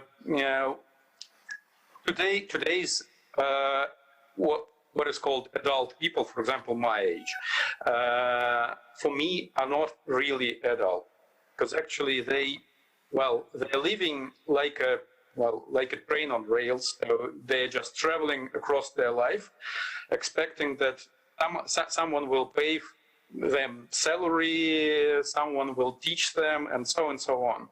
And what we understand now in 21st century, that the person needs to take his life in his own hands or her own hands. So it requires us totally new approach towards ourselves. So we need to become really responsible for the whole world, for ourselves, for our families, for our countries, and so on. So, and it's totally new story. And I'm really not sure that it's, well, for me, it should be the key point, but I'm not sure that, well, for example, any country is ready for that. You can take Russia, you can take Kazakhstan, you can take Finland or Uganda, doesn't matter. I'm not really sure that these countries any country in the world are prepared. These was mentioned that critical thinking should be a new literacy. Do you think that today's political leaders are ready for the 100% people in their country with critical thinking? Sure. I'm adopting, but we need to change that. So if I have this magical wand, so I just use that. Okay. Well, my attempts to take matters to kind of a practical, down-to-earth level have failed, obviously. Dmitry has taken the issue to a whole another level. Is the rethinking humanity, rethinking what is human, actually, really, the purpose of life, how do we deal with our nature, and contraposition and comparison to this new machinery and technology is actually bringing in this big new question: is what is being, what is it being a human, what it takes to be a human, and is it the humanity, our human side, is our best advantage, basically. But I'd like to address a really quick question to Dr. Salah and Tamay, to you. Again, you have the magical wand, right? What would you change in curriculum? I mean, I'm trying to, and there was a great issue, Pertu raised a great issue, yes, creativity, critical thinking, great things, I mean, human things.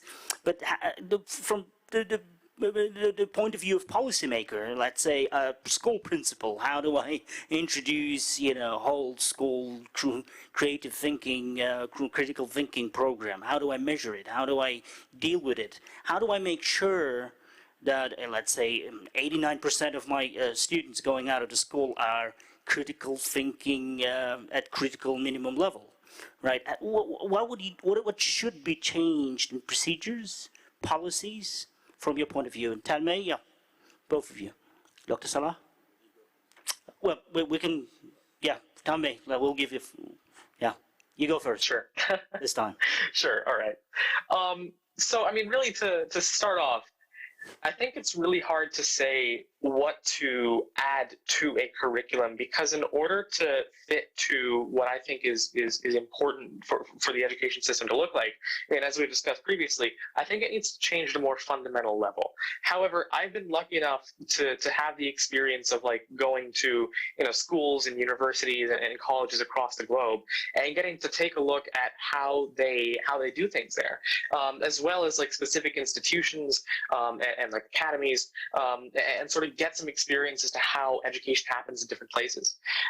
Some of my favorite experiences include going to a school in Amsterdam, and while I was there, I learned that one of the ways they sort of work with their children is not only do they have, of course, their regular classic subjects and tests and things, but they also have effectively these sorts of sessions where they give their students sort of higher level projects to work on, saying things like, here's a bunch of infrastructure, maybe here's some Raspberry Pis, or here's some technology, let's build this thing, let's solve this problem.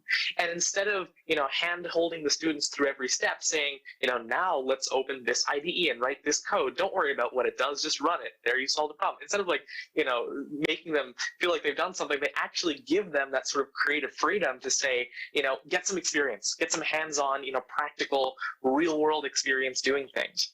And I personally think that really is, so far, one of the most effective ways I've seen of introducing these sorts of skills to kids. I mean, personally, I've been homeschooled, and what that means for me is that, my parents gave me the resources and really an environment, particularly, in which I could learn the way I wanted to, right? And I personally love learning in a hands-on and practical manner, right? So for past 6 years, as I mentioned, I've been working on different AI machine learning algorithms in a variety of different fields, like biometric authentication, compiler technology for IBM, healthcare, and I've been doing this with companies like Google and Walmart and Apple, and as I've done that, I've not only gained that experience of, this is how I write technology and write software, but also how to learn in an agile method where, tomorrow if I have a brand new project with some brand new tech I've never worked before,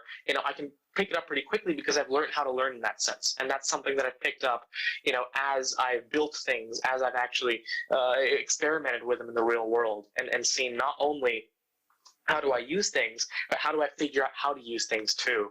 And, you know, a lot of my friends, for example, unfortunately, they don't have that experience and they won't get into the industry for another couple of years. So I think that's definitely something that a lot of kids miss out on these days. And I feel like, you know, if we can't, you know, revamp at that fundamental level, what we can do to sort of jerry-rig onto today's educational infrastructure is to say, you know, let's take all these things we're teaching kids and let's put it all together into a package where we say, okay, here's our goal, here's something we want to solve, here's something we want to build. Can we achieve this? Can we use the different tools in our toolbox of what we've learned so far to achieve that? Because I think that's really what's going to be important for them in, you know, for example, industries in the future that don't exist yet, right? Is being able to put these things together, do that sort of critical thinking and problem solving. Basically, Tanmay, you suggest that we use what is called project-based or problem-based learning widely into schools curricula. Okay, I'm actually to start a debate between Dimitri and Dr. Salah, because Dimitri says, well, critical thinking is not very well accepted by governments. Imagine your whole society being critical thinking society, you know, and none of your bills would pass. No, we're not. Dr. Salah, what do you? I think this view. Yeah, go ahead. Yeah, I think this view of critical thinking is only for a few people, or is scary as a topic. Is actually not a very research-based view. In terms, I can simply give one example. In the company that I have created in the UK 12 years ago, we have now signed contracts with 3 countries, including Egypt, Saudi Arabia, and Morocco, to develop and measure the critical thinking of north of 1.5 million students. So if these countries, who are, you know, very careful about how to develop, you know, they've recently emerged from the Arab Spring, are going all out into measuring and developing critical thinking and making it part of the curriculum, then I don't know what they're thinking if they're not, if they don't see a benefit in that. That's number one. Number two, on the issue of measuring critical thinking, the literature review is very, very clear that actually the skills can be measured and they can be taught. So that is, you know, since 2011, I'm talking about University of Cambridge, I'm talking about Pearson, all the literature review that you can access online or in academic journals point to 2 directions, and one is that you need to define critical thinking well. Yes, it can be measured, and yes, it can be taught. In addition to that, we are currently working in our company with OECD to create an international assessment instrument for critical and creative thinking. So even OECD is heading in that direction. So if you look at all this, and you're asking me about a wand that I can wave around and look at, I think the idea of when, how, and what is amazing, but I think why is really important. Start with why. Yeah. It's a great book, by the way. Yeah. So, why education? There are 2 basic sort of thoughts on that, and one is education for enlightenment. A lot of people were talking previously about that, hence the liberal arts education and so on, and then we recently started hearing a lot about education for employment. Now, if you're talking education for enlightenment, the basic pillar of that is cutting out bias, challenging bias, where you identify bias and you basically challenge it. But if you talk about employment, it's actually about the mobilization of bias. So, you know, this is a big conundrum. I think in order to resolve this, and instead of people trying to change education, I mean, we've heard tremendous claims made by large edtech companies that we're gonna basically transform education and we're gonna, the big avalanche is coming and education will change completely, and all the unicorns, which are companies with a valuation greater than $1 billion, are actually either service for a fee for a university or service as a software for university. Universities are here to stay. They're not going anywhere. And they're the ones that we can use with ministries of higher education and ministries of labor to make this a better, provide better life chances for students who want to grow, who want to build families, who want to make good life choices, wise life choices, without having white hair or without losing their hair, as in my case. So you say the great promise of EdTech, it's still not in place. Daniel, you wanted to add something, yeah? Yeah, just to make perhaps a slightly more controversial comment, which is that I think, many of the observations that we have all made are not particularly radical and they're not particularly new. In my view, the challenge is often, things like creativity or problem solving or critical thinking, which we've all said are going to be important skills in the future. In my view, the challenge is often actually delivering that in practice. The challenge is often a far more mundane and less exciting question of, well, how do we actually do that? And let me give you an example from home. For some time in the UK, people have spoken about the importance of digital literacy, the importance of trying to get kids introduced to computer science at a young age in different ways. That's the context. A recent survey of computer science teachers in the UK in secondary schools found that many of them had no background in the material. Many of them didn't feel comfortable teaching it. Now, why was that? Well, it wasn't because policymakers didn't recognize the importance of digital skills or digital literacy or teaching people computer science and so on. The problem was that, well, they just didn't really get it. That, look, here was a new subject, computer science, which people were saying was important. And on the existing curriculum, there was this subject called ICT, or Information Communication Technology, where people were taught to use Microsoft Excel or Microsoft Word or, to build a basic website. And they thought, well, both of these things have something to do with technology, so we'll just ask the teachers who used to teach ICT to teach computer science instead. And as a result, the reform wasn't a particular success. Now, I just say all of that because I think, some people listening to this might think we've heard some of these ideas before, and I would say I agree with you. The challenge is often actually delivering this stuff in practice, making sure we are introducing the sort of crunchy policies that are going to really ensure, in this particular case, kids get the skills that they need.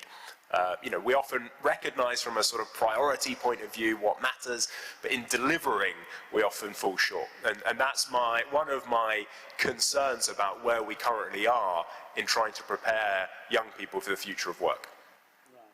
Start with how, you say, and why, when? Yeah, well how is a bit different. That how is how it is that we change, think about using technology to change education. This is a broader how in how we actually implement the whole thing in practice, which is difficult but very important. Well, we have questions coming online, and the very first question is it's kind of a classic. Can robots replace creative professions such as journalists, artists, etc., etc. in the future?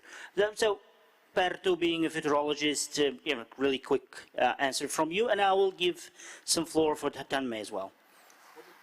What was the word? Can robots? Robots. AI, right. Robots, yeah. Technology. Yes and no, of course. So I would say one of the biggest factors is that humans can give meaning to things. So even though robots could do the things as well, and yes, they can write poems and make symphonies and such, as mentioned before, they cannot tell why they did it. What was the reason behind it? What motivated them? What creates value for other people? So I can give a story. I can tell that I wrote this poem on this mountaintop and I was thinking of my childhood. I can color the background. When somebody else hears this story, they get more out of the poem. So in this way, we humans can give meaning to things, and I think that's one of the things everybody should, figure out. In my own job, how do I bring my personality out. Yes, the computer or the machines can do those tasks, but if you as a human bring something out of yours, like something from your childhood, some personal experience, something humane, then that's the added value that robots couldn't deliver. So I would say that it's good that they take some things out from us because it will force us to become more humane, and that's a good progress. So if we go from agriculture to industrial to information, now would be the human revolution, in my opinion. So human touch, purpose and meaning, that's something that technology can't bring to the equation yet. I would say, or I would ask all of you to answer this question: what can I get from you that I can't get from Google? And then you have to think, well, Google can't look me into the eye. Google can't touch me on the shoulder. Google doesn't have a body language, and Google has all the information, but it doesn't frankly care, right? And Google, it lacks all of these things. So I think we just have to verbalize what do I have to deliver that any bot or robot or machine cannot give. Great, great. Tanmay, you agree with that? Absolutely. No, I mean, really, if you take a look at art, I mean, the vast majority of the sort of impact that it has, I mean, as mentioned, is precisely that sort of human touch. And, you know, this question really, it hits home for me because just a little while ago, a couple months ago, I was working on a project sort of particularly trying to research the intersection of where machine learning's place is in the world of art. And I feel like there's a huge sort of piece, there's huge potential for using machine learning and artificial intelligence in the world of art and helping create professionals. But that I believe we haven't even begun to sort of scratch the surface of. And the reason that I think we haven't particularly dug deep into that and sort of started to extract value from machine learning for creative professionals is because we're thinking about it the wrong way fundamentally, right? From the beginning, we have organizations like Google, they've got their Magenta, OpenAI has Jukebox and GPT-3, and the point that these sort of systems are trying to make is how can we take over as much of the entire artistic process as possible, right? Can we compose an entire song from scratch? Can we write lyrics, sing lyrics from scratch in OpenAI's case, right? And the problem with that is you can't. Right? I mean, today's machine learning technology simply doesn't have the level of fidelity to get to things that sound nice, first of all, and also, as we mentioned, it still doesn't have that sort of human touch, and so it loses that extra bit of value that we're able to derive from, you know, the sort of meaning and the message and the emotions behind that music. And so I sort of set out on this journey of trying to see, can I build machine learning systems that, you know, from the ground up are meant to augment songwriters and can actually help them in their sort of creative process? And I'm glad to say it actually went pretty well. I've been working on a project called Auto Lyricist for a couple of months now. And the idea of the project is, you know, I'm not trying to replace songwriters. You know, again, that defeats the entire purpose, loses that emotional connection. It loses that sort of depth to music, because a lot of people don't realize how complex art is, right? You could have simple lyrics and you would still need an incredibly deep level of understanding of humans and society in order to, you know, come to some sort of meaning with those lyrics. Sometimes you don't come to a meaning. Sometimes it is that sort of raw emotion. And computers simply can't deal with that because of, again, the sort of raw mathematical optimization that we train these neural networks with. As a matter of fact, I'm glad to say that I did actually end up working with a couple of artists on music that was partially written by the Auto Lyricist system, and you can find it on, like, like, for example, Summertime Song by Claudia Heuser. These sorts of the sort of music is partially written by the Auto Lyricist system. And really, this sort of has two goals here. First of all, if you're a songwriter, you know, how can we help you take that sort of messaging and that sort of emotion that you want to convey and get that across more effectively, more quickly, give you that sort of automated inspiration to eliminate writer's block. But also, what's a really interesting extension of this that I think has a lot of value is if you have interesting life experiences and stories and emotions that you want to share, but you don't have that songwriting experience, right? That isn't something that you're already great at. now with this machine learning system, the barrier of entry to that world has now been lowered, right? You can start to share your stories with the world through this sort of musical medium. So I think that machine learning absolutely has a role in the world of, creative professionals and helping them out, but it's not going to replace them, right? Because there's that sort of emotional connection, and then there's also the many layers of abstraction and sort of creativity required to reach a level of like high fidelity, artistic generation with machine learning that I don't see us reaching anytime soon. Well, in Dr. Salah's words, it was very wide and very in-depth answer. Thank you, Tanmay. I'd like to address the audience. We have about 20 minutes left. If you have any questions to any of our experts on today's panel, please feel free to address them. If not, we will proceed. Oh, I have a... Yes, please. Could you quickly introduce yourself? Right. There's a small button, right? Yes, thank you. Здравствуйте. Good afternoon, my name is Yuri. I come from Kyiv, Ukraine. Sometimes it takes to be in the right place and in the right time. Here I am with my kid. My kid is 23 years old. He is a graduate from Southampton University. He is a bachelor in electric and electronical engineering. So here we have 6 experts who can tell my kid what is he supposed to do at the age of 23. Go to master's courses, become an economist, or maybe he choose some other things. So at present he is dealing with some creative things in Ukraine, and he eventually made it to this wonderful forum of today. Or maybe he has some other options. My kid doesn't seem to be a stupid person, not a silly one, definitely. So together with my wife, we have this perpetual discussion. I think that my son's place, natural-born place, is the heating engineer. My wife thinks he deserves something more refined and high-profile. Okay, thank you, Yuri. Итак. So, a fresh graduate of Bachelor of Sciences in Electrical Engineering from Southampton University.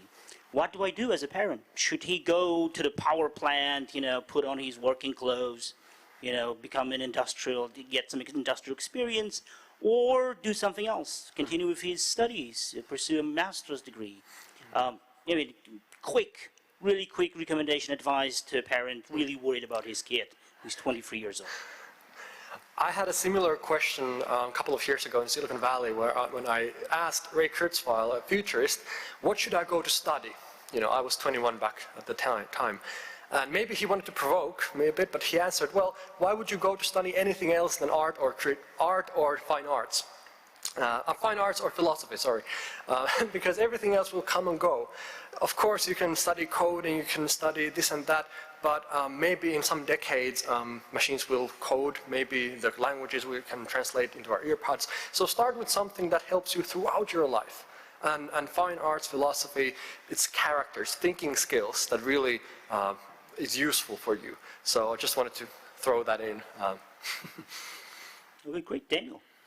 I think one observation to make is about the mindset that your son should have when moving through his career. That somewhat paradoxically, this piece of advice might sound a bit paradoxical, but what I would generally advise for anybody who's interested in traditional professional roles, whether it's the sorts you are describing, or if they want to be a lawyer or a doctor or a teacher or accountant or whatever it might be, is still for the first part of their career to pursue the traditional path, go through the traditional institutions, go and work in the traditional organizations,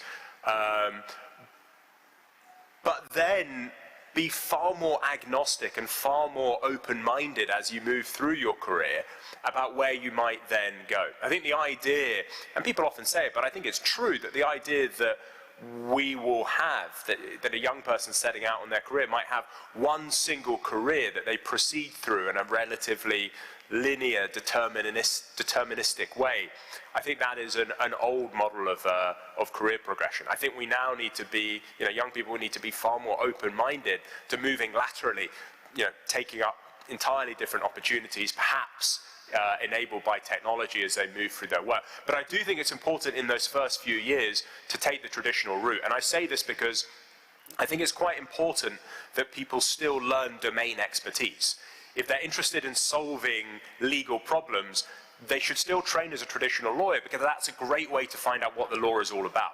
If you want to go into the medical profession, if you're interested in solving medical problems, it's not a bad first call to train to be a traditional doctor, because that's still the best way to find out about what the art of medicine is all about.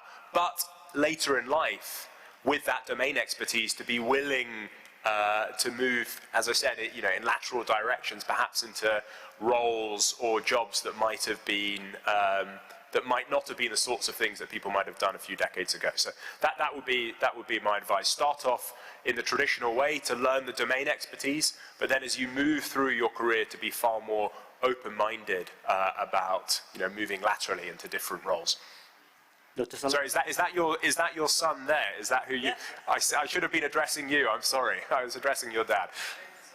There we go.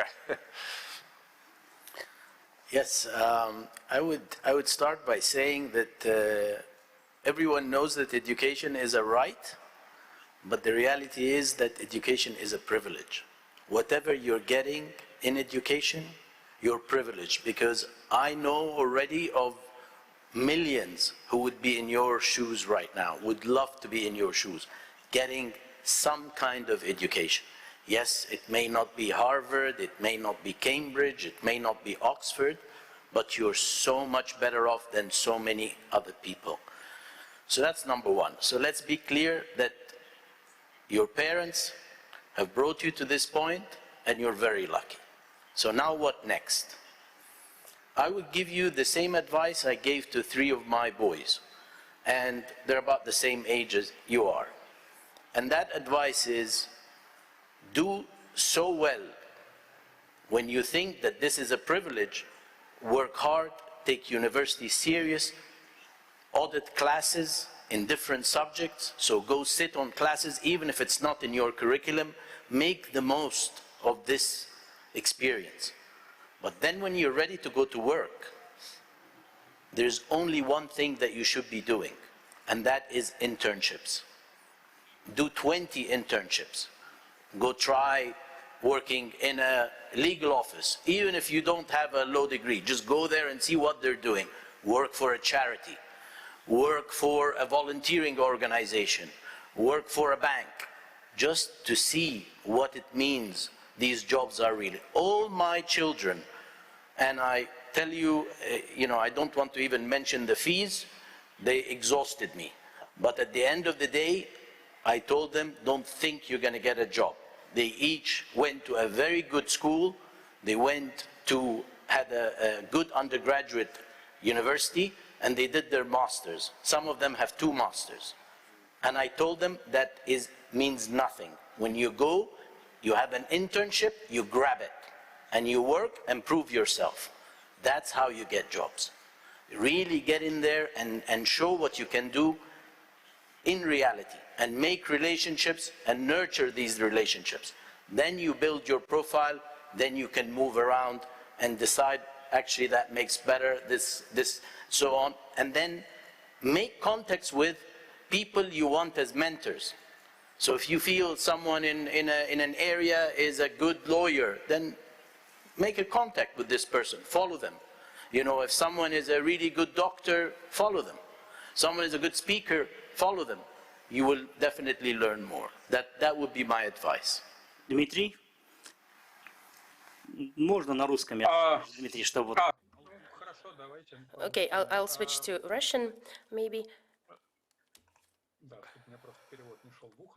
I'll stop the translation for now. So, first of all, I think that this is a very good comment.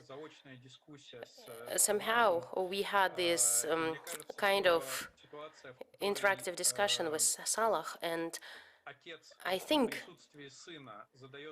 that in a situation where the father is asking 6 smart people a question of what my son should become, I think it's a good illustration of how the traditional institutes, such as a family, think about critical thinking. So it seems like the person might be thinking, why does my son need critical thinking if 6 other smart people can tell him what to become? So that's one side of a comment. But on the other side, a lot has been said. Most important things have been said already. It is important to try as much as possible in different areas as soon as you can.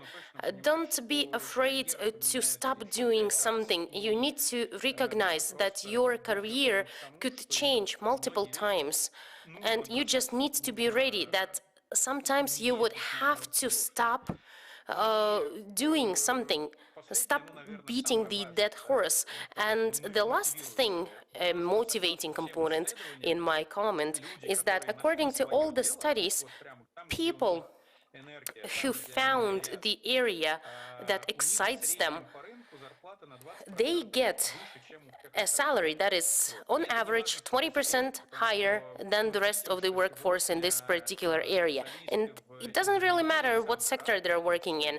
We now see that many engineers in various sectors, they are in demand on the market. There's always a need for good specialists. There might be many economists, but there's always a demand for engineers. But at the same time, if this particular engineer doesn't really want to apply himself in this area, he might move to another direction. But indeed, you have to test and try different things, like Salah mentioned before. Thank you. Because we have about 10 minutes left, and we have more questions from the audience. Yeah, go ahead, Tommy. I mean, really, personally, I think I'm not exactly I'm not exactly in the best position to answer this question myself. I mean, I'm 17 years old. I mean, I just graduated high school. I've been and I've had the opportunity to work, you know, for companies, you know, IBM, Google, working with them rather on lots of different projects. You know, personally, I'm taking a look at, you know, for example, doing a master's in a technical field, like for example in machine learning. But really, what I would like to do is sort of reiterate, particularly a couple points that I think are important.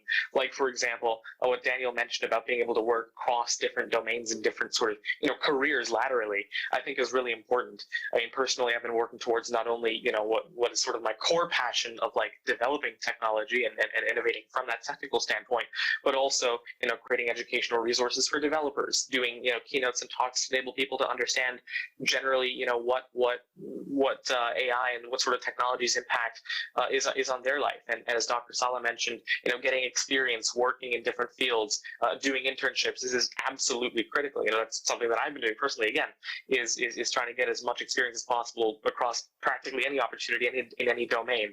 So I think those are really key pieces of advice. And you know, while as of right now, I don't think I'm in the best position to answer your question and sort of give your son advice on what he should be doing.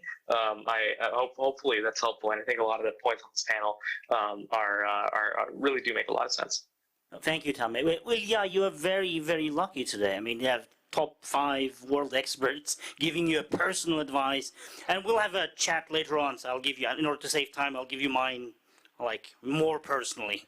This is really in line with what's going on, so we're on the right. Well, you see, like great minds think alike. We have another question. Yeah, we have about 8 minutes left, so let's keep it short. Yeah. Yes. Я спрошу по-русски. I'll ask in Russian. I am a specialist in marketing communication, and when I analyzed my career successes, I came to a conclusion that I was mostly influenced by the practitioners who taught me. And when I accumulated enough of my own practical experience, I decided that it was my time to pay the dues, and I was invited by a university to share my knowledge. So I now wanted to ask a question of this gap between the traditional academic education and the needs of the students, their need to get practical skills, up-to-date skills and knowledge that they will apply in the market. So I now am facing this challenge. So on the one hand, I have a lot of practical knowledge accumulated, just as many of my other colleagues, and we are willing to share it. But on the other hand, the state-owned universities, public universities, they have very strict requirements in terms of academic qualifications of their professors.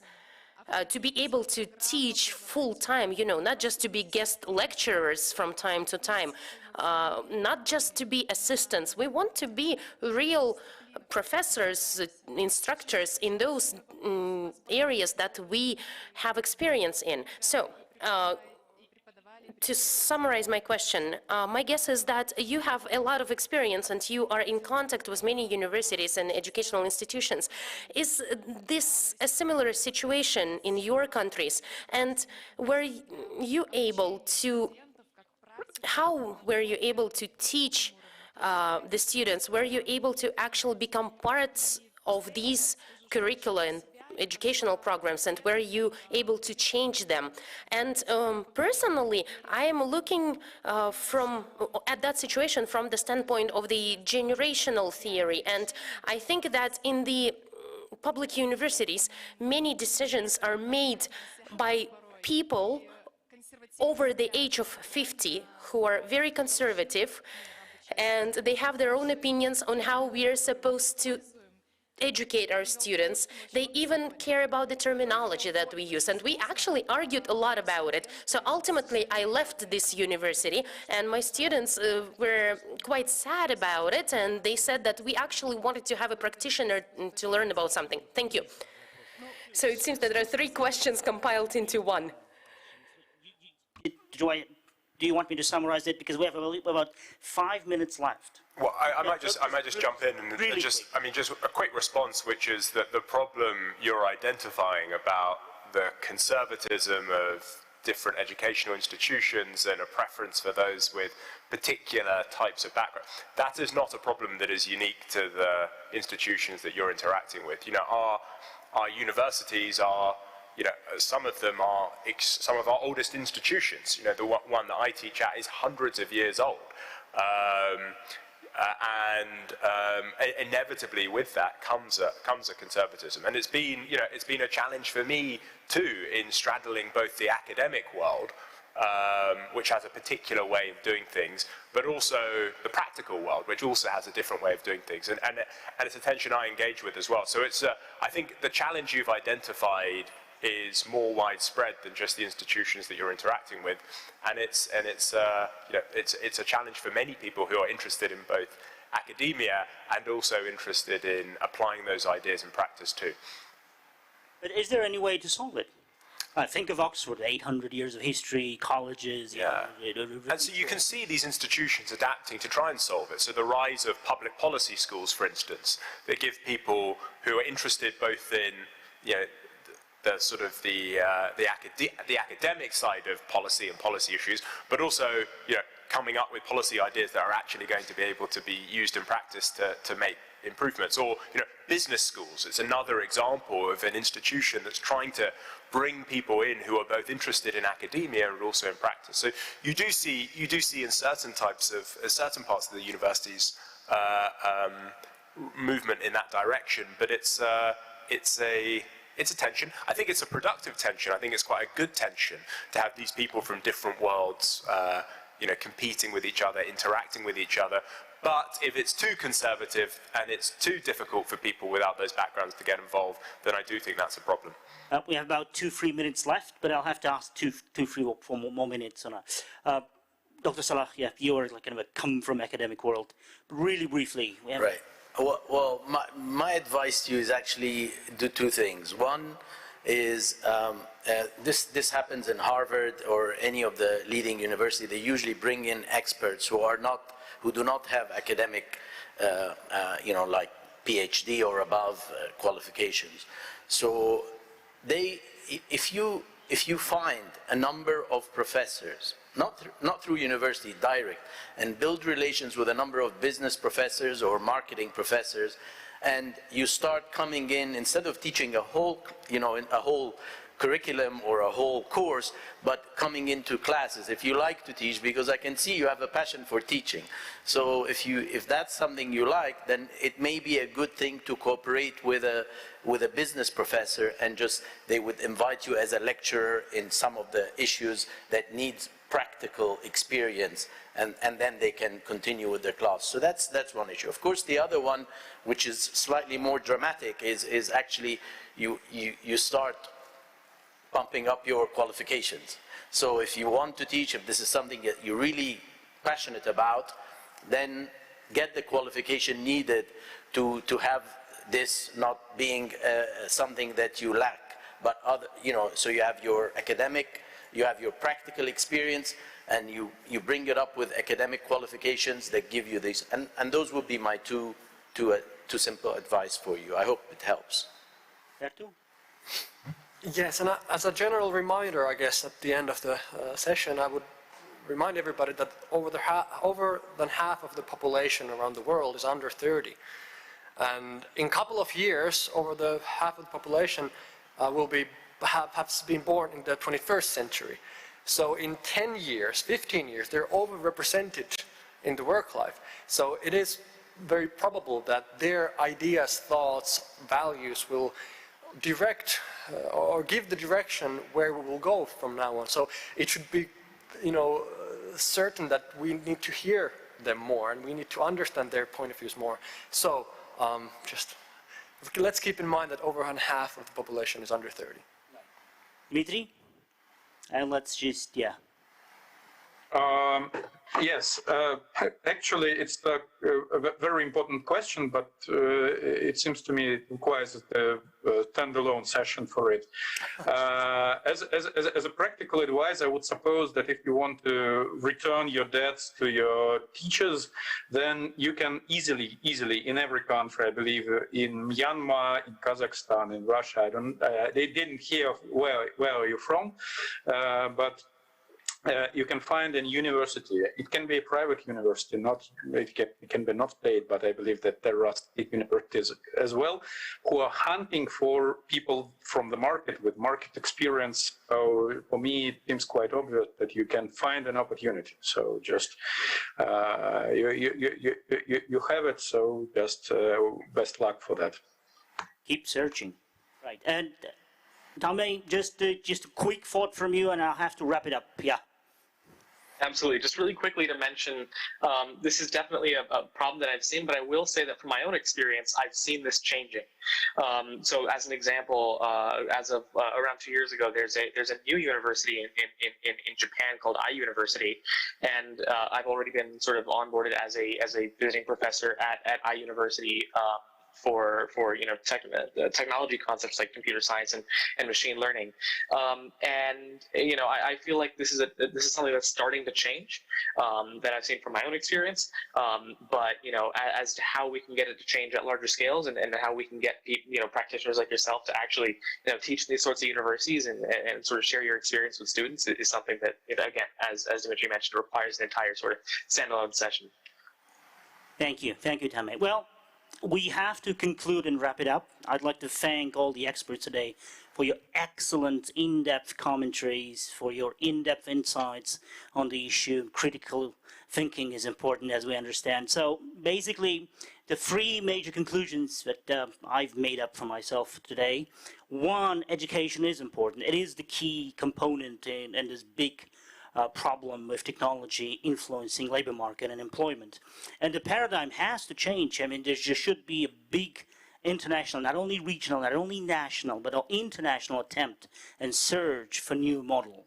What are the parameters of this new model? The boundaries of these new models are to be, we need to launch big academic discussion, but also practical discussion. And hopefully, audience today will participate in this kind of discussion. We'll start to launch here in Kazakhstan as well. Number two, skills are important, but the question of why is more important. Do we really learn, as our expert from Finland really focused us, are we really moving in right direction? Are we succeeding in something right? Or where failure might be a good option for not succeeding in what is not right? And number three, we really need to rethink how we deal with the problems on a more philosophical level. And I thank you, Dmitry, for bringing this issue up to us. What it takes to be human. And does this technology, like an avalanche, technological avalanche, will really help us to better understand ourselves, our human nature? It's so interesting. The first industrial revolutions that started about 200 years ago, we didn't think much about human. We shifted the pendulum, example that Dmitry gave, we shifted towards technology. Maybe it's time to look back to where we started, to our human side, to our human nature, to creativity, to critical thinking, to what makes us, gives us true competitive advantages. So these are the critical issues which were raised today. Thank you very much, and we'd like to go on for the next session. Rees, I pass the floor to you.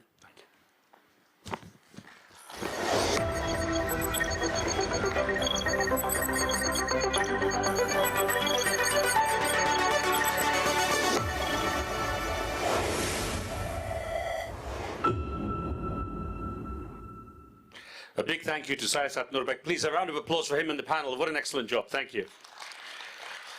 We're going to take a quick break here, 30 minutes coffee and refreshments. So please do come back in time for the final session that starts at 4 o'clock promptly, and it's on the future of the world, which has already arrived. So thank you, and we'll see you then.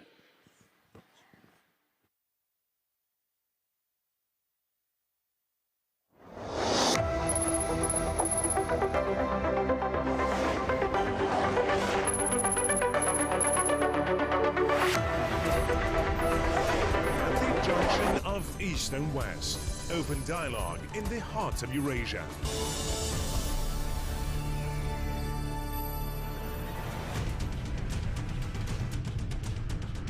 The largest media platform in Eurasia. Mainstream agendas and pressing issues, confronting views and heated discussions.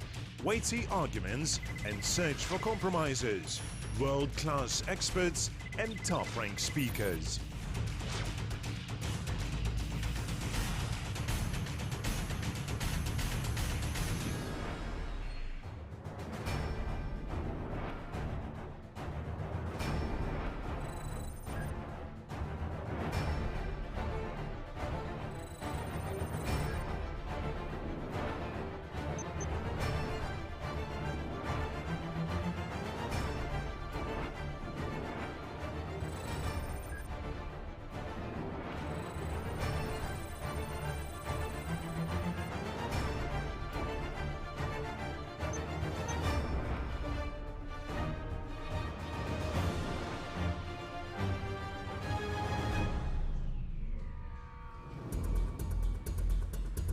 Every year, the Eurasian Media Forum attracts worldwide attention and can be followed online from any point on the globe. The forum is in the headlines of over 150 media outlets, including CNN, International Herald Tribune, Euronews, Russia Today, and Itar Taz.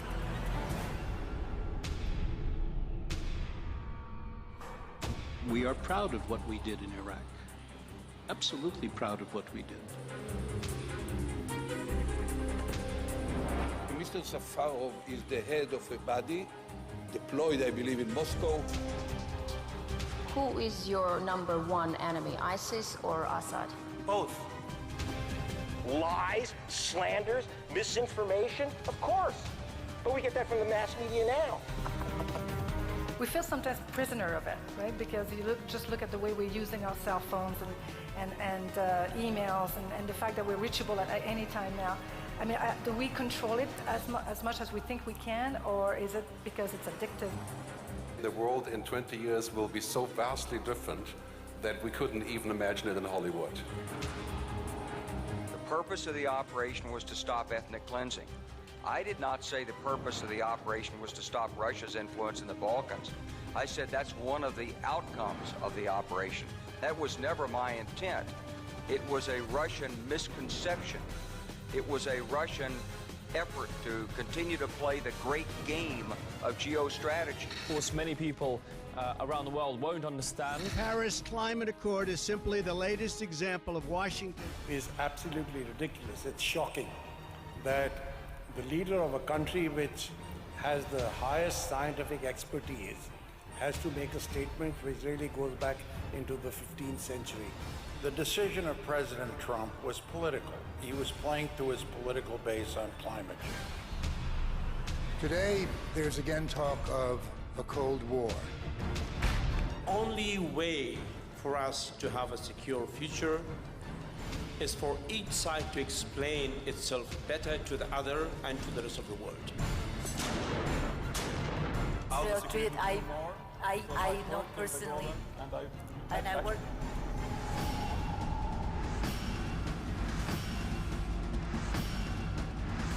I very much regret Mr. Gingrich leaving us. The image of a country transcends crisis. It doesn't have to do with what is going on today. It has to do with what people perceive you as being throughout your history. Of course, there was a major development that has to be considered a setback. It was Brexit. If we lose the journalists, then it becomes not only a war, but a total chaos.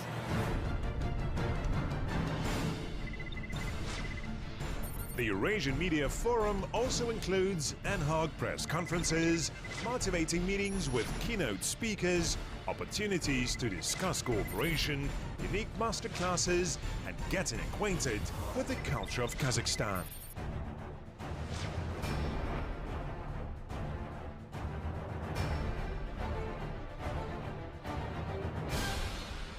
Eurasian Media Forum, September the 15th, the 17th, Kazakhstan, Nur-Sultan.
The largest media platform in Eurasia, variety of opinions, confrontation of views, a quest for compromises and new possibilities.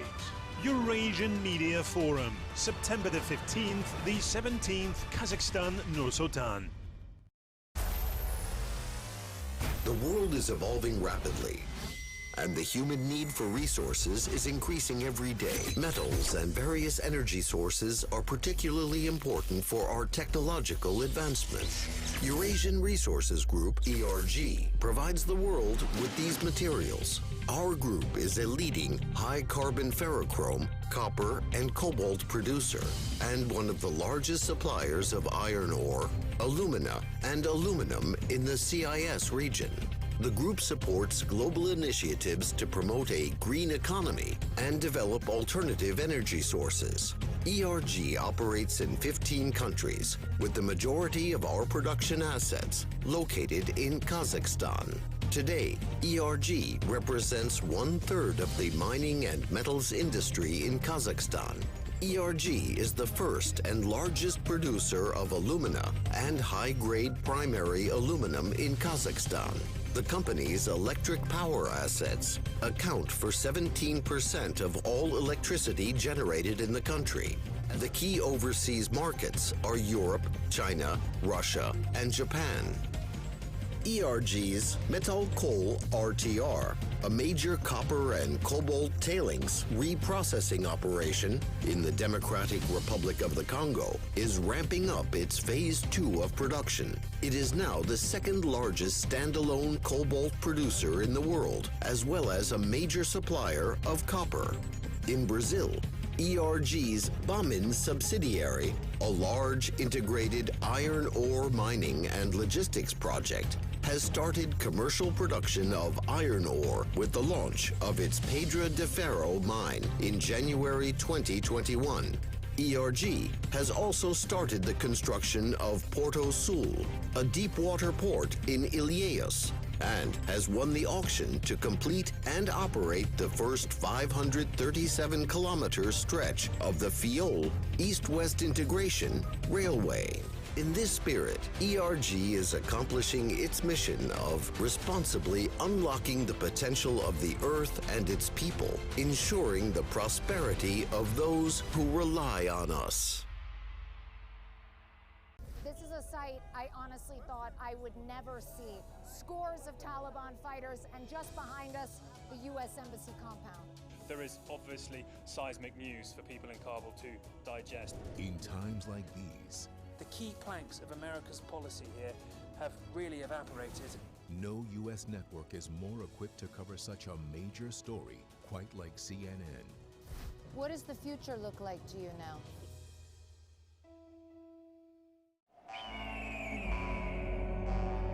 The largest media platform in Eurasia, variety of opinions, confrontation of views, a quest for compromises and new possibilities. Eurasian Media Forum, September the 15th, the 17th, Kazakhstan, Nur-Sultan. Әлем қарқынды дамуда. Технологиялық ілгерілеу үшін металдар мен электр энергиясының түрлі көздері қажет. ERG әлемді осындай ресурстармен қамтамасыз етеді. ERG кәсіпорындары әлемнің 15 елінде жұмыс істейді. Қуаты кәсіпорындардың дені Қазақстанда шоғырланған. Компанияның соңғы 5 жылда елдің жалпы ішкі өнімге қосқан үлесі 5 триллион теңге. Қазақстандағы жоғары маркалы бастапқы алюминий және глинозем өндіретін алғашқы және жалғыз кәсіпорын ERG құрамында. Электр энергиясының 17%-ын ERG-дің электр энергетикалық активтері өндіріп тұр. Шетелге өнім өткізудің негізгі нарықтары Европа елдері, Қытай, Ресей, Жапония. Осы жетістіктердің барлығы біздің қызметкерлеріміздің еңселі еңбегінің жемісі. Компанияның басты құндылығы адам. ERG жердің және адамзаттың әлеуетін ұқыпты пайдалана отырып, өзіне сенім артқандардың өркендеуін қамтамасыз етіп келеді. Халық банк карталар арқылы сатып алған кезде 5% бонус алыңыз. Картамен немесе смартфон арқылы төлеп 5 алыңыз. QR арқылы төлеп 5 алыңыз. Және Халық банк арқылы жүргізілген кез келген төлем үшін 5% бонус алыңыз. Ал бонустарды барлық жерде картамен Халық банк пост терминалдарында және әрине Халық банк қосымшасында жұмсай аласыздар. 5% бонус. Барлығына алыңыздар. Бәр жерде жұмсаңыздар. Халық банк төлеңіз және 5 алыңыз. Мир стремительно развивается. Для технологического прогресса особенно нужны металлы и различные источники электроэнергии. ENG обеспечивает мир такими ресурсами. ENG работает в 15 странах мира. Особенно мощно группа представлена в Казахстане. За последние 5 лет вклад компании в ВВП страны составил 5 триллионов тенге. ENG – первый и крупнейший производитель глинозема и первичного алюминия высокой марки в Казахстане. Электроэнергетические активы ENG обеспечивают 17% всей вырабатываемой электрической энергии в стране. Ключевые рынки сбыта продукции за рубежом – страны Европы, Китай, Россия, Япония. Все эти достижения стали возможны только благодаря нашим сотрудникам. Люди – главная ценность компании. Так, ENG на деле воплощает свою миссию, бережно раскрывая потенциал Земли, обеспечивать процветание тех, кто на нас полагается. При покупках по картам Халык-Банк держите 5% бонусов. Оплачивайте картой или смартфоном и держите 5. Платите через QR и держите 5. И 5% бонусов за любой платеж в Халык Хоумбанк. А тратить бонусы вы можете везде. Картой в посттерминалах Халык-Банк. И, конечно, в приложении Халык Хоумбанк. 5% бонусов получайте на все. Тратьте везде. Халык Хоумбанк. Оплачивайте и держите 5. The largest media platform in Eurasia. Variety of opinions. Confrontation of views. A quest for compromises and new possibilities. Eurasian Media Forum, September the 15th, the 17th, Kazakhstan, Nur-Sultan. This is a sight I honestly thought I would never see. Scores of Taliban fighters, and just behind us, the U.S. Embassy compound. There is obviously seismic news for people in Kabul to digest. In times like these, the key planks of America's policy here have really evaporated. No U.S. network is more equipped to cover such a major story, quite like CNN. What does the future look like to you now? Мир стремительно развивается. Для технологического прогресса особенно нужны металлы и различные источники электроэнергии. ENG обеспечивает мир такими ресурсами. ENG работает в 15 странах мира. Особенно мощно группа представлена в Казахстане. За последние 5 лет вклад компании в ВВП страны составил 5 триллионов тенге. ENG – первый и крупнейший производитель глинозема и первичного алюминия высокой марки в Казахстане. Электроэнергетические активы ENG обеспечивают 17% всей вырабатываемой электрической энергии в стране. Ключевые рынки сбыта продукции за рубежом – страны Европы, Китай, Россия, Япония. Все эти достижения стали возможны только благодаря нашим сотрудникам. Люди – главная ценность компании. Так, ENG на деле воплощает свою миссию, бережно раскрывая потенциал Земли, обеспечивать процветание тех, кто на нас полагается. При покупках по картам Халык-Банк держите 5% бонусов. Оплачивайте картой или смартфоном и держите 5.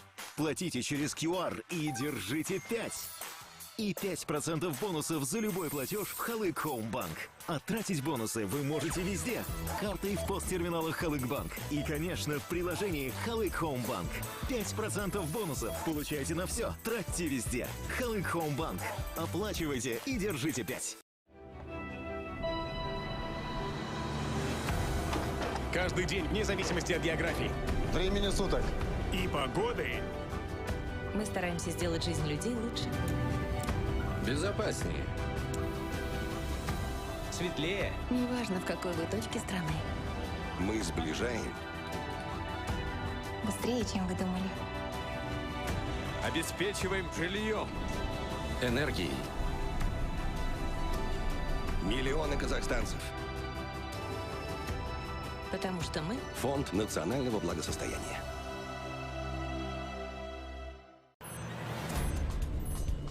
At the junction of East and West, open dialogue in the heart of Eurasia.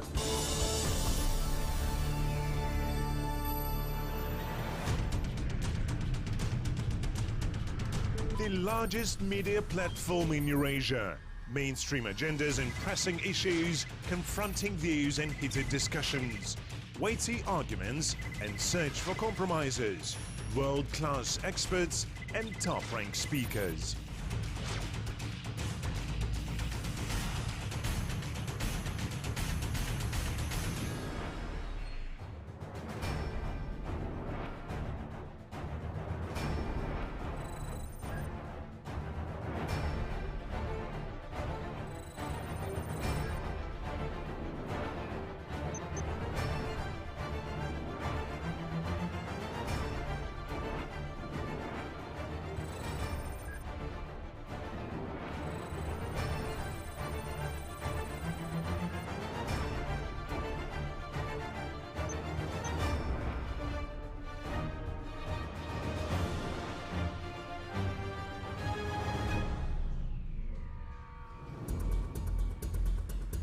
Every year, the Eurasian Media Forum attracts worldwide attention and can be followed online from any point on the globe.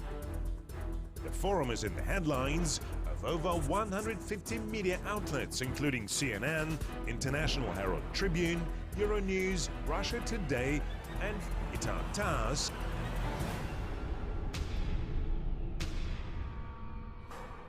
We are proud of what we did in Iraq. Absolutely proud of what we did. Mr. Safarov is the head of a body deployed, I believe, in Moscow. Who is your number one enemy, ISIS or Assad? Both. Lies, slanders, misinformation, of course. But we get that from the mass media now. We feel sometimes prisoner of it, right? Because you just look at the way we're using our cell phones and emails and the fact that we're reachable at any time now. I mean, do we control it as much as we think we can, or is it because it's addictive? The world in 20 years will be so vastly different that we couldn't even imagine it in Hollywood. The purpose of the operation was to stop ethnic cleansing. I did not say the purpose of the operation was to stop Russia's influence in the Balkans. I said that's one of the outcomes of the operation. That was never my intent. It was a Russian misconception. It was a Russian effort to continue to play the great game of geostrategy. Of course, many people around the world won't understand. The Paris Climate Accord is simply the latest example of Washington. It's absolutely ridiculous. It's shocking that the leader of a country which has the highest scientific expertise has to make a statement which really goes back into the 15th century. The decision of President Trump was political. He was playing to his political base on climate change. Today, there's again talk of a Cold War. Only way for us to have a secure future is for each side to explain itself better to the other and to the rest of the world. I know personally, and I work.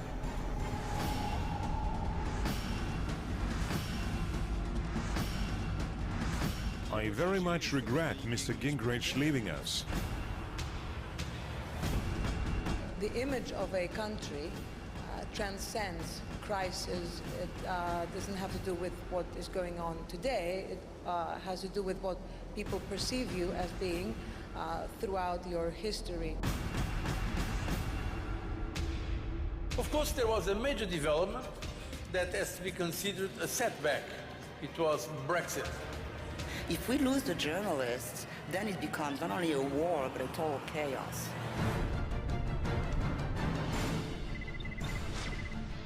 The Eurasian Media Forum also includes ad hoc press conferences, motivating meetings with keynote speakers, opportunities to discuss cooperation, unique masterclasses, and getting acquainted with the culture of Kazakhstan.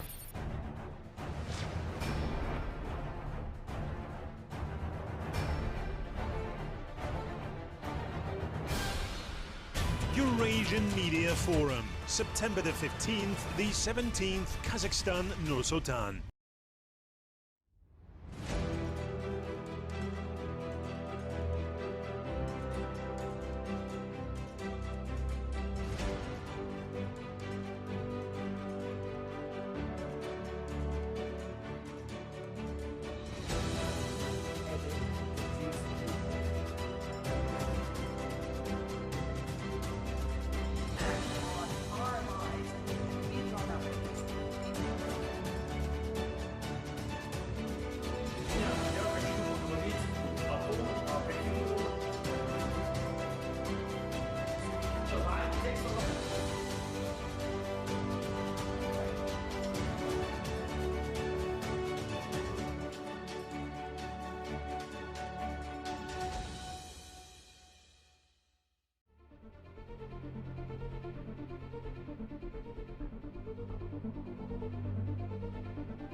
Welcome back, everyone. We've reached the final stages of the 17th Eurasian Media Forum with our 8th session.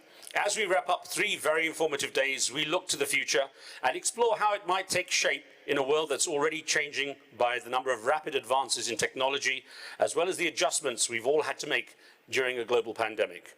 This session is entitled, "The World in a Future Already Arrived."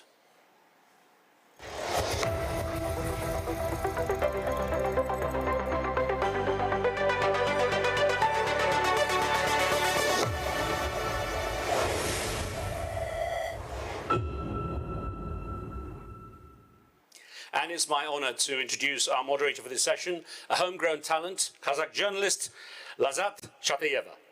Thank you, Riz. Good afternoon and welcome everyone to the last, but arguably the most important session of the 17th Eurasian Media Forum, which will focus on futurology, or how technology shapes our common future. And today I am joined by a panel of brilliant thinkers. Dr. Kort van Mensvoort, an artist and scientist and author whose work focuses on a philosophical concept of next nature that argues that the technological environment has grown so complex, so omnipresent, and so autonomous that it should be called nature of its own. Next, we have Marta Peirano, a writer and journalist based in Spain, international expert in technology and digital art, author of The Enemy Knows the System, a critical essay and later turned into a book that explores the undemocratic and really opaque ways the tech companies mishandle and use information provided by the users. We are also joined by brilliant Evgeny Chereshnev, one of the leading international experts in the fields of user rights and freedoms, privacy issues, digital footprint management, innovative application of big data and Internet of Things. We have our online guests from afar. Joining us from Japan, Mr. Hiroshi Ishiguro, an inimitable roboticist who focuses on developing human-like robots. And one of his the most recent works is the most fascinating one, who's just grabbed the attention of the world media, is a robot that resembles himself and coined as Geminoid HI1, and I'm really looking forward to discussing some of the latest developments by Mr. Ishiguro. From Scotland, we are joined by a visual artist, Katie Peterson. She focuses on exploring how humans interact with their environments through sophisticated technologies. Some of her works are fascinating. She's broadcast the sounds of a melting glacier live. She's also sent a recast meteorite back into space. Dear speakers, panelists, welcome and thank you for being with us today. And before we dive into the discussion, I'd like to introduce the structure of the session that we're about to have.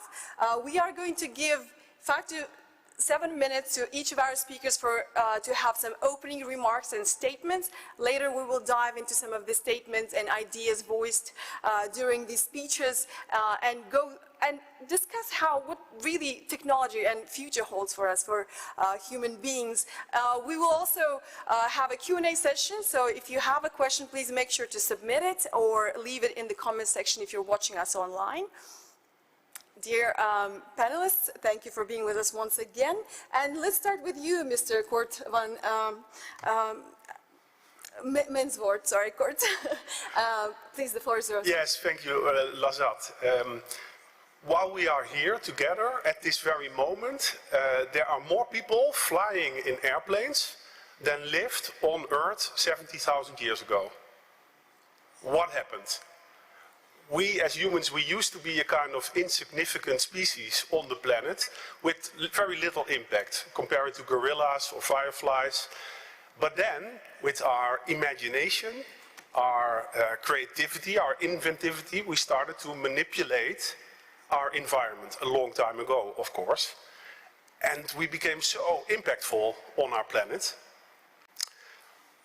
Right now, or recently, scientists have calculated that the sum of all technology on our planet, so that's your mobile phone, but also your computer, houses, airplanes, the sum of all technology weighs more than the sum of all life on the planet.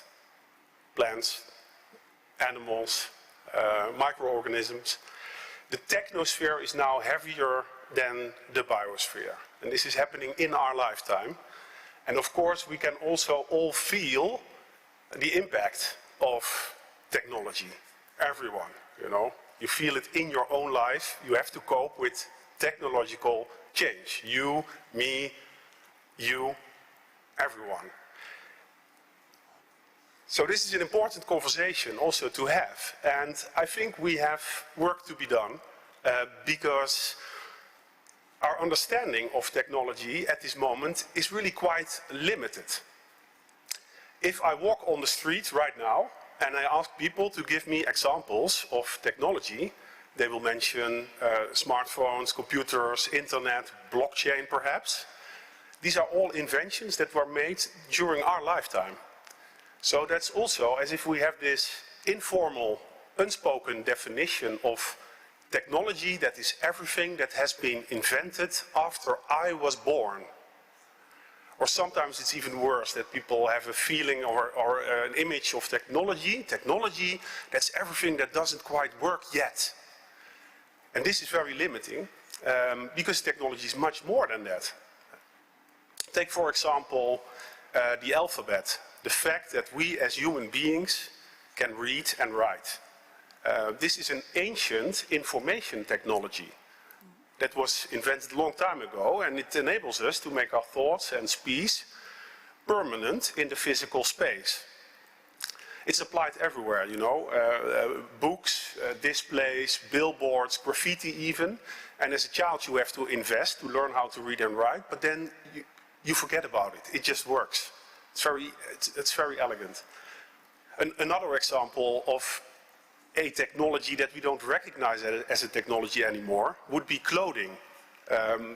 Some centuries ago, a genius ancestor invented that you could turn a fur into a coat. And there was not a Nobel Prize at that time, but he or she would have definitely deserved it. Right now I can still ask if there's anyone in the room that does not have a smartphone, but it would be silly to ask if there's anyone in the room who does not use clothing technology. This is something we humans do. So this technology was invented a very long time ago, but now it's part of our humanity. It's part of who we are as human beings.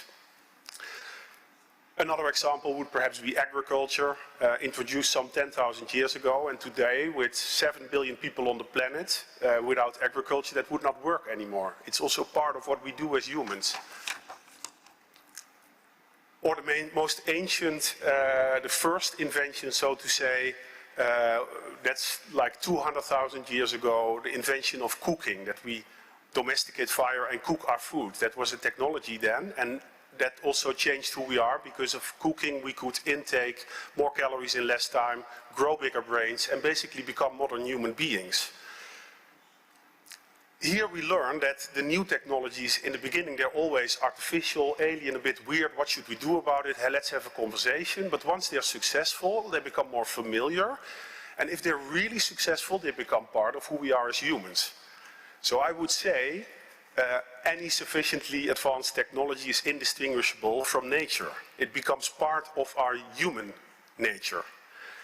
And this is of course important to know if we look at the digital technologies that are changing our society and our world today. How will they develop into the future?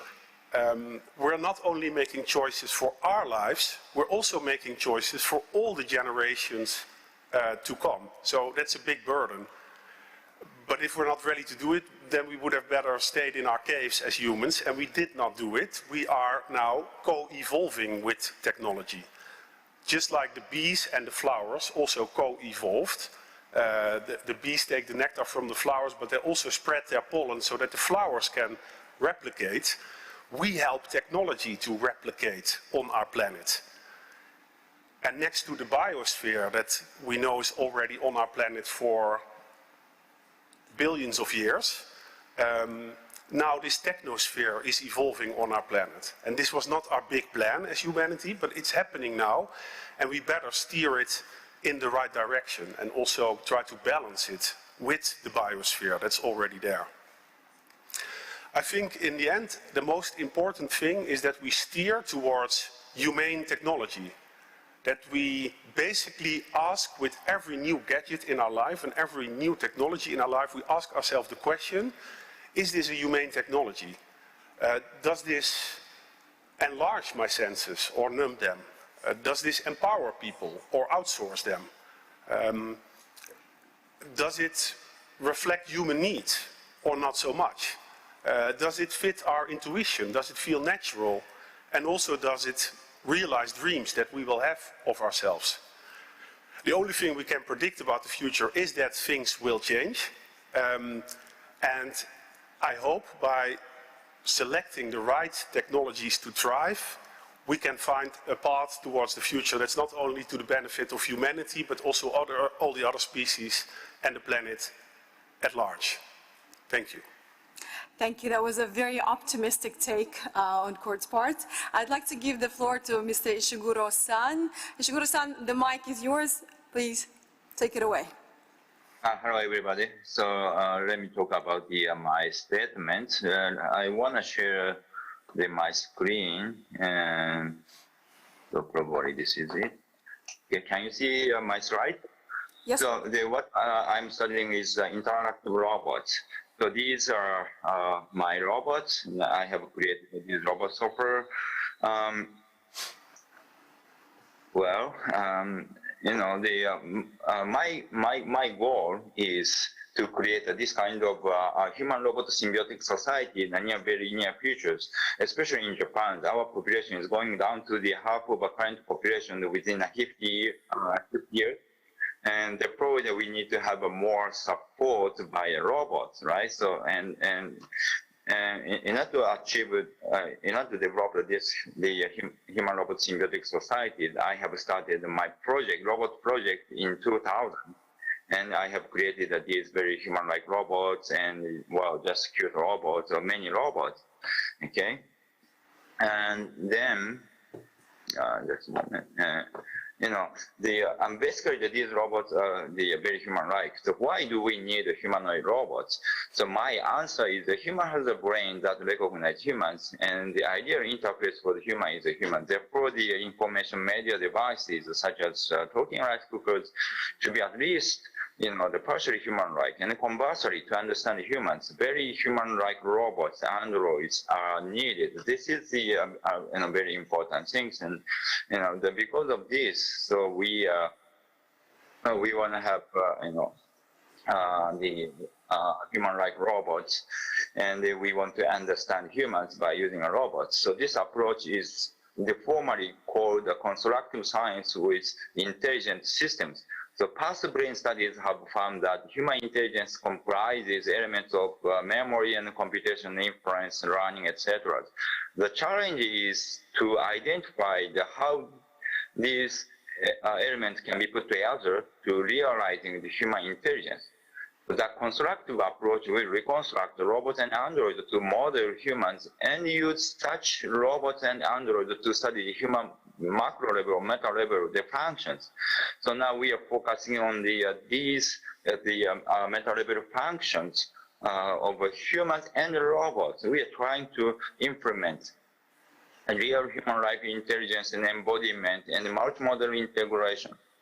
And the intention desire. So this is also very important. So in the near futures, we expect to have fully autonomous robots and autonomous driving system, but that autonomous system need to have the decision-making system. That is the intention desires. And then the consciousness. Consciousness is very important research topics for the next decade, right? And once we can feel the consciousness through the interaction with the robot, probably we can have better social relationships with the robots. Okay, so in order to investigate these important functions of the robot, I have created the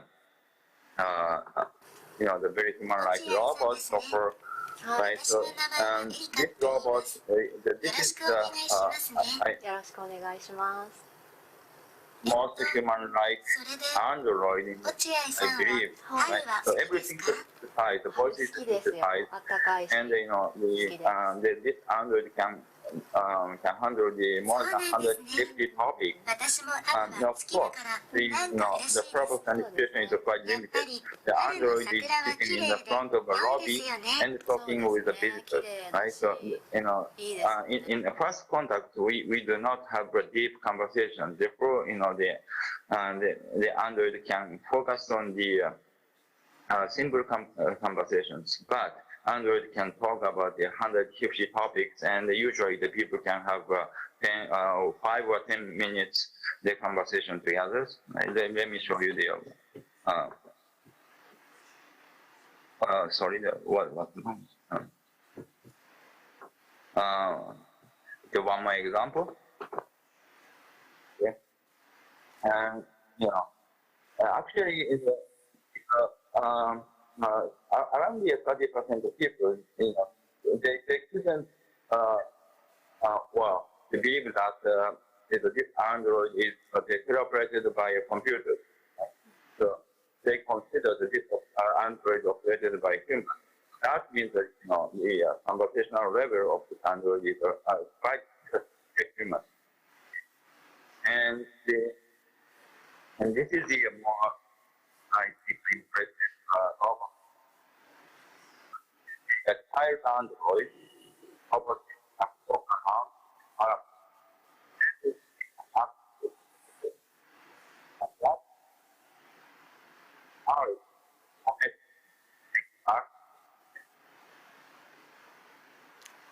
the near futures, I think we're going to use this kind of robots in our real societies. Okay? And then our final goal again is, to realize this human-robot symbiotic societies. So the important meaning of a human-robot symbiotic society is, we're going to have many chances to deeply think about the humans through the interaction with the robot. If we can feel some human-like things like emotions as a consciousness through the interactions, then we can deeply think about, consider about what is the consciousness of the human, what is the emotion about humans. So, and we can have convenient societies, technology-rich societies with the robots, but at the same time, we're going to have many chances to deeply think about humans. So that is the important meaning of our robot society. Thank you very much. Thank you very much, Ishiguro-san. This was a fascinating presentation, which many of the topics you have touched upon in the presentation. We will come back and really go in depth. I'd like to give the floor to Marta. Marta, please. Thank you. So I normally avoid panels about the future because, as Niels Bohr used to say, predictions are really hard, especially when they are about the future. But also because, as a journalist, I am not a visionary. We journalists, like visionaries, like my co-panelist Ishiguro-san, they are makers, they are transformers, they push their will into the future and they change it. And us, media people, journalists, we are more like prophets. We don't make things, but we read the signs. We are readers. And so after 20 years working in the fields of technology and culture, my two favorite sources of science to read are, for the future, for the prediction of the future, are infrastructure and history. And when it comes to infrastructure and more likely critical infrastructure. First, I think we need to define what critical infrastructure is today, and in what ways we are investing in it, and who are we selecting to build it for us. And so one of the main, signs that we need to read, I think, comes in the shape of contradictions. And I have written a few notes just for the sake of brevity. But for instance, I'm thinking about how so many cities have been pledging to confront global warming and to tackle emissions, while announcing, for instance, at the same time, airport expansions and all sorts of infrastructure that somehow contradict their goodwill. And also, I'm thinking about CEOs pledging respect, to say some word, for citizens' identity and data and biometric data, while at the same time selling handheld devices and wrist devices that not even the Interpol or the FBI would be able to place on a criminal on their wrist or their ankle. And this is because their big contribution to humanity, in his own words, will be to health. I find that very scary.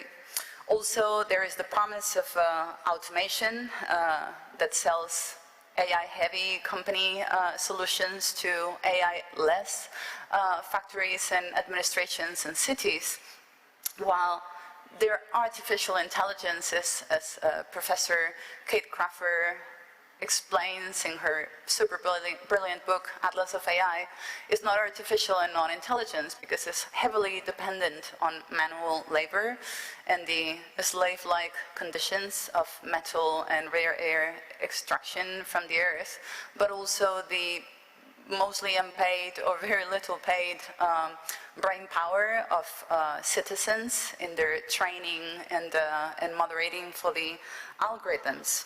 And so the digital platforms that claim to be investing in sustainable and relatable and resilient and inclusive infrastructure for all of us are at the same time being sued for avoiding taxes, exploiting workers, misusing users' data, and even destroying democracy, at least since 2016.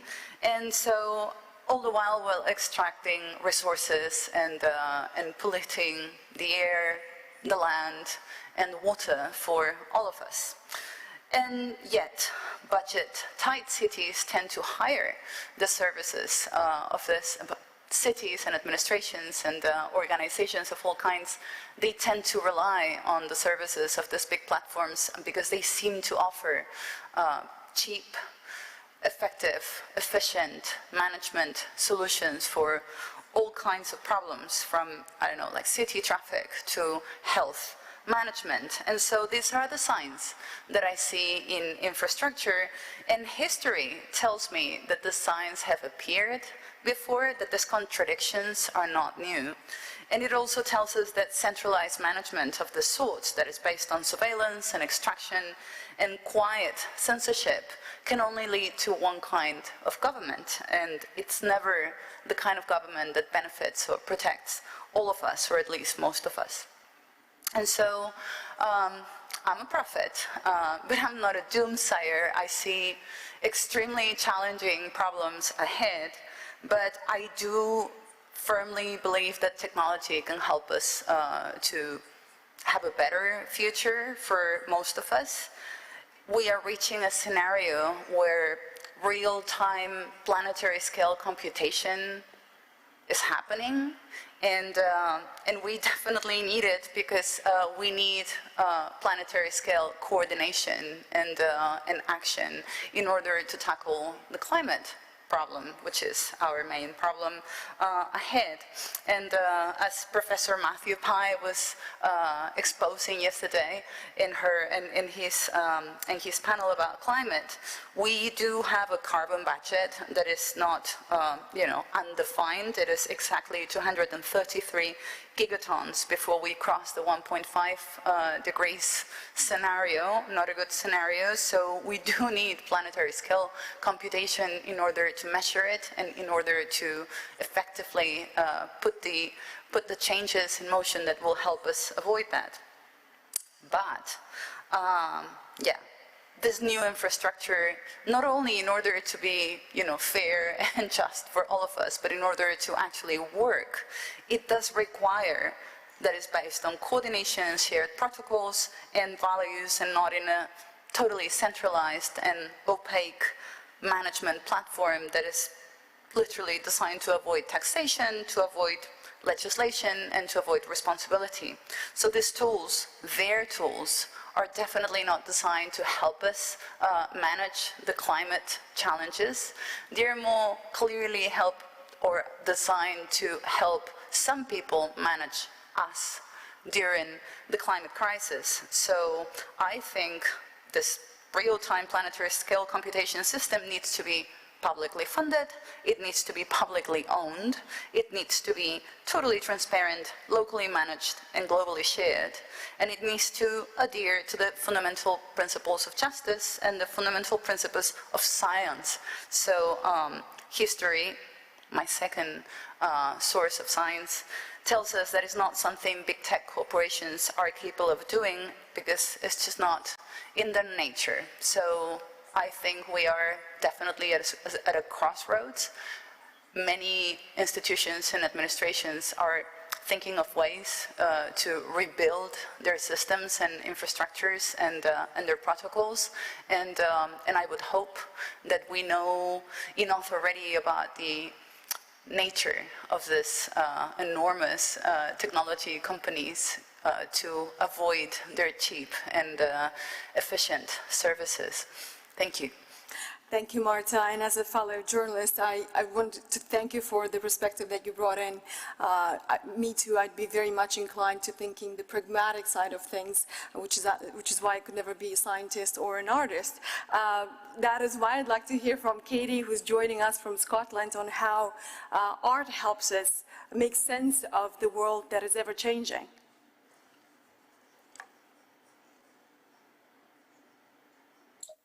Hi, thank you so much. Can you hear me? We can hear you. Yep, super, yeah. So I just wanted to give a short overview of the kind of work that I make and where I'm coming from. I create artworks that deal with space, light, time, nature, and use technologies to bring my ideas to life. Sorry, just a second.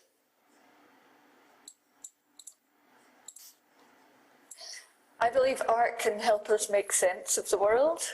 Artists have been using technologies since the dawn of time, whether cave paintings, glassmaking and ceramics from many thousands of years ago at the dawn of civilization, to present day technologies involving telescopes at the edge of the universe.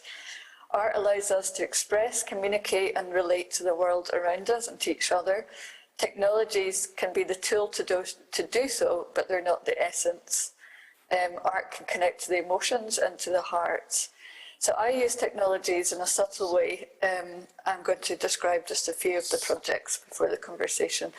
I put a microphone inside a glacier in Iceland where people can dial this number and be connected live to the sound of the glacier melting, and people called from 10,000 different places to listen to the demise of this ancient phenomena. I beam music to the moon using a very old kind of technology called Earth-Moon-Earth communication, and I sent Beethoven's Moonlight Sonata in Morse code, beamed it from the moon and back to Earth, where it plays on a self-playing digital grand piano with parts lost on the moon's surface. I created a huge map of all the dead stars in the universe with over 100 scientists from different institutes all over the world. And in this work, I was thinking about how when a star dies, even though it's so very remote from us, happening billions of years ago, it actually relates to human beings in the deepest way, because we're all made of the materials of stars dying. The planet made from these materials, the way we breathe, the way our blood runs has actually come from a star dying many, many years ago. So in my work, I'm often using new technologies to kind of analyze a very ancient human condition and how we relate to each other. I cast a meteorite and then sent it back to space with the European Space Agency, where it went to the International Space Station for 6 months before coming down and being burned up in the atmosphere. I created a piece of architecture with Zeller and Moy, where I brought together 10,000 different tree species from across the globe, from the very oldest living tree on Earth to ancient fossils and the most threatened tree species of this moment, into a kind of quiet, meditative space. I've worked with scientists to map the colours of the universe from its very beginning to its end by analysing the light of hundreds and thousands of different galaxies to figure out the colour of the first ever stars and the colour of the potential end of the universe. I am working currently to make a big commission for Apple's headquarters in Silicon Valley, where I'm actually working with architect Zeller Moy to make an interactive sculpture made of sand from every desert on Earth that I'm casting into glass, which you walk around and through in a kind of mirage outside their visitor centre. And finally, this is a project that harks back to the old technology of bookmaking. I've planted a forest in Oslo. It also looks to the future, to future generations. I planted a forest on the outskirts of Oslo, which in 100 years will be cut down, pulped and made into a book or a series of books written by authors from all over the world. It won't be read until the trees are cut down in the century. So it's an artwork that's generations beyond us. We have Margaret Atwood, who wrote first, then David Mitchell, Sean, who wrote Icelandic Björk songs, Elif Shafak from Turkey, Han Kang, Karlovy Knausgård, Ocean Vuong, and Tsitsi Dangarembga.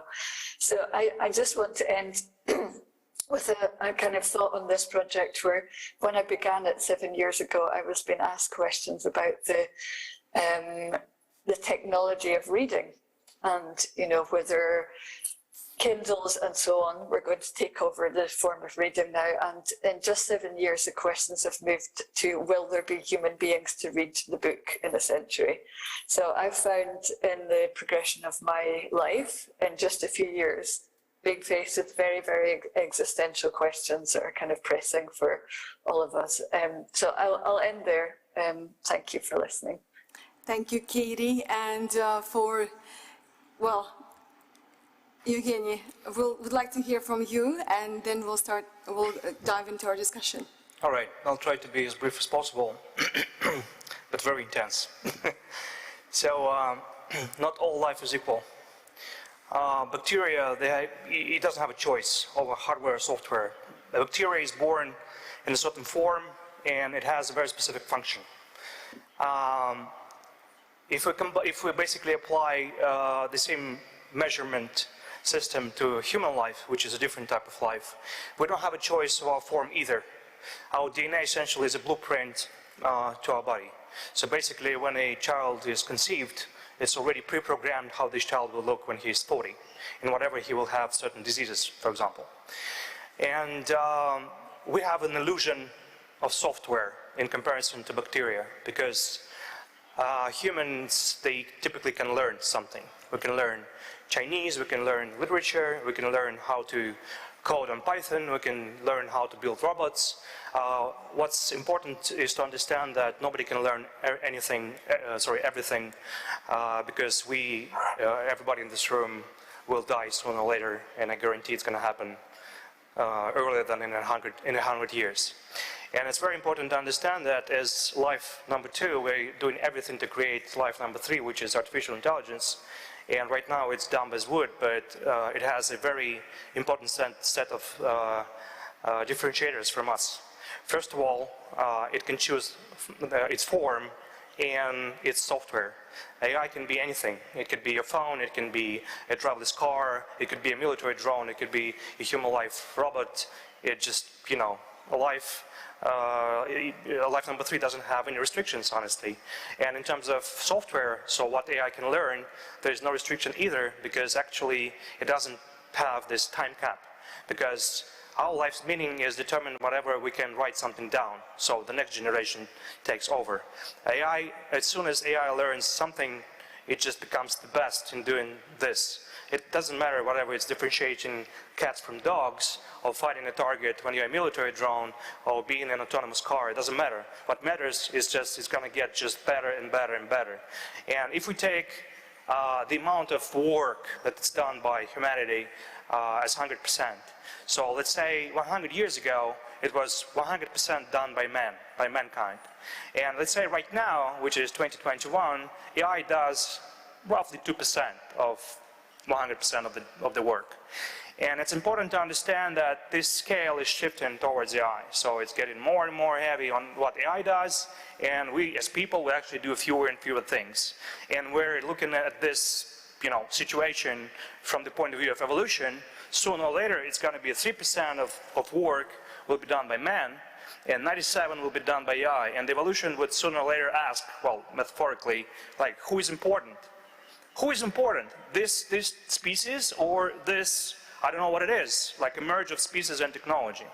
And it's very important to understand that in order to build life number 3, you need a ton of data, because it's all fueled by data. And this is why 70 years ago, you know, life-looking robots and true AI, which is like super intelligence or even, you know, versions that are simpler, were not possible. When Alan Turing, for example, proposed his vision of what modern computers are, it was impossible because we didn't have any data. And right now we do, because as a comparison, in 1992 there were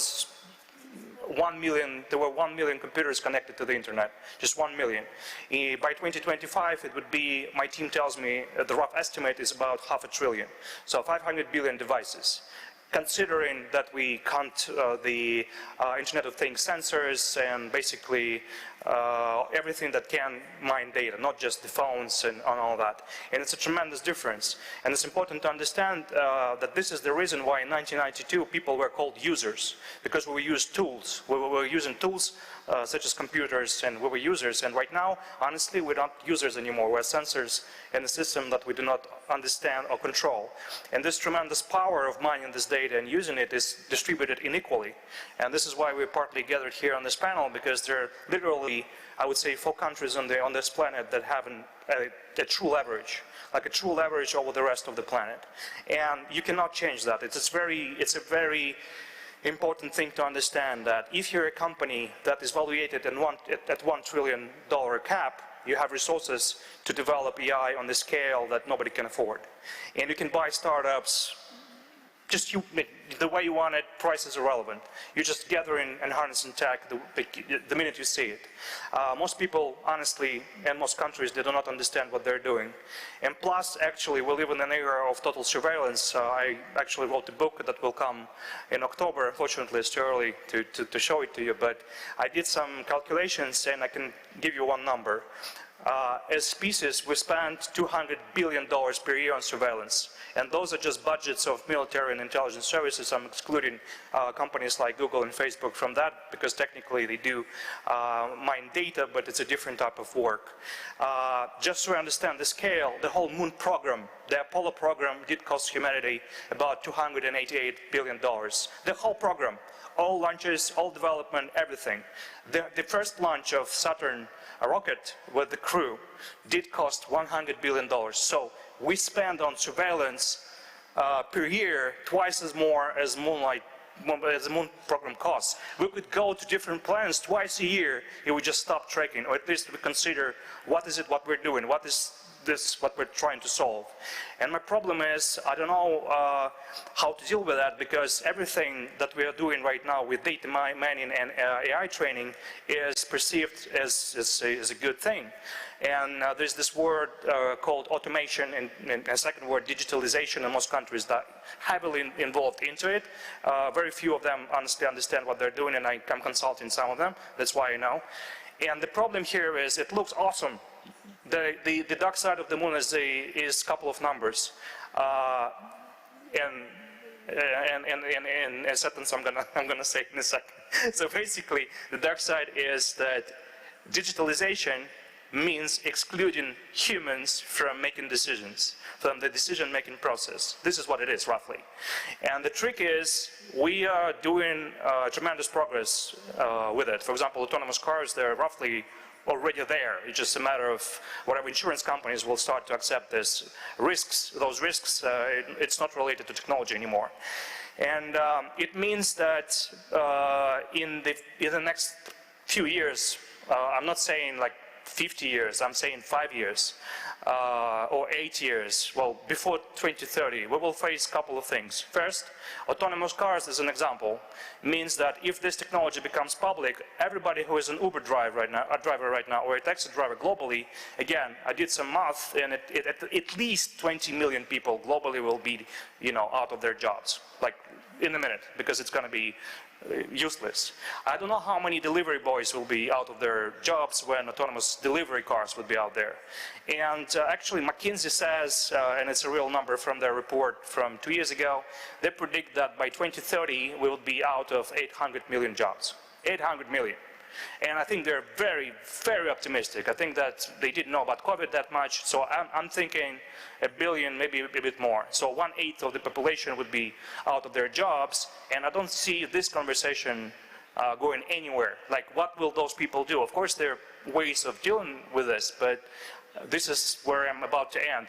It's an open ending. I don't know. Let's just talk about it.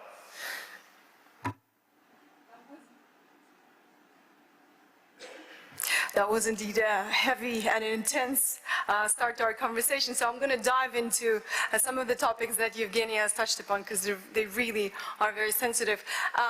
And probably, Kurt, you can actually also join into this conversation.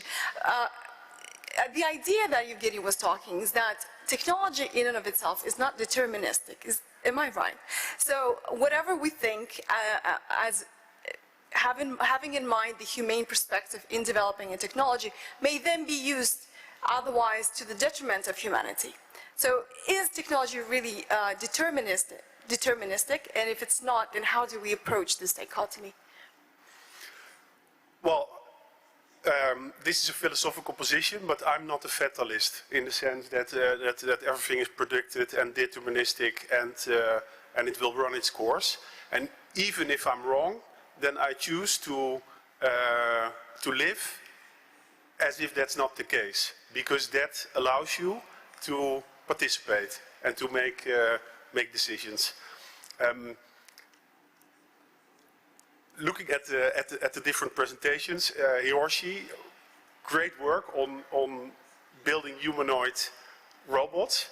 The topic is the future already arrived. I think Evgeny pointed out we're already living in a robot. We're not copying ourselves as a robot that then replaces us. No, there's a robot growing around us. And this is something that we see more in the history of evolution, because thousands of or billions of years ago, when cells evolved from molecules, a new structure evolved. And later, multicellular organisms evolved from cells, and we humans came from that as well. So if evolution runs its course, deterministic or not, to me it makes a lot of sense that there is a bigger superstructure, call it the matrix or the superorganism, that is evolving around us. And you could even wonder, is it already there? How would we know? How would we communicate? And the important question long-term is, of course, how are we going to participate? I'm less worried about the loss of jobs. In fact, I'm not worried at all, because this is not new. My grandfather used to be a farmer. He's not alive anymore, but he was a farmer, and in his day, a large portion of all the people in my country, the Netherlands, worked as farmers. If I would have told my grandfather when he was still alive in 2021, in the Netherlands, only 1 in 250 people works as a farmer. then he would be very worried. He would say, so we're all losing our jobs.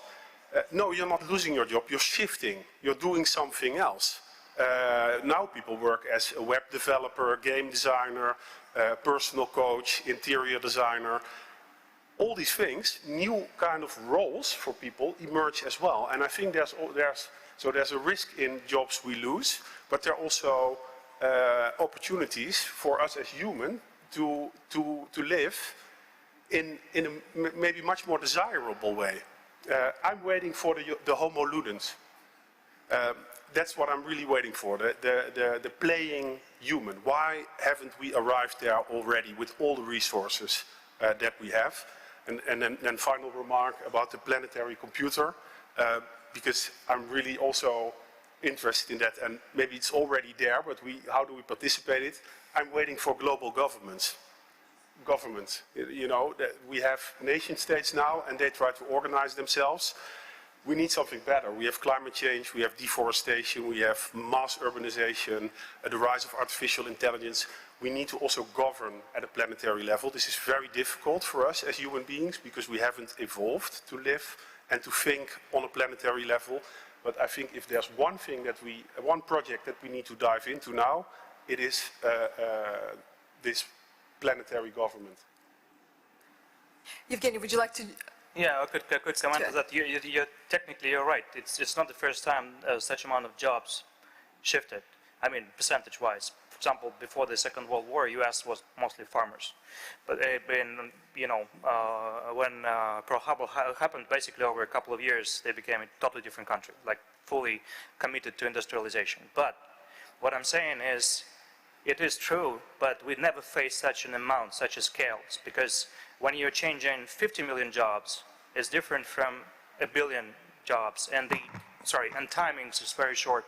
This is why I'm a bit concerned, but you're technically right, I agree with you. But when it comes to modern government, I mean unified government, I would vote, for that. But the problem is, from the point of view of evolution, rivalry is very important. If we create one government, people would be very relaxed. U.S. is strong right now for many reasons, but we have to admit that some of the reasons is because the USSR existed and there is rivalry with China, and China is strong for many reasons, not because of that, but because of the rivalry. They have to be stronger. And it's just, people running. If you're running alone, you'll always come slower than when you're competing. But to your point with the science thing, science doesn't care. It's what Richard Feynman once thought, and he was co-inventor of the nuclear bomb. But at the same time, nuclear power is an amazing thing. And I think the issue with science is that we have very, very many stupid people on Earth. And I don't want to offend anybody, but we invent too much in AI and too little in education, because there's 5 million people still in the 23rd century who think this planet is flat. Just literally, we have to address this issue, because people who are into science typically don't start wars, they don't misuse technology, because their level of understanding of the number of applications this technology might do is typically very, I would say, adult. And people who are just trying to compete, they try to misuse tech. That's why we still have nuclear power, or we all know it's useless. We still are disputing who has the most rockets. So I'm sorry for being a bit emotional on that. So we all agree that AI is coming, and as Evgeny said, it may be on a level of wood at the moment. However, the changes it poses, or the opportunities posed for humanity, are humongous. I think one of the challenges of the present is that we don't have a global consensus of what the desired result would be of developing AI. And I'd like to turn to Mr. Ishiguro-san. Mr. Ishiguro-san, what in your mind is the desired results of AI development for the humanity? Basically, the most important thing is for us to develop the robot is to understand human itself, right? So I think technology is a way of evolution. So that is the difference from the other animals. The human, we have two ways of evolution: the technology and, of course, by improving the genes, we can have, biological way of evolutions. But and we are doing so many stupid things in our histories, and then now we are crazy for the AIs. But the most important meaning of a technology development is to find the possibility of humans. Okay, so by expanding our abilities, and so we are looking for the new possibility of humankind. So I'm thinking like that, right? And of course, we need to have some that discussion, the careful discussion about how to use the technologies, but at the same time, probably we never stop to develop the technologies and try to see, the more human their possibilities. So I'm basically thinking like that. So with the rate of, the current rate of technology adoption, we may reach a computing power equivalent of 1 human in 2 years, 2023, according to Singularity University.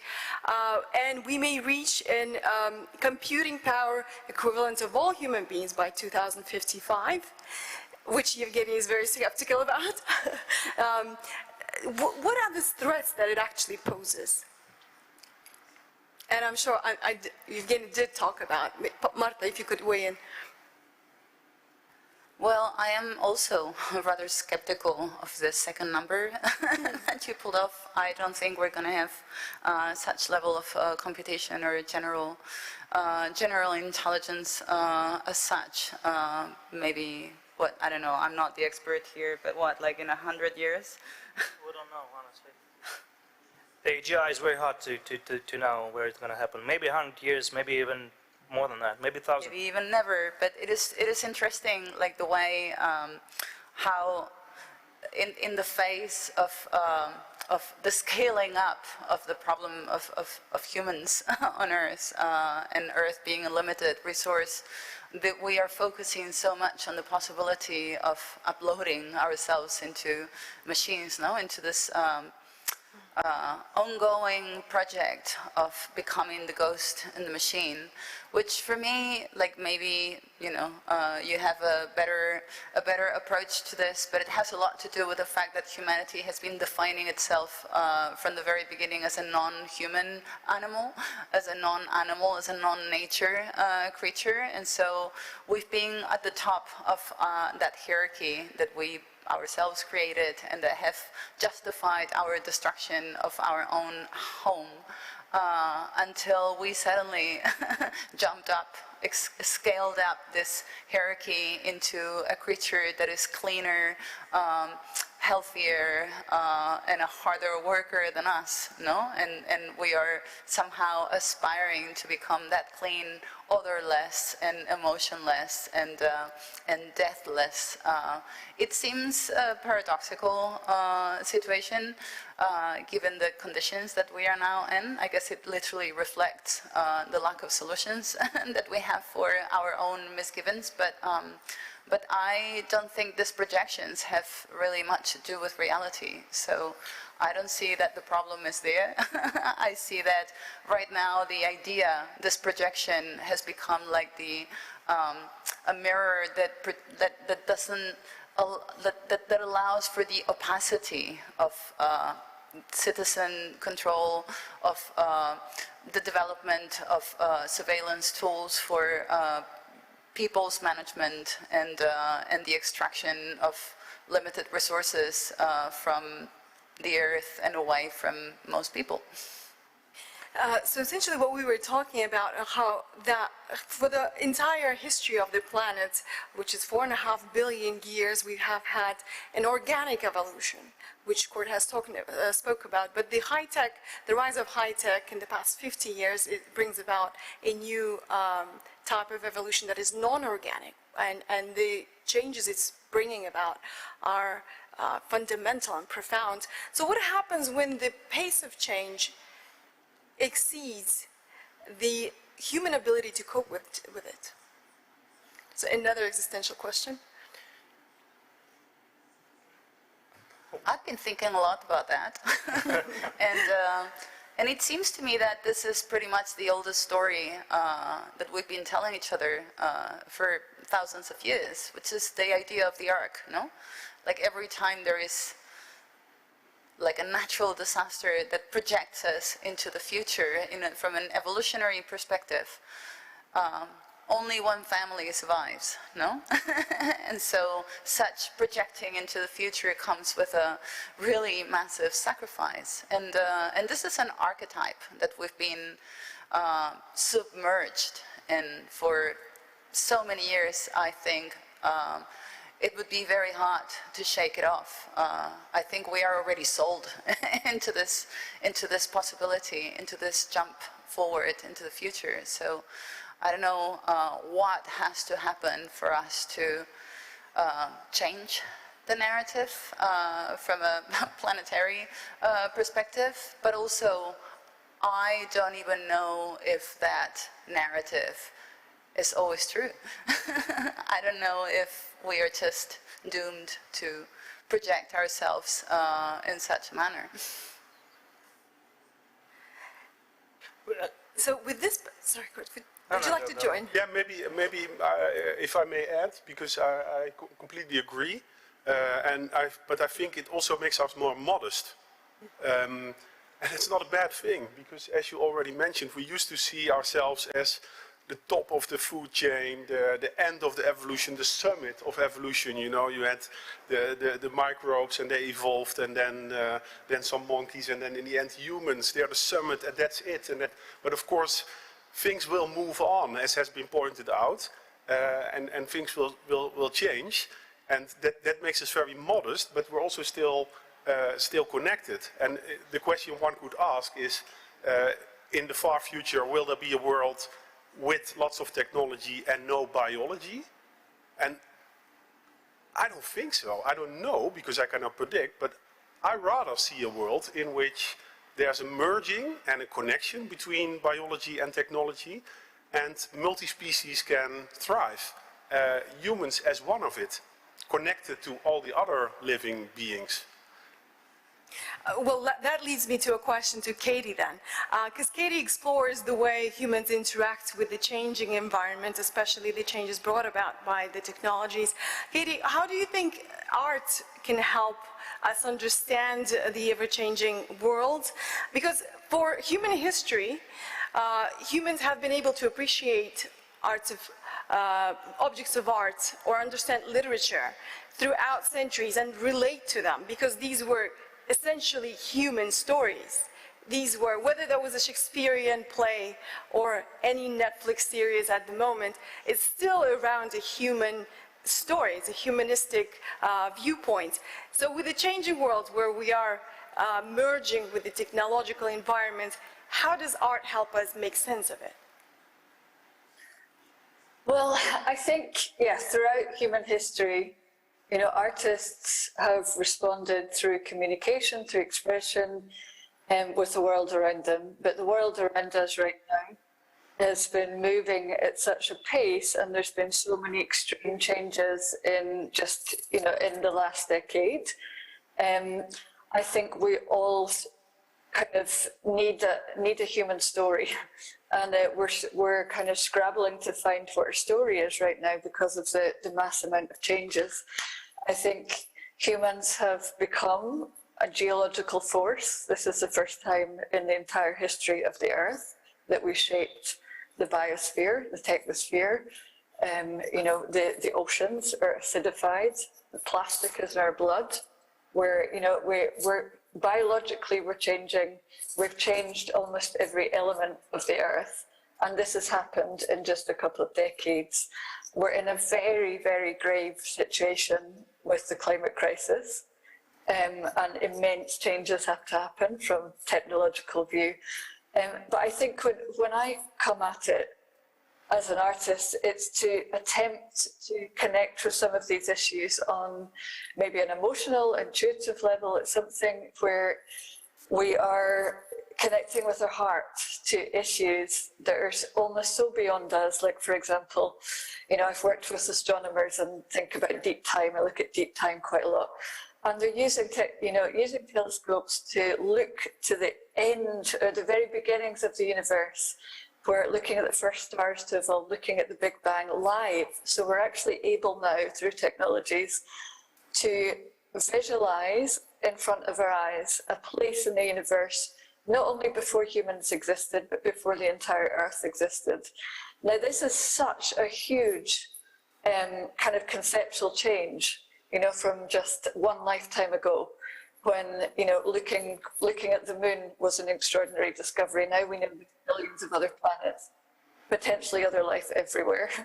And we're trying to reconcile that in our capacity, in our human capacity. So, I mean, for me, art's always been a way to try to relate to issues that might seem quite beyond ourselves, and try to think about our disconnection from nature, which I think is one of the vastest issues of our time, and do so with empathy. And so, I often think, what are the basic human needs? What are our basic human needs, all of us across the earth? Clean air, clean water, and soil. We need to eat, we need to breathe, and biology is there to save, to evolve life and to keep us alive. And I feel like we've gone so very, very far away from these basic principles of life that we have to find a new kind of interplanetary thinking, which was discussed.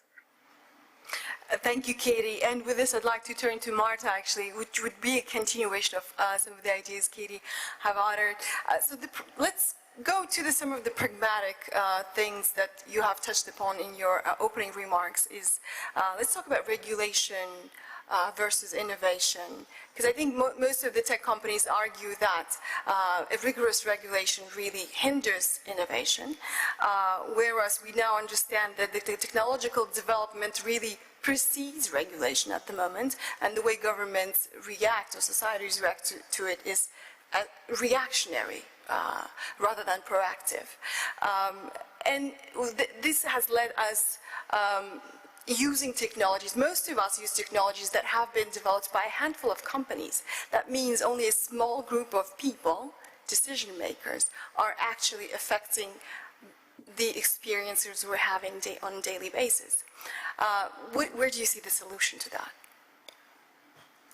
Well, I think one of the interesting developments of the last few years is that while we have been, at least since 2013, when Edward Snowden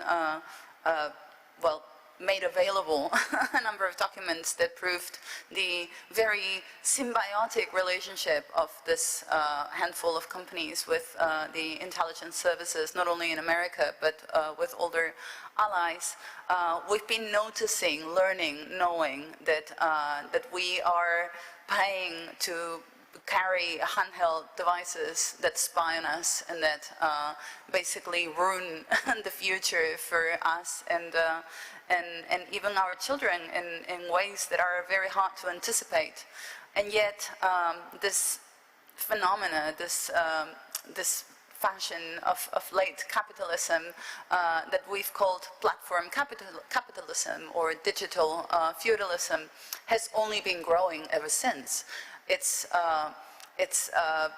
kind of grown out of the social networks and social applications that we used to adhere this business model to, into pretty much everything else, from cars to health to managing all sorts of city services to even space.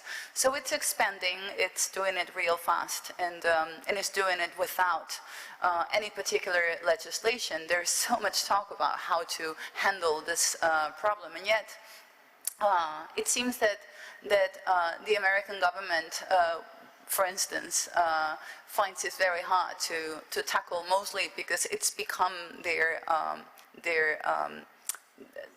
colonizing abilities. It's become their main tool of inserting themselves into other countries and cultures, and it's very hard to punish a dog that works for you in such a manner, I guess. But I like to compare it, for instance, with the Theranos case, especially now that we are seeing it in court.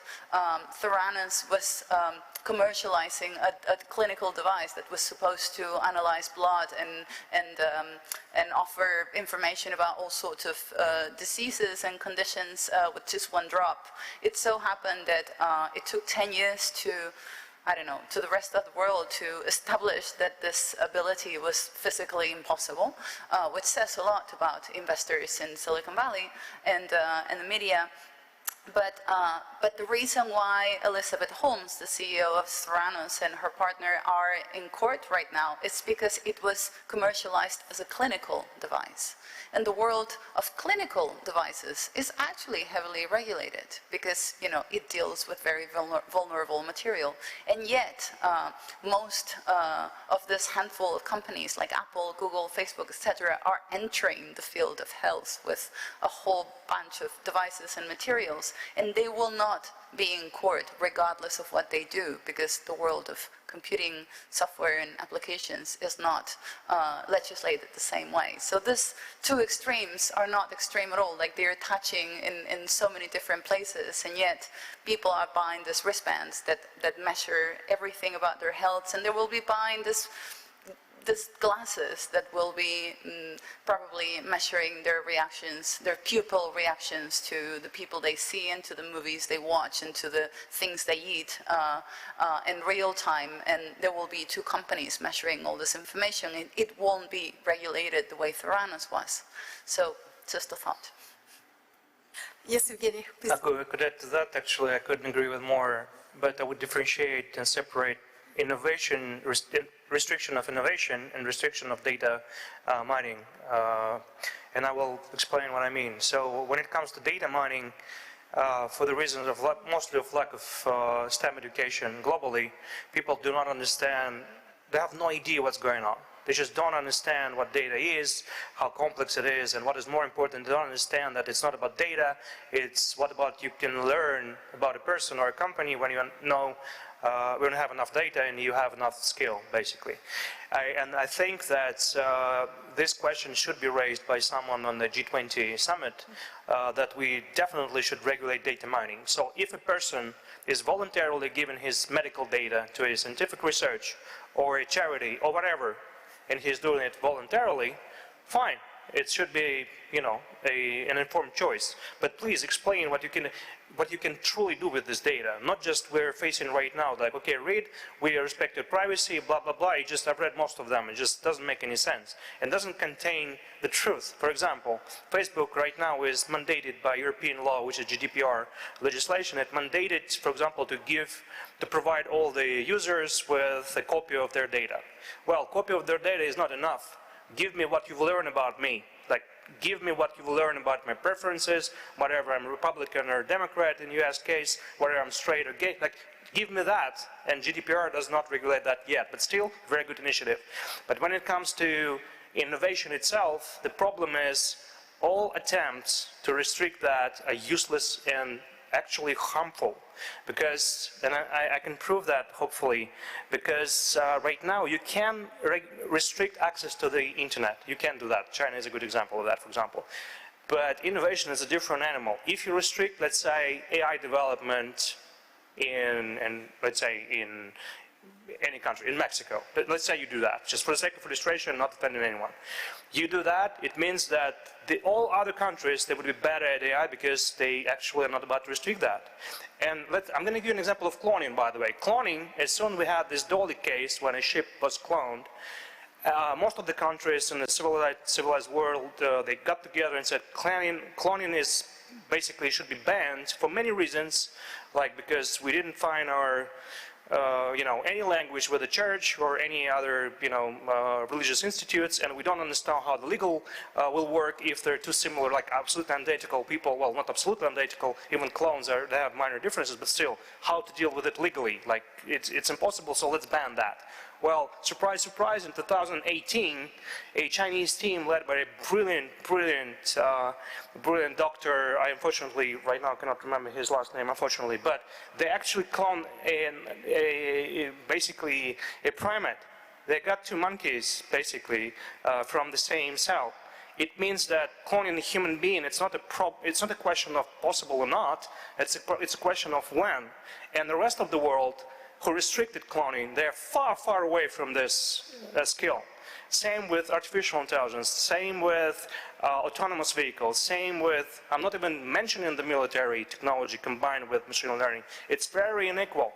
And the problem is, I don't know how to deal with it, because from the evolutionary perspective, competition is good. But you asked whether we should restrict. Well, no. We could, but it will lead to even more inequality, like we have with cloning and CRISPR. Right now, China is #1 in the world, and I can, you know, at least from where I am, from the technical perspective with my skill, they are #1 in anything to do with genomics. For many reasons, one of them, they didn't restrict cloning. And AI is pretty much the same. Any country that will restrict it, they would just shoot it in their leg. Same with blockchain. Why there are so many advanced countries when it comes to crypto, like Switzerland? Because Switzerland, as soon as Satoshi Nakamoto published his work, or actually, I think it's a group of people, of course, it's just too good to be true that it's one man, but still, he did that, and the society split. Like some countries said, yeah, it's awesome, like let's do something about it. Like Switzerland, they built a cluster in Zug, like in southern part, that just focused on fintech, specifically crypto focused. UK, Russia, US actually, I think, is trying to navigate because yes, but no, because federal versus state regulations, blah, blah, blah. But right now, it's an equal redistribution of expertise when it comes to blockchain. Just again, because of the restrictions. So why? What's the purpose? Like, there's no purpose, because over time, it's like with water. Like, this is what I like Chinese philosophy for. There's a lot of wisdom in that. So if you try to block a river with a stone, the water will find its course somewhere, somehow. Same with innovation, it's useless. And this is why Richard Feynman, which I mentioned previously, in his book he wrote that he didn't want to create this bomb. Like, he didn't want to be a part of the team that creates an atomic nuclear bomb because it was for military purposes. But then he understood, like, if he won't join this team, nothing will change. Like, someone else will basically join and it will still achieve the same result. So innovation, we just should embrace and just you know, do not mess with it. Just let the scientists do their job. They're typically very, very good with what they do. Just to continue on your thought here, if the reason why I'm asking about regulation is also that the most of very important technology is being developed in very few places in the world. That means most countries are importing their technologies, which means that is deepening in economic inequality between countries and between the people. How do we reconcile? How do we address the deepening inequalities that are caused and really accelerated by technology? Some time ago, we used to think that technology was a great equalizer. Well, the pandemic has actually shown us that only the access to internet and electricity could be the greatest divide. So how do we address a growing inequality between countries that is driven by fast-paced acceleration of technology? Well, I would, to bring back the data problem, I wanted to put the example, or to bring the example of, for instance, the vaccine, and how at the beginning of the pandemic, the reason why we did have a testing kit that was functional so quickly was because a Chinese team of specialists published the genetic information about the virus immediately, and because the brilliant Dr. Drosten that was familiar with the coronavirus was working at the Charité, which is like a public university hospital in Berlin. And so both information that came from this scientific institutions was available to the entire world immediately. And I'm pretty sure, I don't know, possibly hundreds of thousands of lives were saved as a result. We are seeing how different development is with the vaccines, precisely because that information is never made public. It is retained by a number of companies that are obviously attached to countries where this sort of like development is well funded. But for instance, this problem is attached to a whole lot of other industries that are particularly important right now. For instance, when I think about biotech, biotechnology and the prospect of living through a number of different pandemics in the next few years of our generation, I think a lot about how the biggest database of genetic information is in the hands of a company called 23andMe, which is, a company that brings your DNA into the lab and analyzes it and has this database of millions of users that have willingly, deliberately sent their DNA in order to be, recorded. And then these companies are making use of this knowledge that is not public, and that, as the data that Eugenie was mentioning, says a lot more about us collectively than it does about each one of us individually, and also has probably the key to a lot of valuable, crucial life-saving solutions in the future. So it's not a case of restraining innovation. I'm totally with Eugenie in this. I think we should be just, going as far as we must. But there is a case of making sure that that information is publicly available for the right reasons in the right places, so it can be useful for all of us. Thank you, Marta. And I think we have a question from the audience. Yeah, that's me here. So Matthew Pye, and I was on the speaker yesterday. And my question actually relates back to the pandemic and the fact that in the physical world, in the biosphere, we are evidently extremely interconnected now. And so therefore one virus has a catastrophic effect across the system. So as a naive onlooker onto the technosphere, how vulnerable are we to similar things at that level? And if we are vulnerable, how do we firewall against those cyber attacks or viruses or whatever it is? Thank you for, is it okay if so I've spent a decent amount of years in cybersecurity, so I can, I think, give you an informed answer. So the situation is even worse than in the biological world. And the first time I learned about it, I don't know if you're familiar with my research with the biochips. So I've been living with one for 6 years now, and this is how I learned how vulnerable the IoT system, ecosystem is, how most of our medical computers are vulnerable, how all those scanners, when you go through airport and they're basically trying to detect weapons and all that, you can actually hack that and they won't see any guns. So my point is, actually it's very messy. Thank God most people don't know about it, but the hackers do. So if you're interested in the scale of what might happen, I recommend you Google Stuxnet, the way basically it's spelled like it sounds, like it does, Stuxnet. Stuxnet was a first used cyber weapon, I think 15 years ago or 10 years ago, something like that. And basically it led to what it did, it basically addressed certain nuclear enriching centrifuges in Iran and basically broke the process. And my point is, this is just an example. It was very hard to do. This cyber weapon cost like hundreds of millions of dollars in development, and it's a huge story of what governments are behind it. But my point is, even nuclear centrifuges can be hacked. So it means that everything can be hacked. And so cybersecurity, to your point, it's never a state, it's always a process. It's always trying to build a better sheet about a better sword, roughly speaking. So I would say the expertise here is, again, very unequally redistributed all over the planet. I would say the leaders are US, China, and Russia, obviously. Like I know this field a lot. There are some amazing European countries as well who are doing a tremendous job in this field of cybersecurity, but those are typically very narrow applications. But those countries I mentioned, they know everything. They know they can do huge things. And Israel, sorry, of course, Israel. And my point is, the rest of the world, mostly they consume their solutions. They either buy them or not. And geopolitics is involved, unfortunately. So certain countries, they ban their solution to be sold in certain countries, which is, honestly, I think it's insane. We discussed some very vulnerable topics here. That's why I'm saying it's insane. The major threat to cybersecurity, to global cybersecurity, is the inability of the governments to admit that we are basically facing a common problem. It's not who hacked whom.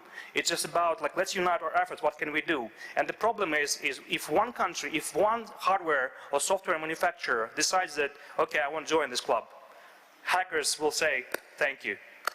Because this is how we get to the rest of them. So my point is, unless it's a J20 agenda, it's very hard to solve. And I'm not the only cybersecurity expert who is talking about that.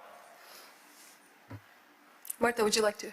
Yes, if I may, I mean, just to note that I totally agree. We live in interesting times regarding cybersecurity. I mean, we were always vulnerable, but now we're being hit. There is a service industry that is dedicated to hitting as many targets as possible, and there are so many of them. I guess all this network was not designed to be resilient, and I think this is the key. No, like we think about firewalls, and actually there is a lot of talking about the balkanization of the internet, among other things, because of that reason, because it just provides a very big field of devastation for hackers and viruses, etc.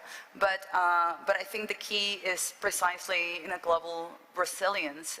And one of the yet another reason why I think relying on the infrastructure and software of 6 companies in the world creates a monoculture in terms of infrastructure that provides the best possible surface for all kinds of attacks. So I guess a diversity of solutions would probably prove more resilient than the one we currently have. Evgeny, yes. Well, I would just add one thing, and it's totally agree, by the way. the only thing I forgot to say, I guess, is that we're facing new emergent threats, like the threats that we didn't face 5 years ago. To case in point, just one. Digital clones. So right now there is such a threat as social engineering. It's if someone calls you, says, hey, and just pretends to be a brother, relative, or friend because he learned that you're technically friends from Facebook or whatever. And he just say, hey, I need give me like $10 on my account. I'm going to call you back and tell you later what happened, blah, blah, blah. Social engineering, it's been very hard to deal with for many reasons. From technical perspective, it's very hard to deal with, but it's possible. The problem is AI is accessible to bad guys too. So if they mine long enough your social media accounts, your email, and other sources of data, they can create a digital clone that will look like you, act like you, speak like you, and you can basically face an era of threats where, let's say, my mother, God forbid it happens, but my mother will face a call from me because I'm a public person. My images are everywhere. So someone can build another Evgeny and just call my mother and say, pretending to be calling from Skype or Zoom and say, hey, I really need this, or just buy tickets, or I bought it, but whatever. And this is a threat that actually just blows my mind how insane it might be. So several companies, cybersecurity companies, they're trying to address that, but right now it's very hard to do for the reasons we briefly mentioned, that not all governments want to cooperate. To add to what Evgeny has just said, it's an interesting topic of digital cloning or somebody stealing your digital identity, because I read last night at Washington Post was an article about erasing identities, actually, and China has started doing that. And a very famous actress, Zhao Wei, is reported missing in the digital world. There's not a single mentioning of her. Someone who has amassed a followership of 86 million people in the Chinese version of Twitter simply does not exist in the virtual world anymore. And for a profession like an actress, that may be history may forget her. So that's another risk that also decision makers, pose on normal people who are using these technologies?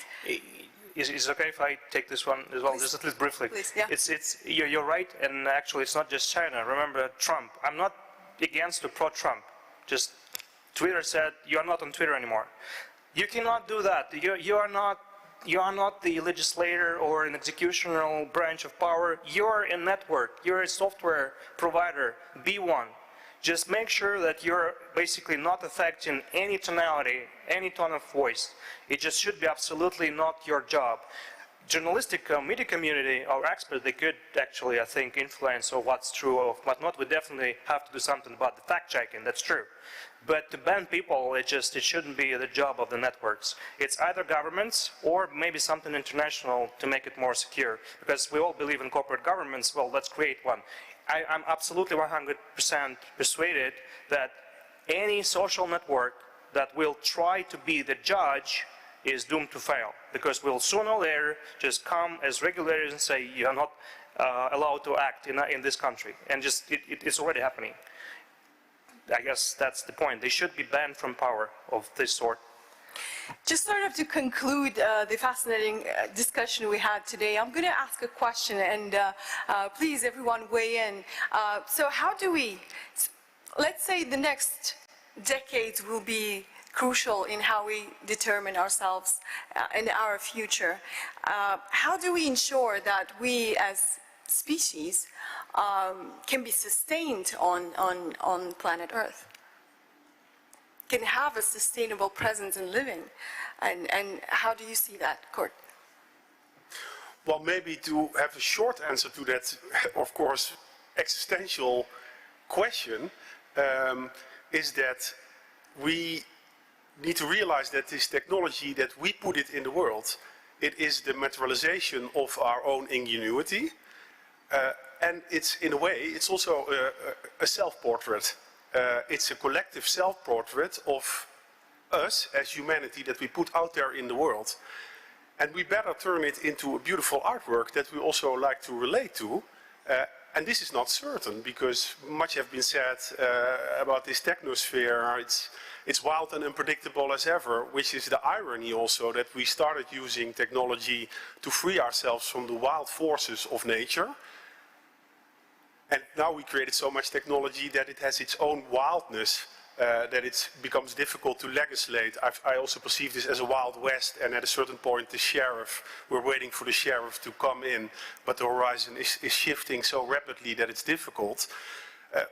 The irony is that we now have to domesticate our own technologies, and this technology is also domesticating us to a certain extent. Because it's tempting to think that technology only serves us, but if we're co-evolving with it, then we also serve the technology. You know, it's a co-evolutionary relationship, and I can only hope that we manage to turn it into a beautiful artwork. If not, then maybe humanity will become obsolete, but you could say that we would be the first species that came on the planet and organized surroundings that makes it impossible for ourselves to live. Well, sorry then. I think we have a chance in co-evolving with technology in a way that does in fact improve not only our lives but also all the other species, and brings the planet into a new evolutionary phase. And I cannot wait to see what it will look like. Let's turn to Mr. Ishiguro-san. Ishiguro-san, how do you see the story of the future? Is it promising? Is it exciting? Is it unsettling? Always, the other future is exciting. I believe so that, that today we have discussed very important things and very difficult things. For example, the innovation versus the regulation. So I think, it is not so easy to answer to these questions, but I believe, new different technology and science, they can solve these problems. Always, we are developing a new science and new technologies, and we are developing new types of societies, and, we are overcoming the previous problems. So I think the most important thing is to keep the studying about the human societies and creating a new technology and science. So what I think that is my policies, and I hope I can share this kind of policies with many people. Thank you, Shiguro-san. And I know Evgeny has a rather dystopian forecast for the future. Well, it's not as dystopian. It's just everybody in this room is good with what they do, right? I'm doing my thing, and as I spend too much time with artificial forms of life, I start to, in certain ways, be skeptical about the organic one. But to your point, I'm optimistic sincerely, because if we all are good at what we do, and some people are more pessimistic and they try to analyze what might go wrong, like I do, for example, for cybersecurity and data management, and some are optimistic in what they do, they're trying to find a really good solution in resource management and all that. I think it's just okay. This is what evolution is. Someone has to be, roughly speaking, a bad cop. Someone should be a good cop. If we're good enough and we do not fight, we will find the middle ground. And I'm actually very optimistic that we'll find all the solution. It's just all about freedom to express your true feelings and your true thoughts. This is what I'm missing. I think that the major problem of the modern society and the future, the threat to society, it's not what we've discussed today. It's the lack of platforms like this to discuss truly what you think about this or that problem. We became too vanilla. We try to not to offend a friend and when we're discussing something. Well, it's a dead end that we should be somehow looking. I'm not saying like a threat or something bad. I'm just meaning tell what you truly think. If it's truth, you cannot offend anyone with truth. So if we're truthful, it means future is very bright. If we're lying, it's not. Yeah. Very unexpected coming from you, Evgeny, thank you. So, Marta, would you like to add? And then we're going to give the floor to Katie. Well, I mean, even though these are times for great statements, like, hoping for that planetary scale government that is going to be necessary and hard to reach, I guess things are going to get much worse before they get any better. Well, we know that's already going to happen, so we need a lot of hope and a lot of will. But I think the other thing that we need, at least from an individual perspective, is to start thinking in terms of radical responsibility, of regaining responsibility over networks around us. One of the characteristics of the technologies that we've been investing so much on and devoting so many hours of our everyday life to is that they tend to remove us from the place where we physically are, away from the people that surround us in our real life, and create imaginary I don't know, new families and friends and collectivities that, I don't know, listen to the same music we like and eat the same food and vote the same kind of ideologies, whatever. We need to retrace our steps and take some responsibility about the people around us, about our neighbors, our families, our colleagues, the space where we work, the flats where we live, the kindergartens where we take our kids and start establishing or re-establishing the kind of values that make us community. Thank you, Marta. Katie, the mic is yours. Hi. So I believe that we need to recognize there are versions of the world that came before ours, and there will be versions of the world that don't include us. We need to rebuild our connection to nature, to understand that we are nature. We're not separate. We're made of the same materials released many billions of years ago in the Big Bang. We need to understand our continuum and the perspective of deep time, expand our time horizons, and develop long-term thinking. Develop a sense of the overview effect and consider the tradition of 7 generational thinking, which is longer than a single lifetime, but not beyond human experience. And I think through that we can develop empathy and have deeper perspectives of this moment. Thank you, Katie. And on this note, I'd like to thank our panelists for this wonderful discussion. Thank you very much. It has been very insightful.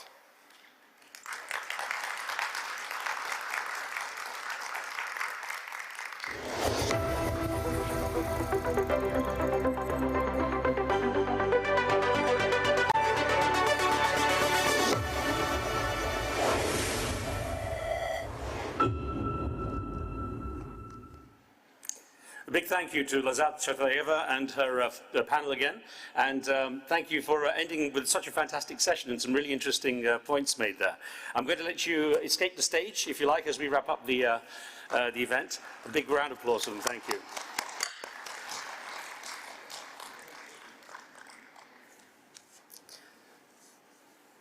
Well, Excellencies, ladies and gentlemen, that brings us to the close of the 17th Eurasian Media Forum, an event that's grown from strength to strength every year, in spite of a pandemic that forced us to adjust how we do things in so many ways for this year. But it's been fantastic to have your participation and so many people joining us online and offering their questions and comments. I always remark, though, you know, it's not unusual for anyone who comes to Kazakhstan for the first time to always want to come back. And I know those who are here for the first time, as I spent some time with them yesterday, were so excited to actually discover this country and are looking forward to coming back. So those of you who get the chance, please do. A big thank you to all our distinguished speakers and contributors, and of course the remarkable forum organizing committee and team. I'd say at this stage, you know, you don't realize how much hard work goes in sometimes, so all the young volunteers and the team who've been putting everything together, including the technical team, a big round of applause for everyone who's been working so hard on this forum. Well done. And as I wrap up my role, thank you very much for your patience with me. I'm going to now close by asking the chairperson of the Eurasian Media Forum Organizing Committee to come up and close the forum. So a big round of applause and a warm thanks to Dr. Dariga Nazarbayeva.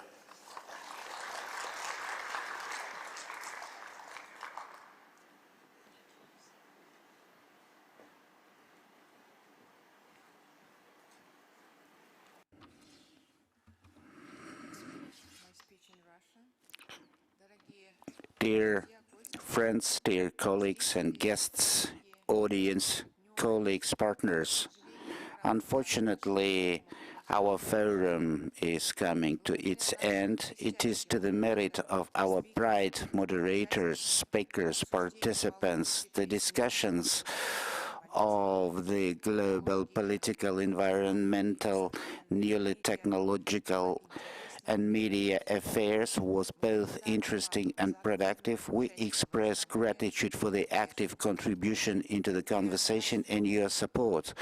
It was for the first time that the forum took place in the online format. The joining of speakers from all over the world were organic, and looks like we didn't feel the difference between the two formats. It made the forum richer and created more opportunities for more discussion, for attraction to our activities of the most leading experts and the most interesting persons who think interestingly, who dive deeply and then share their thoughts with us. I hope the agenda was rich and interesting.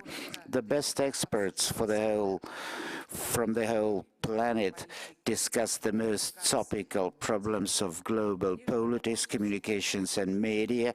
Of course, today there are more questions than ready answers. However, we are optimistic in our vision on the future. We believe that mankind will find the new meanings and senses to create for the benefit of all the people on planet Earth. The quest for the new meaning is an endless process. When we find new meanings, we will have new questions, etc., etc., which means our forum shall always be demanded. We express gratitude to those whose support made our meeting within the framework of this forum possible. I would like to express cordial gratitude and respect to the first President of the Republic of Kazakhstan, Nursultan Nazarbayev, President Kassym-Jomart Tokayev, for their support and for the personal addresses in which the individuals emphasize the importance of the forum, and their support and their assessment is very precious to us. We are grateful to President of Armenia, Mr. Sarkisyan, Valentina Matvienko, Chairman of the Turkish Parliament, Premier of UK, Boris Johnson, for the warm greeting words addressed to Eurasian Media Forum. We respect cordial gratitude to the government of the Republic of Kazakhstan in the person of the Ministry of Foreign Affairs, Ministry of Public Development for their assistance in the organization of this forum. Separately, I would like to thank the State Secretary of the Republic of Kazakhstan, Mr. Krimbek Kusherbayev, as well as Senate Speaker, Mr. Maulana Shimbayev, for their personal participation and wonderful statements made. We express gratitude to our colleagues, loyal partners, General Partner Samruk Kazina, Social Partner Samruk Kazina Trust, Official Partner ERG and Halik Bank, as well as our media partners and mass media representatives for their support this year. We express gratitude to speakers and moderators for valuable contribution into the activities. Your knowledge, experience, loyalty to your higher cause, as well as enthusiasm with which you dive into complicated topics, deserve admiration and constitute a bright example in front of us. We thank the team of volunteers.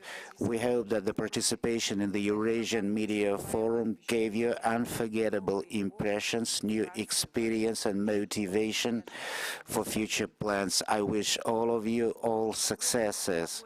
With great satisfaction, with great pleasure, I would like to extend cordial gratitude to the team of the Eurasian Media Forum headed by Alma Ahmedjanova. Under extremely complicated conditions of the pandemic, you did something that seemed impossible yesterday because of quarantine constraints. You have prepared, you have guided this forum at the highest level possible. Logistics, technical support, saturation of the forum with the content has always been a challenge, not to say that under present conditions it was specifically complicated. Necessity to combine several formats, several countries, time difference. We can all imagine how complicated that work was. Well done, excellent result. Thank you very much for that. And of course, we express the gratitude to the audience for their interest, attention to masterclasses and discussions in the course of the forum. We trust that these 3 days gave you exceptionally positive emotions, new knowledge and new inspiration. Inspiration and optimism are something we need today like never before. Dear friends, dear guests, 17th Eurasian Media Forum is over. We shall be looking forward with great impatience to seeing you again. Please take care of yourselves, take care of your families, and forget not that we are meeting at 7:30 tonight in a wonderful place, and thank you for your attention.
the largest